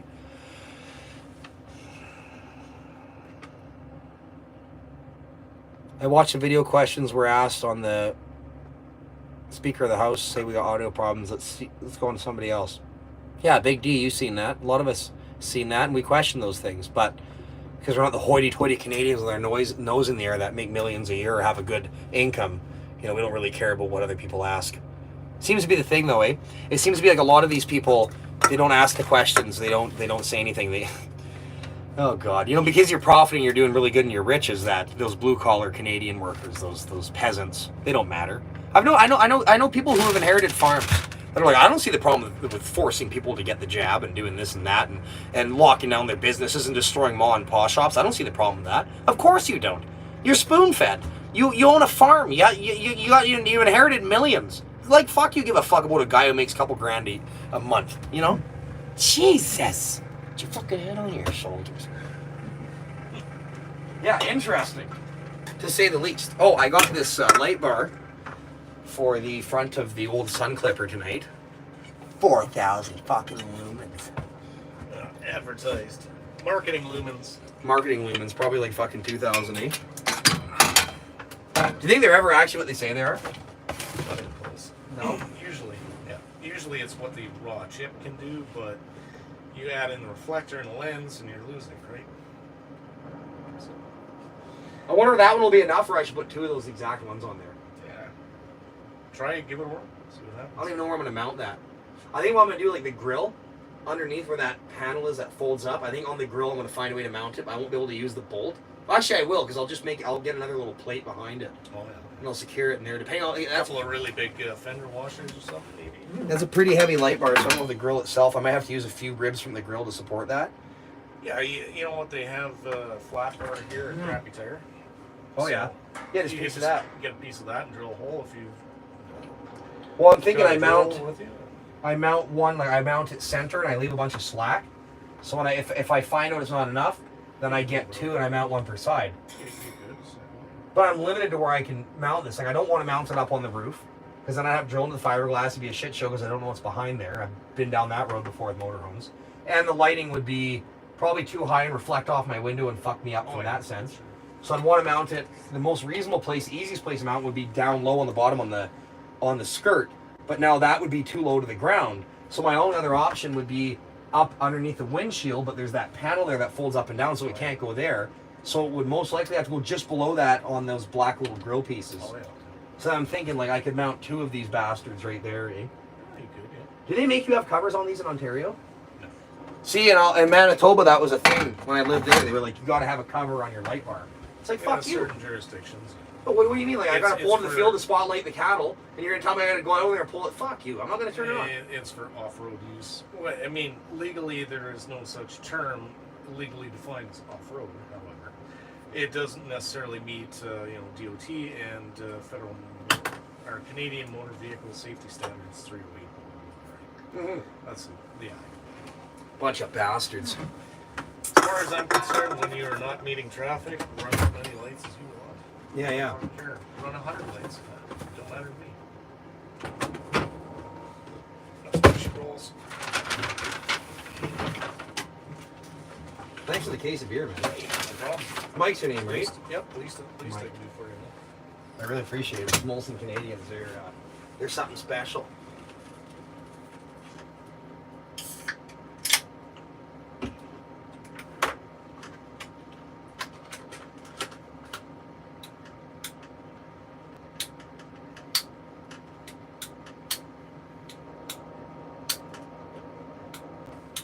I need one of these like nitrous switches. I don't even have a switch like this in my actual nitrous drag car. It's just a toggle switch on the dash. Yeah.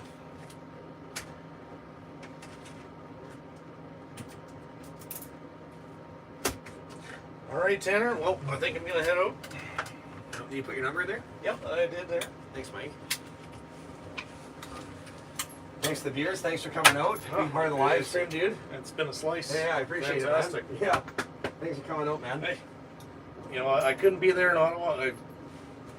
I was contemplating going down on one weekend, but there was supposed to be a bridge closure in Nippigan.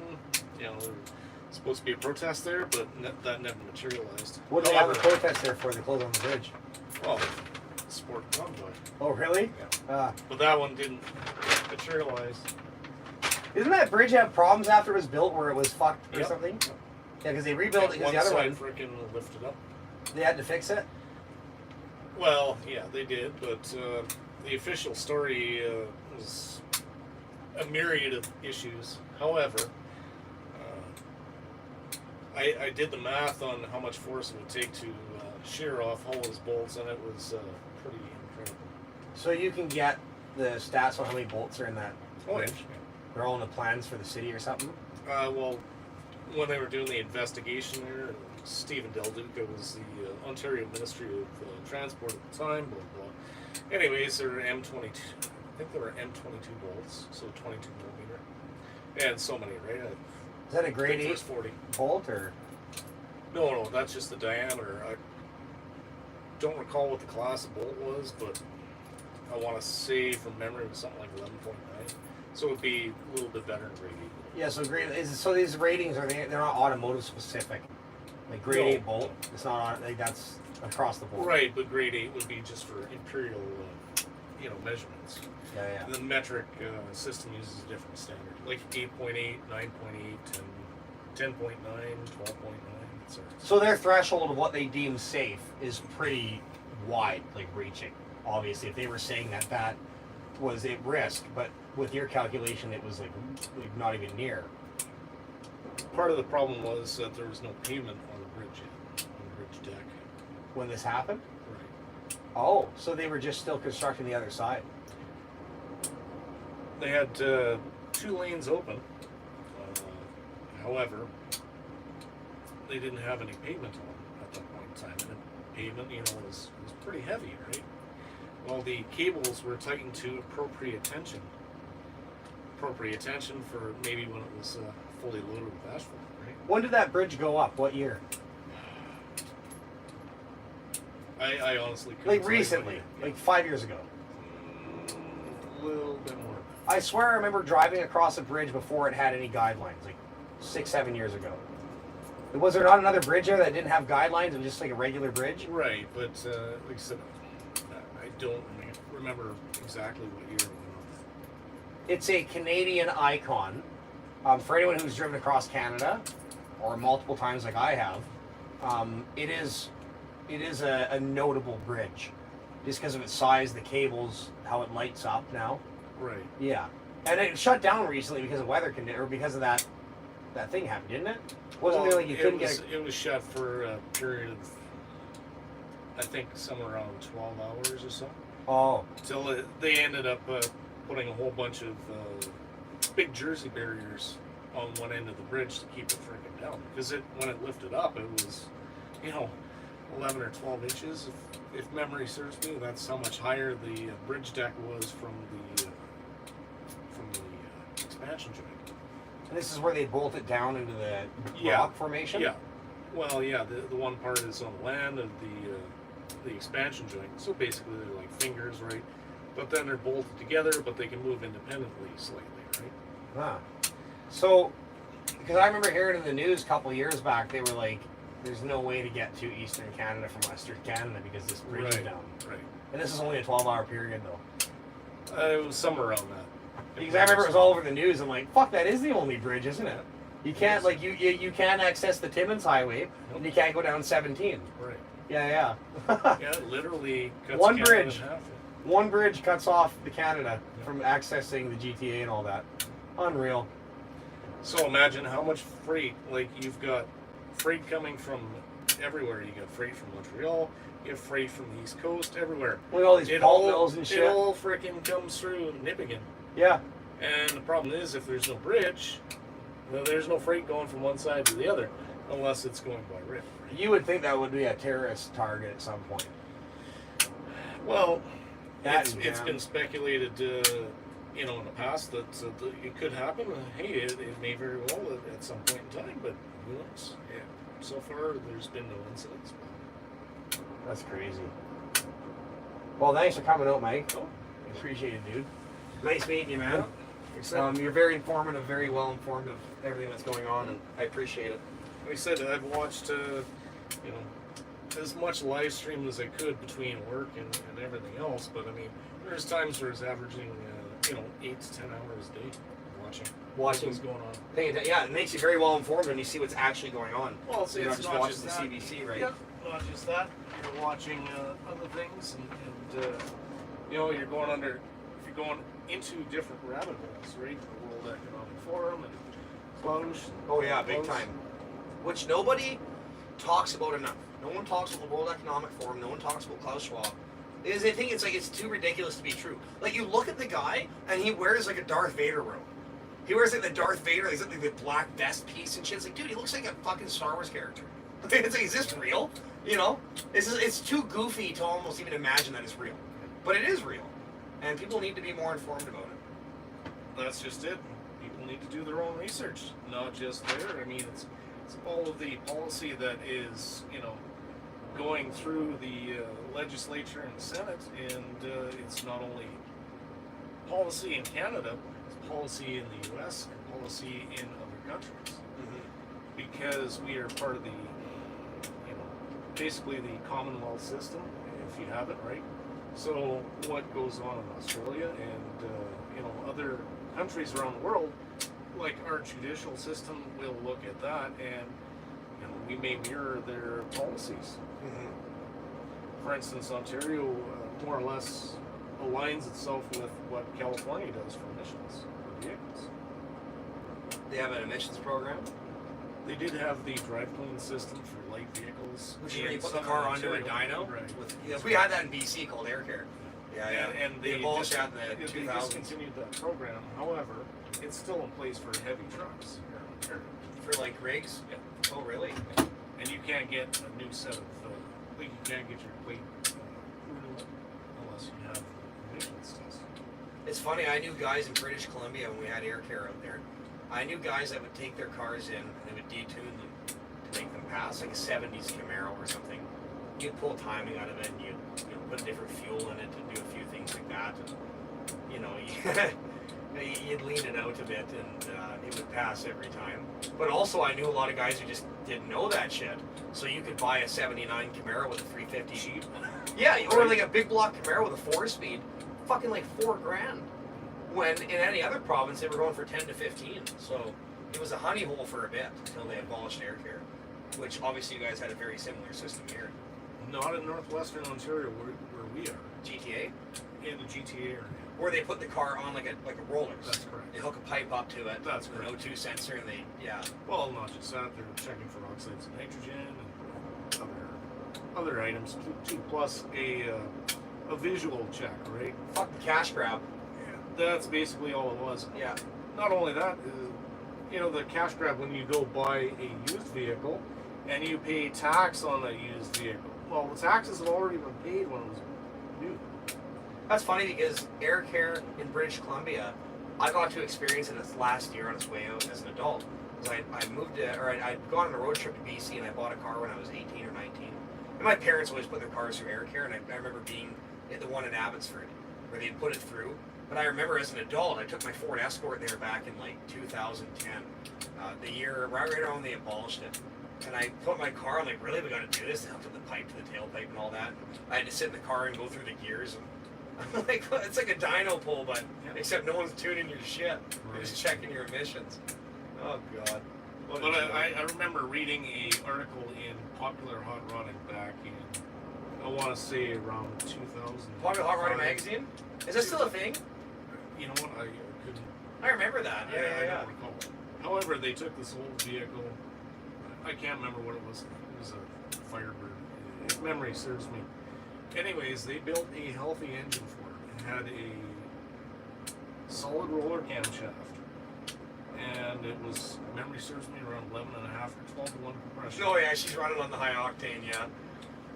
But they had a large camshaft to bleed off cylinder pressure, et cetera, right? And they had catalytic converters on it. But in front of the catalytic converters, they had, you remember the Ford system where they used air injection and they used the low cracking point aspirators and they used an air pump. Well, instead of an air pump, they basically used just the aspirators, so they're bringing fresh oxygen into the catalytic converters to burn off the excess hydrocarbons. Anyways, when it went through that test, they tested it on the dyno and properly tuned. That vehicle exceeded the freaking, it exceeded the standards for a new vehicle of that year. That's hilarious. You know so your it got shit. better emissions than a new vehicle. You know your shit about the old small blocks and big blocks. Dude, Yeah. The first engine I worked on, I was 13 years old. That's good. That's good. There's a lot to know there. There's a lot to understand about how they work with the solid roller camshafts. And I like my Mustang 351 base 71 block. It's been bored out to a 393 with diamond pistons and scat rotating assembly. It's got AFR heads on it, solid roller camshaft, and oh man. Even to this very day, the technology that's succeeded these old motors, like nothing is comparable to drive. The old solid roller camshaft, the way it idles, going out and doing your lash adjustments and stuff on the road, like nothing comparable. Just cool. Straight up nostalgic, eh? Yeah. Well, thanks for coming out, Mike. Dude, I appreciate you. You're a good guy. Alrighty. Hopefully we see you again this summer. I'm gonna do a tour. Alright. Have a good night, man.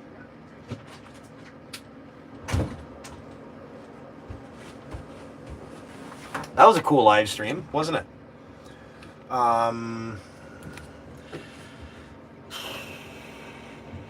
Can we get fridge? Hey, we're working on a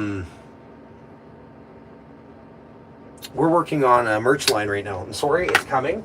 It's coming soon. But we're working on a merchandise line. Back in my day, I actually had a merchandise line. I had some things going on, like cars and shit, or like car hoodies. I don't know. Anyways, I did some hats. I did some t-shirts. Said Tire Roasters Garage, but now we're doing some actual really cool shit at PRB.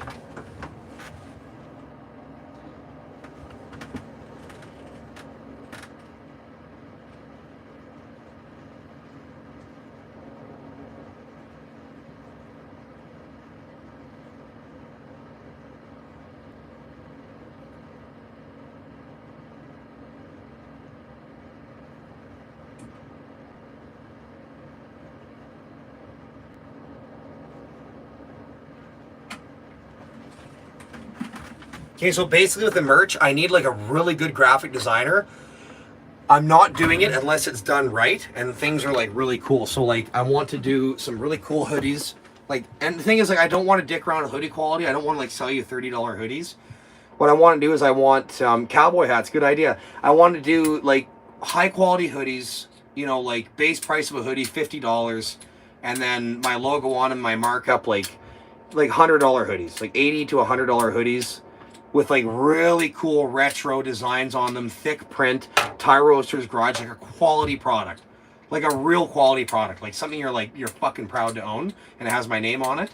I want to do that with hats. I want to do that with hoodies and shit. So as I'm on the road, I'm dealing with all these edits and like drone shots during the day, these meetups and stuff, and I'm getting around to it eventually. But I think I have to hire it out, but it's gonna be quality. And cowboy hats. I think that's a good idea. But yeah, what a fun live stream. Tara, did you see Christina's message? I don't know if I did. Tanner, mount one each side above the headlights, even with the front end. I'll try, John. I think I can there. I didn't see Christina's comment.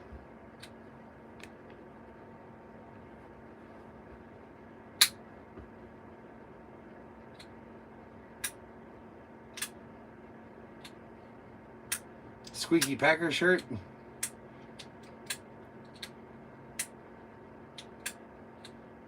Can I get your attention on something concerning the WF? Shoot for it, Carl. Michael is bringing you coffee and food in the morning. That'd be awesome if I'm still here. I'm probably going to leave around 8:30 or something, but... Klaus Schwab wants 4 things. Destruction of regional economies to make population dependent on his global supply chains. 2, shifting the wealth of the world's populations from the bottom. I agree. That is what I can see that's going on. To the top, the super rich, to himself, population reduction. You can call it genocide. I agree. The installation of a world government under the UN, which is now under the control of the WF. Scary shit, man. Vintage twist. He's coming at 7:45. Oh, cool. Thank you. Okay, so let's talk about something else for a second. Why I started YouTube. My core value of YouTube. I always wanted to be famous on YouTube. I'm semi-famous right now, I guess. I don't know what you'd call it. I don't care. All I know is that I never gave a fuck about the traditional definition of fame. I was like, all I want fame for is so I can create community. That's all I care about. So I can just go on the internet, and I said this years ago. I can just go on, I can host an event, a live stream or whatever, and I can get people to come out and to hang out and have a good night and have conversations. And I've successfully done that. Like tonight I put a meetup on in Thunder Bay here, and 3 people came out, and we hung out and we chatted in here and did a live stream, brought all you guys along.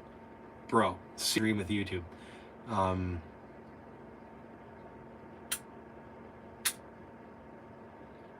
Carl Stenbach. It is very important. I agree that we need to talk about it a lot more because a lot of people are just not even aware of who the fuck Klaus Schwab is. Hold on, where did that comment go?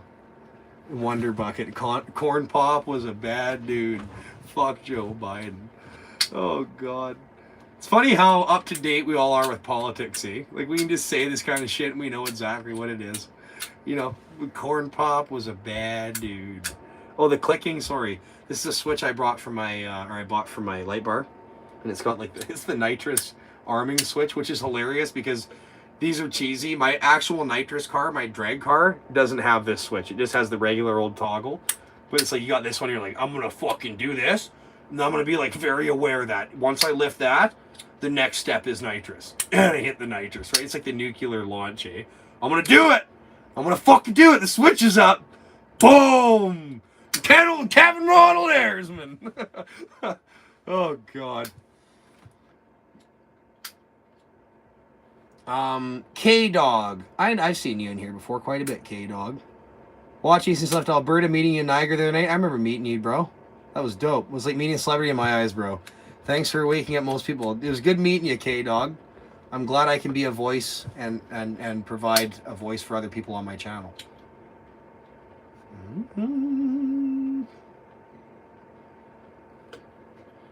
Day one of Ottawa from Carrie. Good to hear, Carrie. Will you do a meetup in Vancouver? Yes.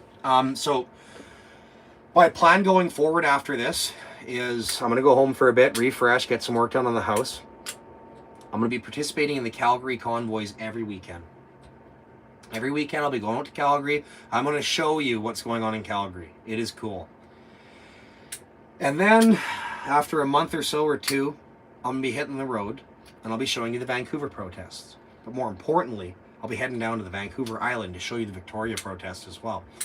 And that is my plan. I'll be taking this rig with me. So if you have donations, you want to give donations, you want to keep me on the road, you hit me up under my email and send me an e-transfer at prejean_77hotmail.com, and I'll stay on the goddamn road because people keep donating and they keep me on the road, and it's working. I'm making money at YouTube. I'm able to provide content and be daily on the road, be inspired, be in my flow state, and just keep creating content. I actually have another upload I worked on this morning. Every morning I get up, I do my edits. So I got another video I was supposed to release today, but it won't be coming out till tomorrow. But yeah, shoot away, Christina.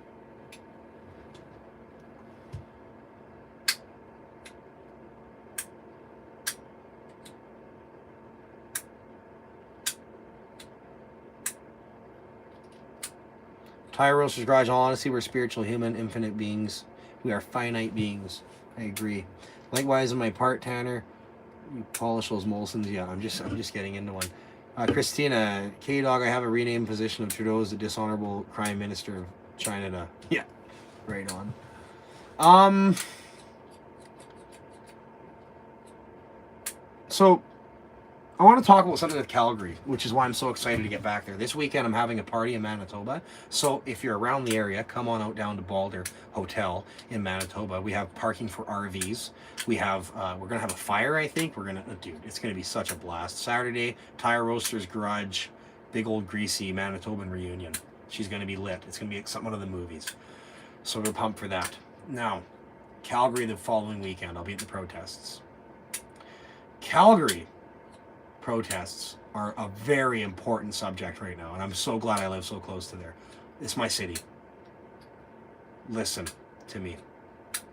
Calgary protests have been met with an opposing side.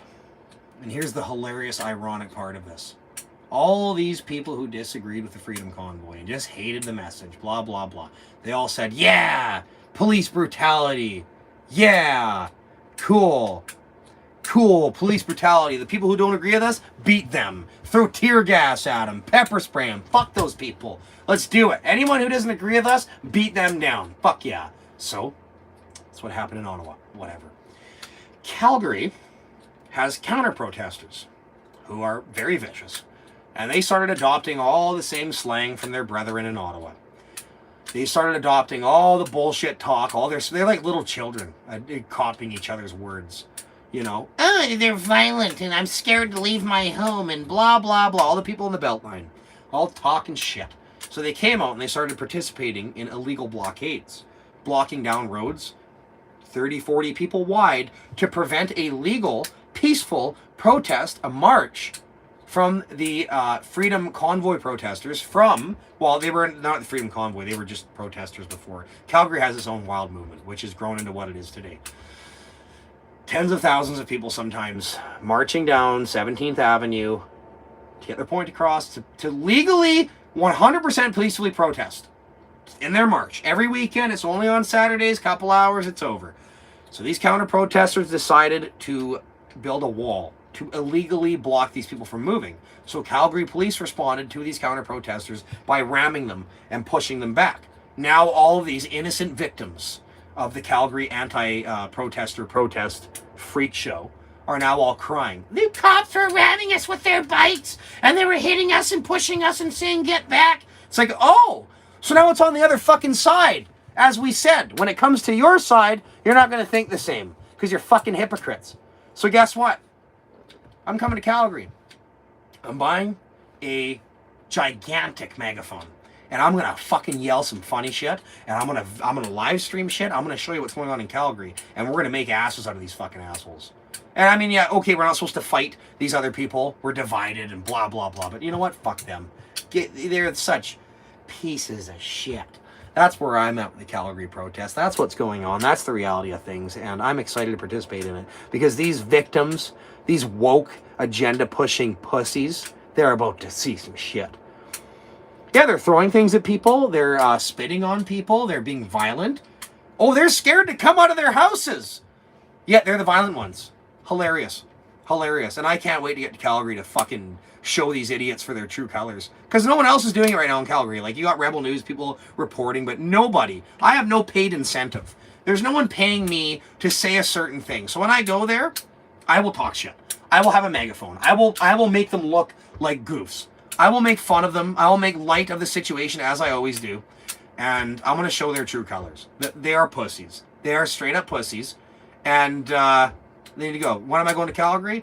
I will be in Calgary, not this weekend here, but the following weekend. So the 19th, 18th, 19th, 20th, 21st, 22nd, 23rd, 24th, the 25th, the 26th of March. I will be in Calgary at the protest on Saturday. That Saturday, the 20, whatever the fuck I just said. This weekend I'd like to make it. I wish I could make it. It's heating up there. But I got a party I'm throwing in YouTube in Killarney or Boulder, Manitoba on this weekend. So tomorrow I'll make my final leg to Manitoba. I might split it up between tomorrow and Friday. I'll be in Manitoba finally, which is nice as I'm in Thunder Bay, which means I'm on the other end of Lake Superior. So I'm out of where the weather would get volatile, even though I timed it perfectly and I got the best weather. Spring-like conditions out here in Ontario. Everything here is pretty smooth sailing. Very good wide open seats. Hey, Dynamo Joe, it's Joe. I sent your driver's seat tonight. Blues Brothers best car chase movies ever. I'll check it out, Joe. I can't stop clicking. Go fuck off. I have it. Like, it's just like it's a habit. Arm the nitrous. Smash that nitrous. What's going on in Calgary? Protest with people. Yeah, they're walking. And I will wear my Canadian tuxedo when I go to Calgary, but I'm also buying a new cowboy hat when I get there. Why Boulder? It seems way in the boonies. That's where I'm from. I'm from Killarney. Lived there for a better part of a decade. Actually, a decade. 9 years. Better part of a decade. And all my friends are in Killarney, Boulder, Wawanesa, Ninat, Brandon. So it makes sense that I have it there because I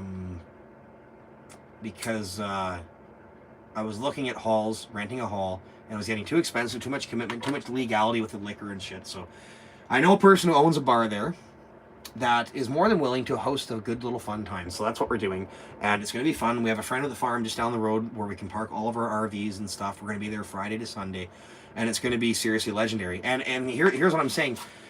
This is the cool thing about the party that we're hosting this weekend in Boulder, Manitoba, is that literally the restrictions drop, what is it, 18th. So this weekend is the first weekend that Manitobans can go out and enjoy themselves without these draconian style lockdown restrictions and all this bullshit. So a lot of people are coming out. A lot of people are pumped. They're also pumped because their buddy Tanner is throwing this party. And Tanner, their friend who they knew and they grew up with, took them on a road trip to Ottawa and showed them what was actually going on. So a lot of people are like, fucking rights. And he's throwing this party. He's coming back from this convoy thing. And a lot of people are like, yeah, let's do it, man. So yeah, you can come. Come to the party, man. Boulder, Manitoba. Come on out. I've tried to send as many invites out as I can. I have 5,000 friends or something on Facebook, or 4,500. So I'm trying to scroll through them and add people who I know are in Manitoba. And I'm like, fuck, it took so long. So a lot of people didn't get invites.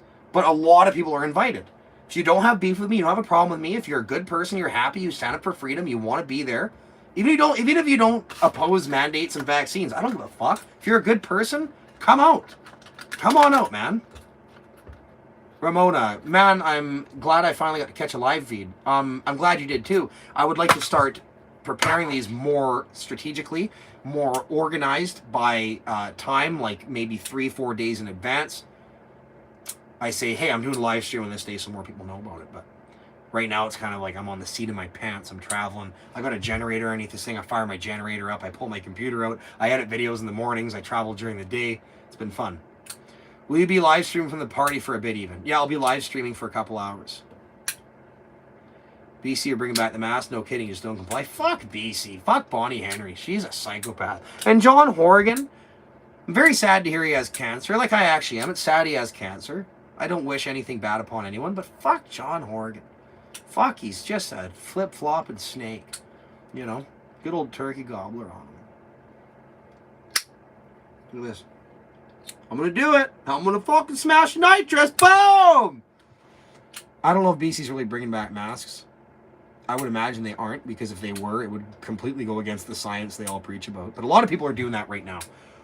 A lot of people are literally just like, follow the science. And how much more proof do you need to know that people weren't following the science through the whole thing? They're following political science and what the CBC told them. They were like, we follow the science. It's like you're following a campaign of communism. You're not following science. And it proves it now more than ever. Now that science shows what science shows, you're like, no, we're personally going to keep the masks and we're going to keep the vax passport for our business. It's like, do it then, you fuckwad. God, sorry to use the language, sorry to hate these people so much. We shouldn't hate each other as Canadians. And the Prime Minister is directly responsible for turning us on each other, and we need to find unity with those people again at some point, but at the same time, they've already bought into such a lie, they don't want to admit that they're wrong, hence the reason they want to keep masks and mandates.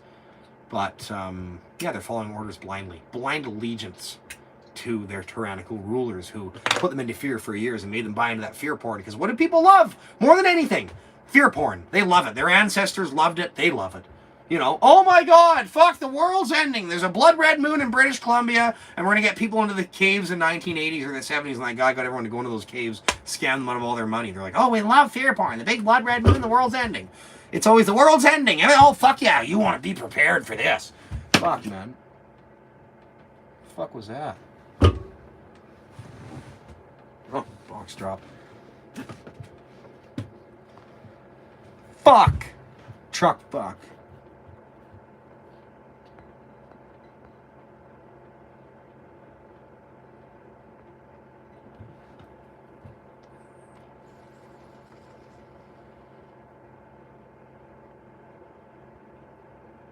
I dropped my clicker. I put it down.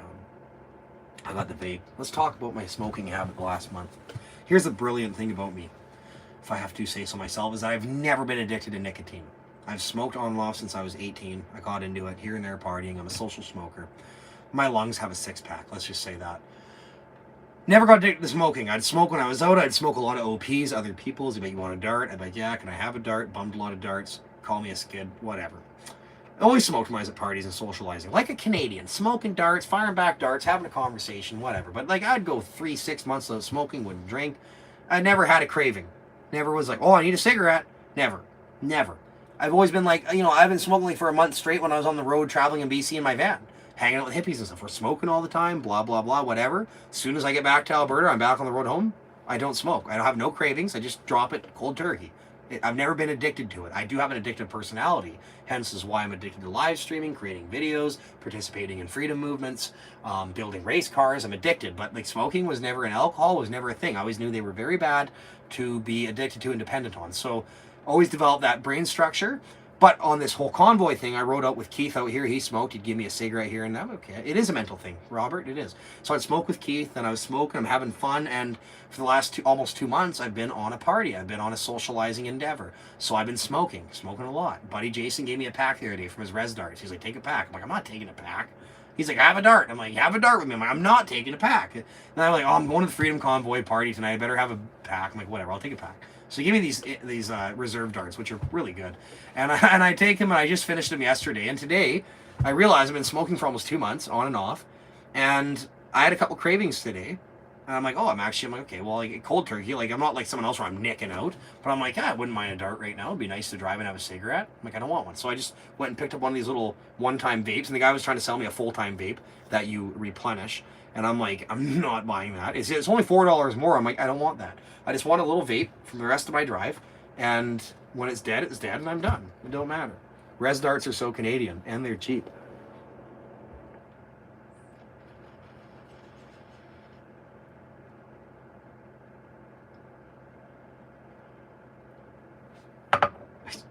These guys donated like $250 to me tonight. That covers me for fuel for 500 kilometers. A little over 500 kilometers. I got covered in fuel now. So the fuel these guys paid for gets me back to the Manitoba border. Actually farther. It gets me pretty close to Winnipeg. Res darts can be pretty bad. Compared to like a good pack of cigarettes that has a heavy taste to her, yeah, they can be pretty bad. Yeah. But this vape, strawberry banana, this is the rage. They are the rage in the Thunder Bay area, apparently.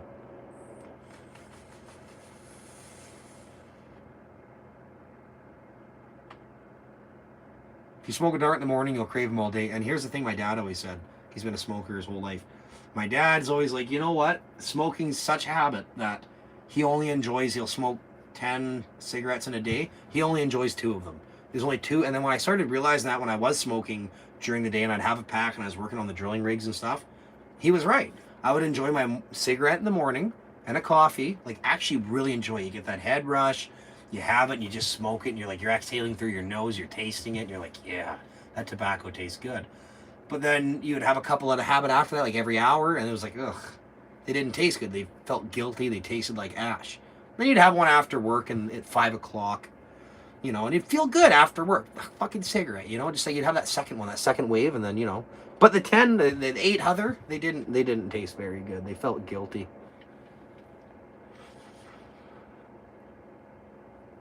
Big D, the drinking makes it hard. I quit smoking for a month. Every time I walked into bars looking for my cigarettes. Yeah, okay, so when I quit, actually, I committed to quitting smoking and not touching them anymore for like a year.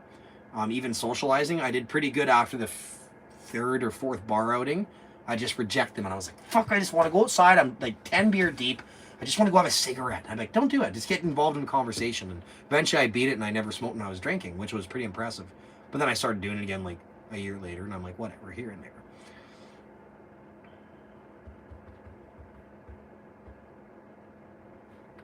You can get cheap fuel at Fort William Nation just before you leave. I actually just fueled up back in White River, just outside of Nepigton, or wherever that is. And I got reserve fuel. Is always like 30-40 cents cheaper, so it's been good the whole way across Ontario. I've been hitting the reserves. I've been on Gas Buddy, so I've been doing pretty good. I've probably saved a couple $100 so far. This thing, this motorhome is way better on fuel than I thought it was. It's better on fuel than my big block 460 in a vehicle half the weight of this thing, or a third less the weight. My van's about 85 or 8,000 pounds. Maybe it's 7,500 pounds. I think I weighed it was 7,500 with the new tile kitchen in it, all the heavy tile and the tile floor and the hardwood floor. Anyways, it's like 7,500, 8,000 pounds. It's 18 feet long, has a 460 big block carbureted C6 3-speed auto, and it gets considerably worse mileage than this 32-foot motorhome with a Cummins diesel pusher in it. Better on fuel than my Mustang. Depends how I drive the Mustang. The one Mustang I have, the Cobra, with a blower on it, if I drive it moderately, it's decent on fuel. It's got a blower, it makes torque down low, it barely works to move the car around. But as soon as you start putting the throttle down, buddy, does she consume fuel. More horsepower, more fuel. Makes 556 horsepower at the tires on a load-bearing dyno, so it's like 700 flywheel, 650 to 700 flywheel in there somewhere. So to feed that beast, she uses some fuel. 3-speed auto, what type of transmission? It's a C6 automatic Ford.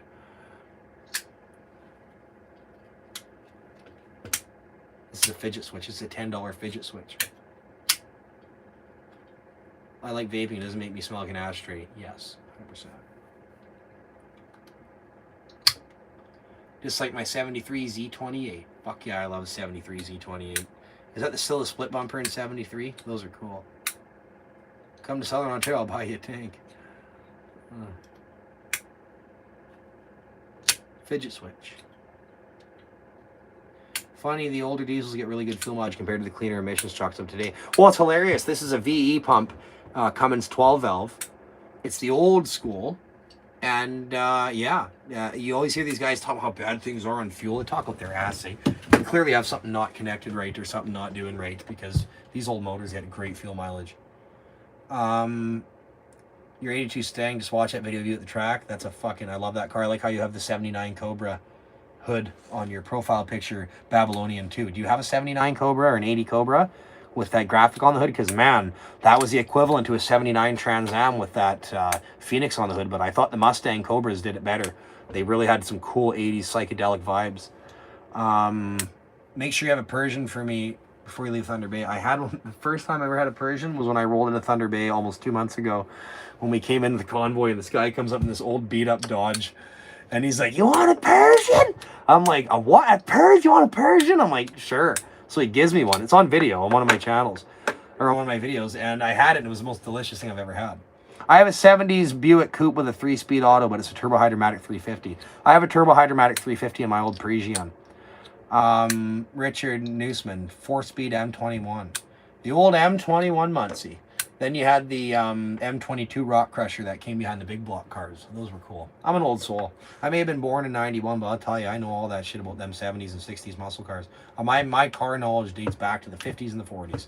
I love automotive shit. I love the history of it all. I love where it's led to and what it is now. Rock Crusher, the old Rock Crushers, eh? You could have a 396 big block with a Rock Crusher, and you had a fucking reliable stout-ass drivetrain. My furnace not kicking on.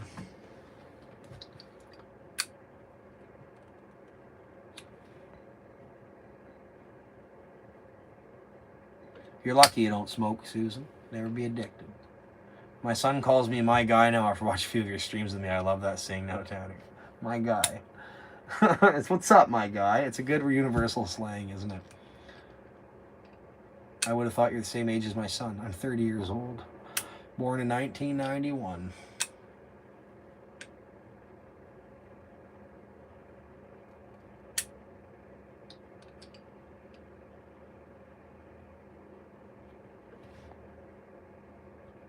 Glad you're doing well. One hell of a person.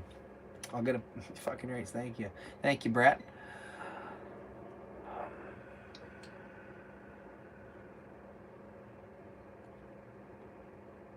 I'm Canadian. I don't know what the Persian is either. Well, Ellie, I think they're a Thunder-based specific thing. Are you plugged in? I'm not. I have a generator with me. I got a fucking smoking deal on a generator. Thanks to who sold me that generator brand new in the box for the price you did. You know who you are. Are you hanging out in Winnipeg this weekend? I won't be. I was going to, but it'll be Balder. I'll be hanging out in Balder on Saturday.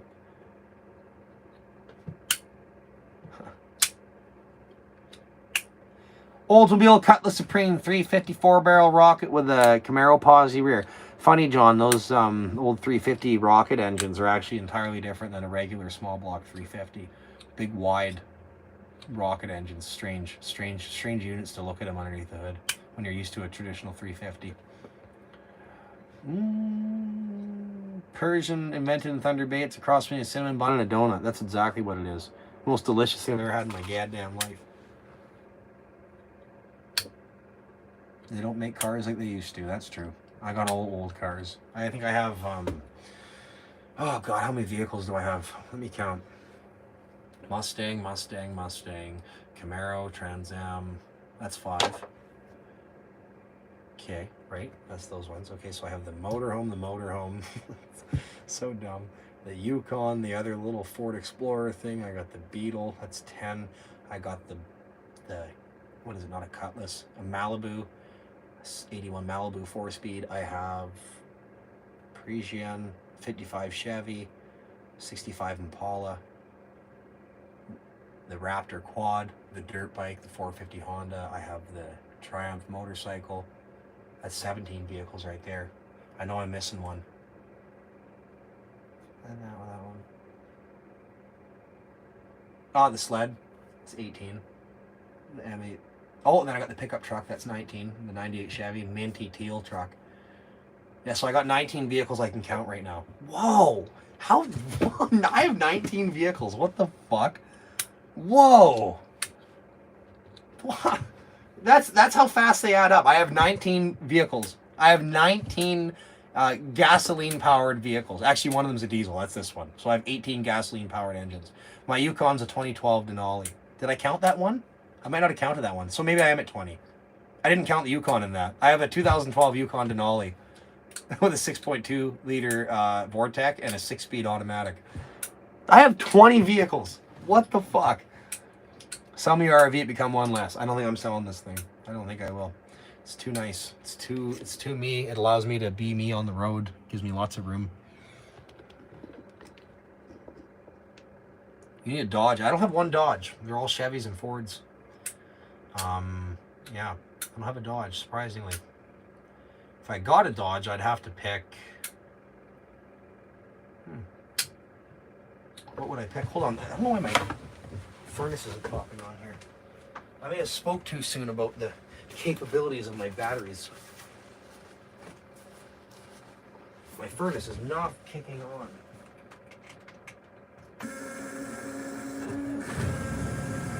Yeah, batteries are definitely low, as you can tell as the lights came on.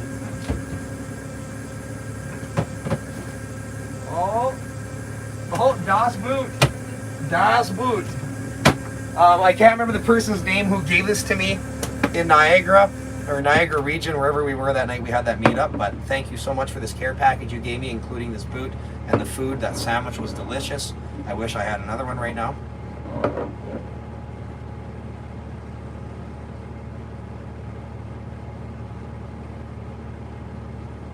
So the trick with Das Boot is to do the twist and shout right at the end. We'll see. This is a big can beer, so we'll see if I can do this still. I like how I'm in my motorhome with it running. Fuck you. That's what. I'm here for the night. This is my home. The diesel engine's my heat generator. Yeah, the furnace kicked in, so we're good. Yeah, these RV batteries are definitely good. That sandwich was fucking just... I'm a huge fan of the Dagwood as much as bread isn't good for you. Those sandwiches, like they're like $7 or $8. They're probably $80 now with the increase of the cost of living, but they're definitely delicious. And I really appreciated that sandwich, and I'm gonna go buy one tomorrow. You never see me drink out of a glass? I'm famous for drinking out of glasses. Before I was on YouTube and people knew me on YouTube, I was always the guy at the party who would, first thing I'd do is I'd be like, does anyone have a glass? Oh yeah, why do you want a glass? I'm like, why the fuck do you think I want a glass? Shotgunning is very barbaric. We gotta do her classy, and now we got a little boot. Thank you to who bought me the boot. I can't remember your name. You were a sweetheart. Thank you so much. Let's practice. That's a classy Albertan cunt right there, eh? Cowboy hat. We got the old bootski, eh?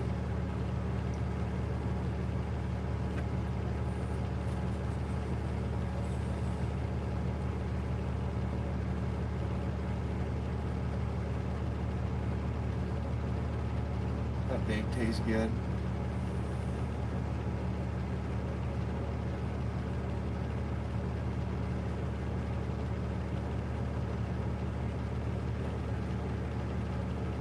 Cheers, cunts. Oh, she just purged the air off. Straight up bus. Straight up big rig, eh? She just... Is it St. Patrick's Day?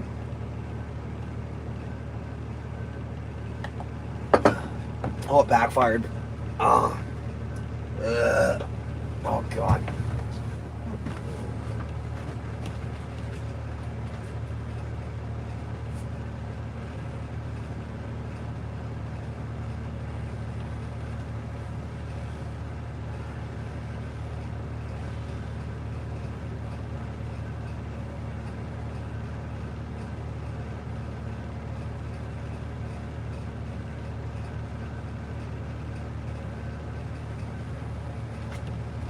That fucked up. Usually I can slam those bad boys, but I had an air bubble. Oh, that sucked. Oh, I inhaled that one wrong. Felt that one. I'm good.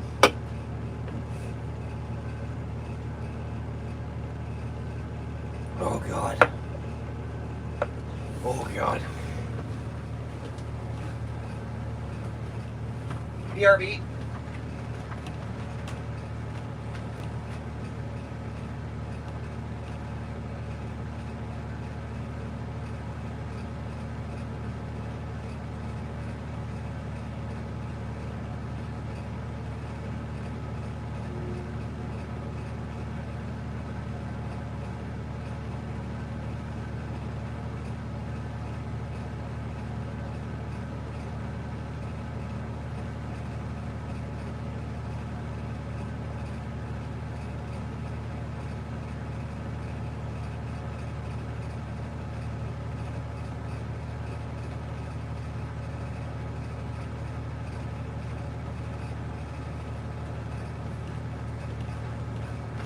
God, I get those once in a while where they backfire like that.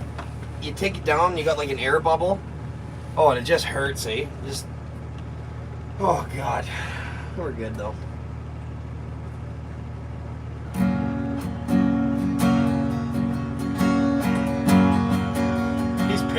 puking.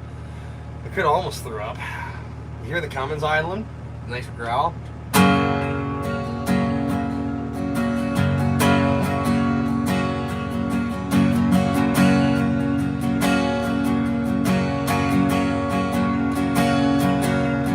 I hear the train a-comin', it's rolling around the bend.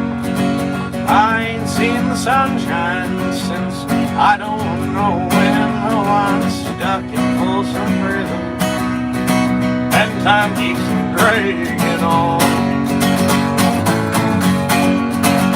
But that train keeps rolling on down to San Antonio.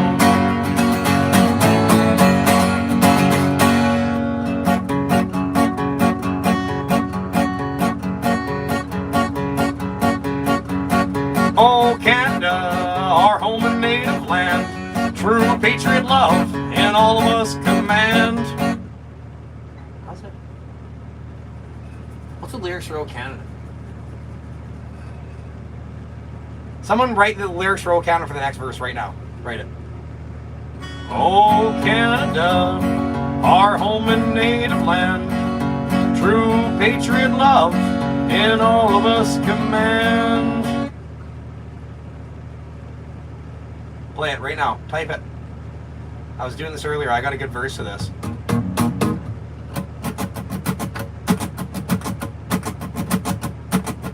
Oh, Canada, our home and native land, true patriot love in all of us command.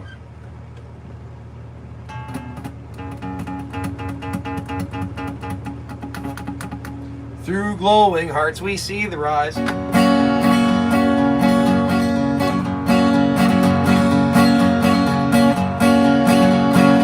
Oh, Canada, our home and native land, true patriot love in all of us command.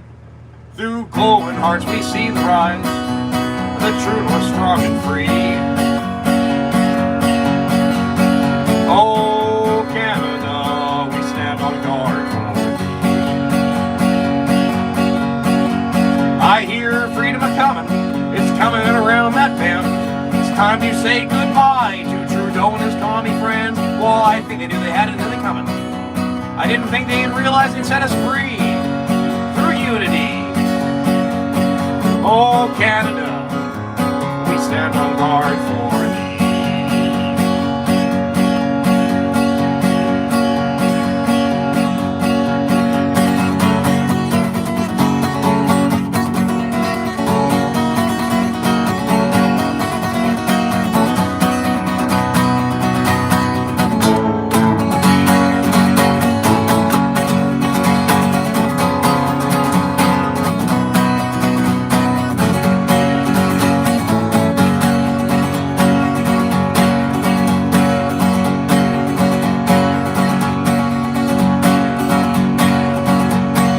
Oh, Canada, our home and native land, through patriot love in all our sons' command. With golden hearts we see the rise, the true north strong and free. Oh, Canada, we stand on guard for thee.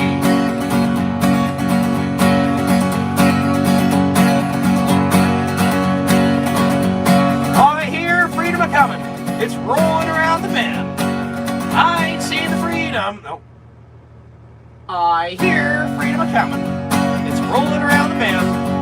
Time to say goodbye to Justin Trudeau and his commie friends. Well, I don't think they knew they had it coming.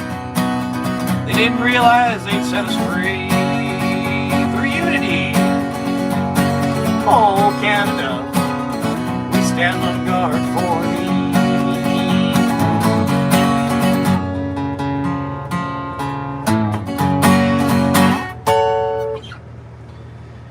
Oh God, I still feel that fucking air bubble in my stomach, just dead.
Still want to bring you in as a guest in our gun club in Toronto on March 2nd.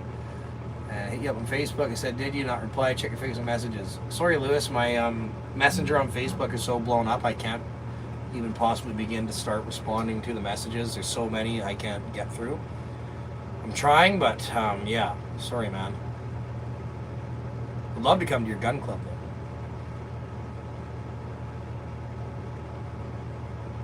though. Awesome, Selena. Glad you feel that way. Sell your concert CDs, Tanner.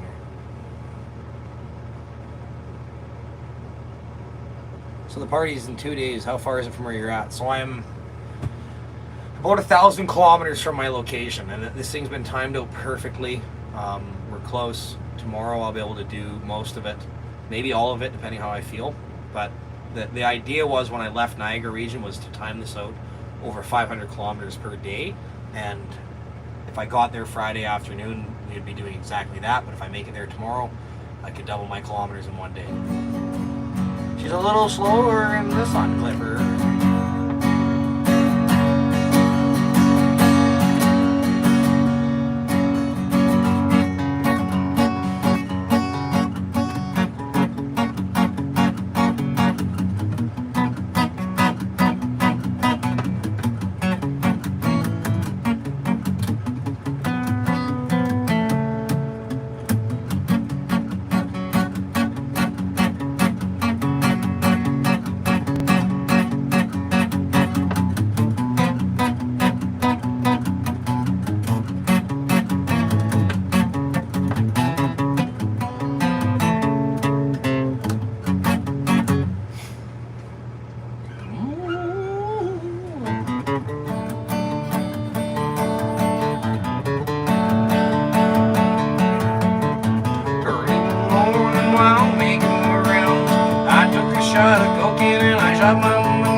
Beneath my head.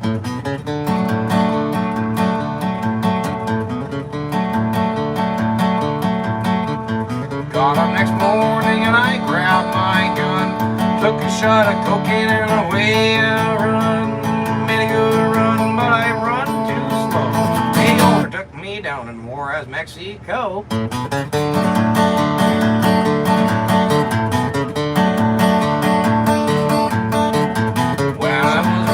I was dressed in black. They put me on the train and they took me back. Had no friends for to go my bail. They stuck my dried up carcass in that county jail.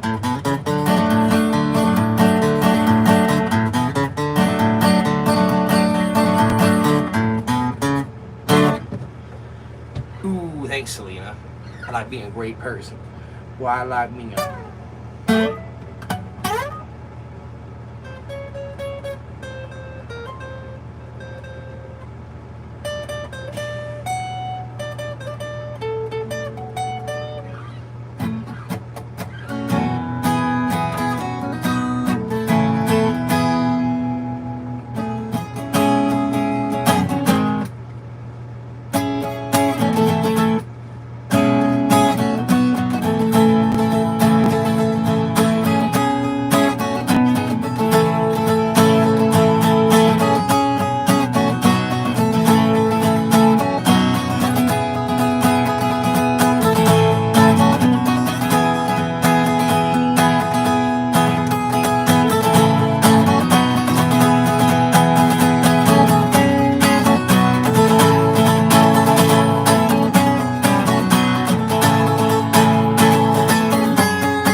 Haven't been playing her much, not enough.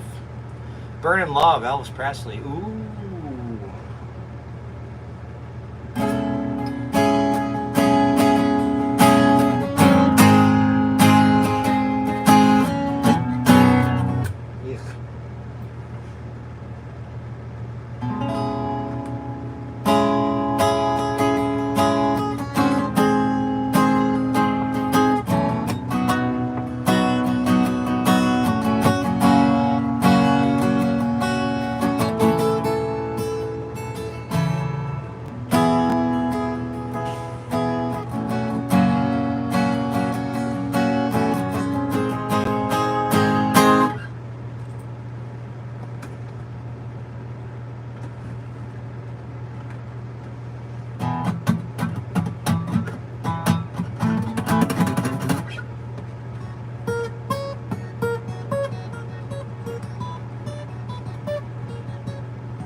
stupid thunder.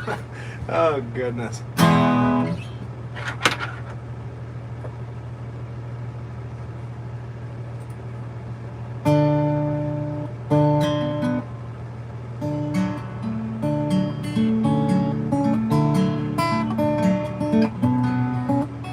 Fuck, I let my fingernails grow too long. Can't even play this song anymore.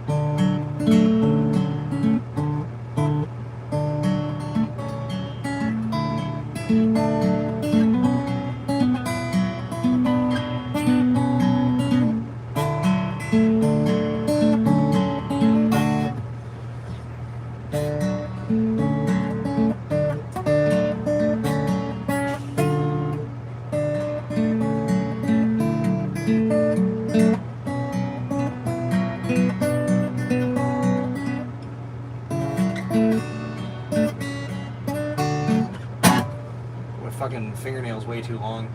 I never learned to pick with fingernails, so it's definitely a little harder for me.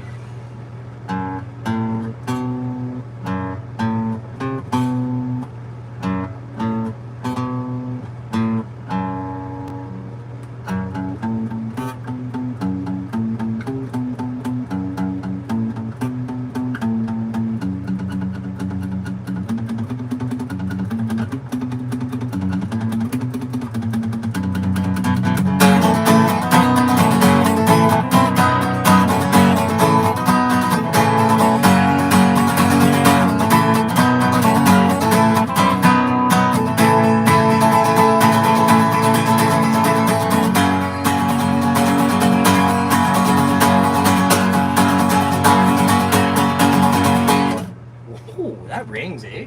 That rings a little different.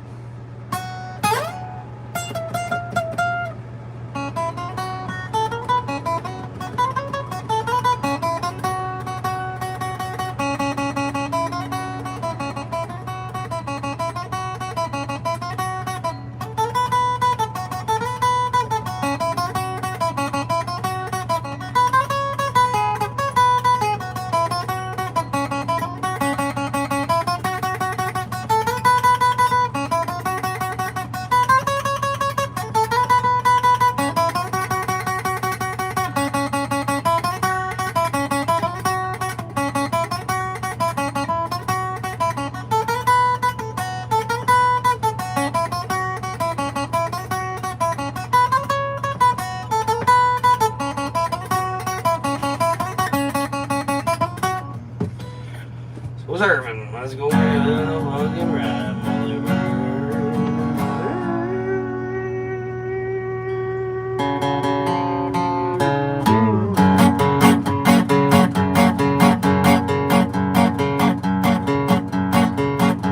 I hear the train a-coming, it's rolling around the bend. I ain't seen the sunshine, I don't know when. Oh, I'm stuck in Folsom Prison, and time keeps dragging on. But that train keeps on rolling on down to San Antonio.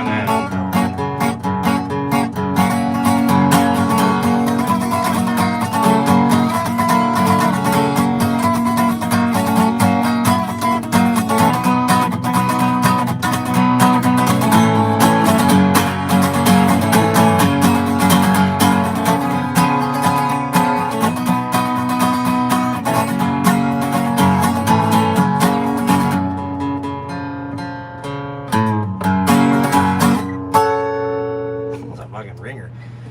Okay, so she's getting late. I'm gonna go to bed, I think. Getting tired. I'm not gonna finish this beer because it backfired on me.